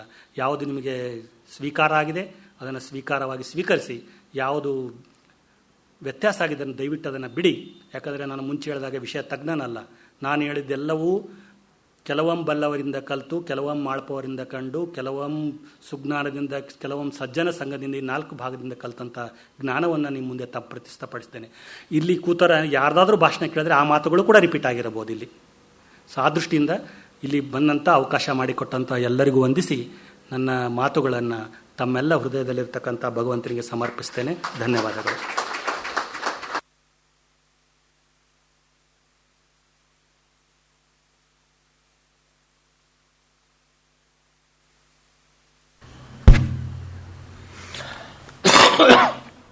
ನಮ್ಮ ಮುಂದಿನ ಕಾರ್ಯಕ್ರಮ 18ನೇ ತಾರೀಕು ವಿದ್ವಾನ್ ಗಣೇಶ್ ಭಟ್ ಹೋಬಳಿಯವರಿಂದ ವಿವೇಕ ಚೂಡಾಮಣಿ ಪ್ರವಚನ ಮಾಲೆ ಮುಂದುವರಿಯುತ್ತೆ. ಎಷ್ಟೊತ್ತು ಮಿತ್ರರಾದ ಮಹಾದೇವಯ್ಯ ಕರದಳ್ಳಿಯವರು ನಮ್ಮ ಚಿಂತನೆಗೆ ತುಂಬ ಸಾಮಗ್ರಿಯನ್ನು ಕೊಟ್ಟಿದ್ದಾರೆ. ಇದು ವಿವೇಕವಂತರು ಎಲ್ಲರೂ ಯೋಚನೆ ಮಾಡಬೇಕಾದ ಅನೇಕ ಸಂಗತಿಗಳನ್ನು ಸ್ವಾನುಭವದಿಂದ ತಿಳಿಸಿಕೊಟ್ಟಿದ್ದಾರೆ. ಇವತ್ತು ನಮ್ಮಲ್ಲಿ ಏನು ಒಂದು ಗುಲಾಮಿ ಮಾನಸಿಕತೆ ಮನೆ ಮಾಡಿದೆ, ಅದರಲ್ಲಿ ಹಲವಾರು ಎಳೆಗಳು ಇವೆ. ಮಾನಸಿಕ ದಾಸ್ಯದಿಂದ ನಾವು ಹೊರಕ್ಕೆ ಬರೋದು ಆಗೋದಿಲ್ಲ ಅಂತಾದರೆ ಈ ವಿದೇಶಿ ಆರ್ಥಿಕ ಆಕ್ರಮಣ, ಸಾಂಸ್ಕೃತಿಕ ಆಕ್ರಮಣ ಇದನ್ನು ಎದುರಿಸೋದಕ್ಕೆ ನಮ್ಮಿಂದ ಆಗುವ ಸಾಧ್ಯತೆ ಇಲ್ಲ. ವಿದೇಶಿ ಸರ್ಕಾರಗಳನ್ನು, ಕಂಪನಿಗಳನ್ನು ನಾವು ಎಷ್ಟು ನಿಂದಿಸಿದ್ರೂ ಪ್ರಯೋಜನ ಕಡಿಮೆನೇ. ಈಗ ನಡೆದಿರುವ ಆರ್ಥಿಕ ಆಕ್ರಮಣ ಶೈಲಿ ಇದರಲ್ಲಿ ಬಹುಪಾಲು ಅದಕ್ಕಿಂತ ಹೆಚ್ಚು ಹಾನಿಕರವಾದ್ದು ಅಂದರೆ ನಮ್ಮ ಸಂಸ್ಕೃತಿಯ ಮೇಲೆ ಈ ಜಾಡಗಳು ಏನು ಪ್ರಭಾವ ಬೀರ್ತಾ ಇದೆ. ಅದು ನಮ್ಮ ವಿಶಿಷ್ಟ ಸಾಮಾಜಿಕ ಹಿನ್ನೆಲೆಯನ್ನು, ನಮ್ಮ ಪ್ರಮುಖ ಶಕ್ತಿ, ಸಾಮರ್ಥ್ಯ, ಸಂಪನ್ಮೂಲಗಳನ್ನು, ನಮ್ಮ ದೇಶದ ಆದ್ಯತೆಗಳನ್ನು ಉದಾಸೀನ ಮಾಡಿ ಯಾರ್ಯಾರೋ ಕೊಟ್ಟ ಬೋಧನೆಗಳನ್ನು ಕೇಳ್ತಾ ಬಂದಿರೋದಕ್ಕೆ ನಾವೀಗ ಅಪಾರವಾದ ಬೆಲೆ ಕೊಡ್ತಾ ಬಂದಿದ್ದೇವೆ. ಈ ಸ್ಥಿತಿಯನ್ನು ಅನೇಕ ನವಭಾರತ ನಿರ್ಮಾಪಕರು ಗುರುತಿಸಿ ಕೂಡ ಇದ್ದರು. ನಾವು ವಿವೇಕಾನಂದರು ಹೇಳಿದ ಮಾತು ಪ್ರಸಿದ್ಧವಾಗಿದೆ, ಸ್ವಾತಂತ್ರ್ಯ ಅನ್ಬೇಕಾದ್ರೆ ನಾನು ನಿಮಗೆ ನಾಳೆ ತಂದು ಕೊಡ್ತೀನಿ, ಅದನ್ನು ಜೀರ್ಣಿಸ್ಕೊಳ್ಳೋ ಶಕ್ತಿ ನಿಮ್ಮ ಹತ್ರ ಇದೆಯಾ ಅಂತ ವಿವೇಕಾನಂದರು ಕೇಳ್ತಾ ಇದ್ದರು. ಅದನ್ನೇ ಇನ್ನು 30 ವರ್ಷ ಆದಮೇಲೆ ಸ್ವಾಮಿ ಶ್ರದ್ಧಾನಂದರು ಬೇರೆ ರೀತಿಯಲ್ಲಿ ಹೇಳಿದರು. अंग्रेज लोगों तो इधर से चले जाते हैं लेकिन अंग्रेजियत इधर रह जाएगी. ಬ್ರಿಟಿಷರು ಹೋಗ್ತಾರೆ, ಆದರೆ ಅವರು ನಿರ್ಮಾಣ ಮಾಡಿರೋ ಮಾನಸಿಕತೆ ಇಲ್ಲೇ ಉಳಿಯುತ್ತೆ ಅಂತ. ಇದು ಶ್ರದ್ಧಾನಂದರು ಹೇಳಿದ 80 ವರ್ಷ ಆದಮೇಲೂ ಕೂಡ ಇನ್ನೂ ಅದೇ ಸ್ಥಿತಿ ಇದೆ. ಇದೆಲ್ಲ ಕೇವಲ ವ್ಯಾಪಾರದ ವಿಷಯ ಅಲ್ಲ. ಇಂಥ ವಿಚಾರಶೂನ್ಯ ವರ್ತನೆ ಮೂಲಕ ನಾವು ನಮ್ಮ ಸಂಸ್ಕೃತಿಯನ್ನು, ದೇಶದ ಸ್ವಾಯತ್ತತೆಯನ್ನು ಒಟ್ಟಿಗೇನೆ ಬಲಿ ಕೊಡ್ತಾ ಇದ್ದೀವಿ. ಇದು ಸಾರವಾದ ತತ್ವ. 200 ವರ್ಷಗಳ ಶ್ರಮದಿಂದ ಗಳಿಸಿದ ಸ್ವಾತಂತ್ರ್ಯ ಹಲವು ಸಾವಿರ ವರ್ಷಗಳ ಸಂಸ್ಕೃತಿ ಉದ್ಧ್ವಸ್ತ ಆಗೋದಕ್ಕೆ ಕಾರಣ ಆಗಬಾರದು. ಸ್ವಾತಂತ್ರ್ಯವನ್ನು, ಸಂಸ್ಕೃತಿಯನ್ನು ಕಳ್ಕೊಳ್ಳೋದು ಬಹಳ ಸುಲಭ, ಅದನ್ನು ಮತ್ತೆ ನಿರ್ಮಾಣ ಮಾಡೋದು ತುಂಬ ಕ್ಲೇಶಕರ. ರಾಜಕೀಯದಲ್ಲಿ ಪ್ರಜಾಪ್ರಭುತ್ವ ತತ್ವ ಇರಲಿ, ಸರ್ವಸಮಾನತೆ ಇರಲಿ, ಆದರೆ ಬೇರೆ ಕ್ಷೇತ್ರಗಳಲ್ಲಿ ಇದು ಈ ಸ್ವಚ್ಛಂದತೆ ಇರಲಿ ಅಂದರೆ ಅದು ನಡೆಯುವಂಥದ್ದಲ್ಲ. ಕಳೆದ 1 ದಶಕದ ಆರ್ಥಿಕ ಧೋರಣೆಗಳೆಲ್ಲ ಶ್ರೀಮಂತ ವರ್ಗಗಳ ಹಿತವನ್ನು ಪೋಷಿಸುವಂಥವೇ ಆಗಿವೆ. ಈ ವ್ಯಗ್ರತೆ ರಾಷ್ಟ್ರದ ಪ್ರಗತಿಗೆ ಪ್ರತಿಕೂಲವಾಗಿದೆ ಅನ್ನೋದನ್ನು ನಾವು ಗಮನಿಸಬೇಕಾಗಿದೆ. ರಾಜಕೀಯ ಸ್ತರದಲ್ಲಿ ಪ್ರಜಾಪ್ರಭುತ್ವ ಇರಲಿ, ಆರ್ಥಿಕ ಸ್ತರದಲ್ಲಿ ಬಂಡವಾಳಶಾಹಿ ವ್ಯವಸ್ಥೆ ಇರಲಿ, ಈ ರೀತಿಯ ವೈರುಧ್ಯ ಇದ್ದರೆ ಜೀವನ ಮುಂದುವರಿಯಲ್ಲ, ಅದು ವ್ಯವಹಾರ್ಯ ಅಲ್ಲ. ಅಮೆರಿಕದ ಎಷ್ಟೋ ರಾಜ್ಯಗಳೇ ಅಲ್ಲಿ ಸ್ವದೇಶಿಯನ್ನು ಆಚರಣೆ ಮಾಡುತ್ತವೆ. ಅಮೆರಿಕದ ಎಷ್ಟೋ ರಾಜ್ಯಗಳಲ್ಲಿ ಬೈ ಲೋಕಲ್ ಶಾಸನಗಳೇ ಇವೆ ಇವತ್ತಿಗೂ ಕೂಡ. ನ್ಯೂಜೆರ್ಸಿ ಮೊದಲಾದ ರಾಜ್ಯಗಳಲ್ಲಿ ಅವರು ಅಲ್ಲಿಯ ಸ್ಥಳೀಯ ಉತ್ಪನ್ನಗಳನ್ನೇ ಕೊಂಡುಕೊಳ್ಳೋದು ಅಲ್ಲಿಯ ಕಾಯ್ದೆಯಂತೆಯೇ ಅನಿವಾರ್ಯವಾಗಿದೆ.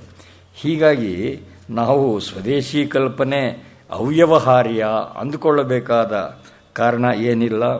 ಅದು ಕಾಲಬಾಹ್ಯವೂ ಕೂಡ ಅಲ್ಲ ಅನ್ನೋದಕ್ಕೆ ಬೇಕಾದಷ್ಟು ನಿದರ್ಶನಗಳಿವೆ. ನಮ್ಮ ಮುಖ್ಯವಾದ ಲಕ್ಷ್ಯ ಏನಿರಬೇಕು, ನೆಮ್ಮದಿ ಇರಬೇಕು.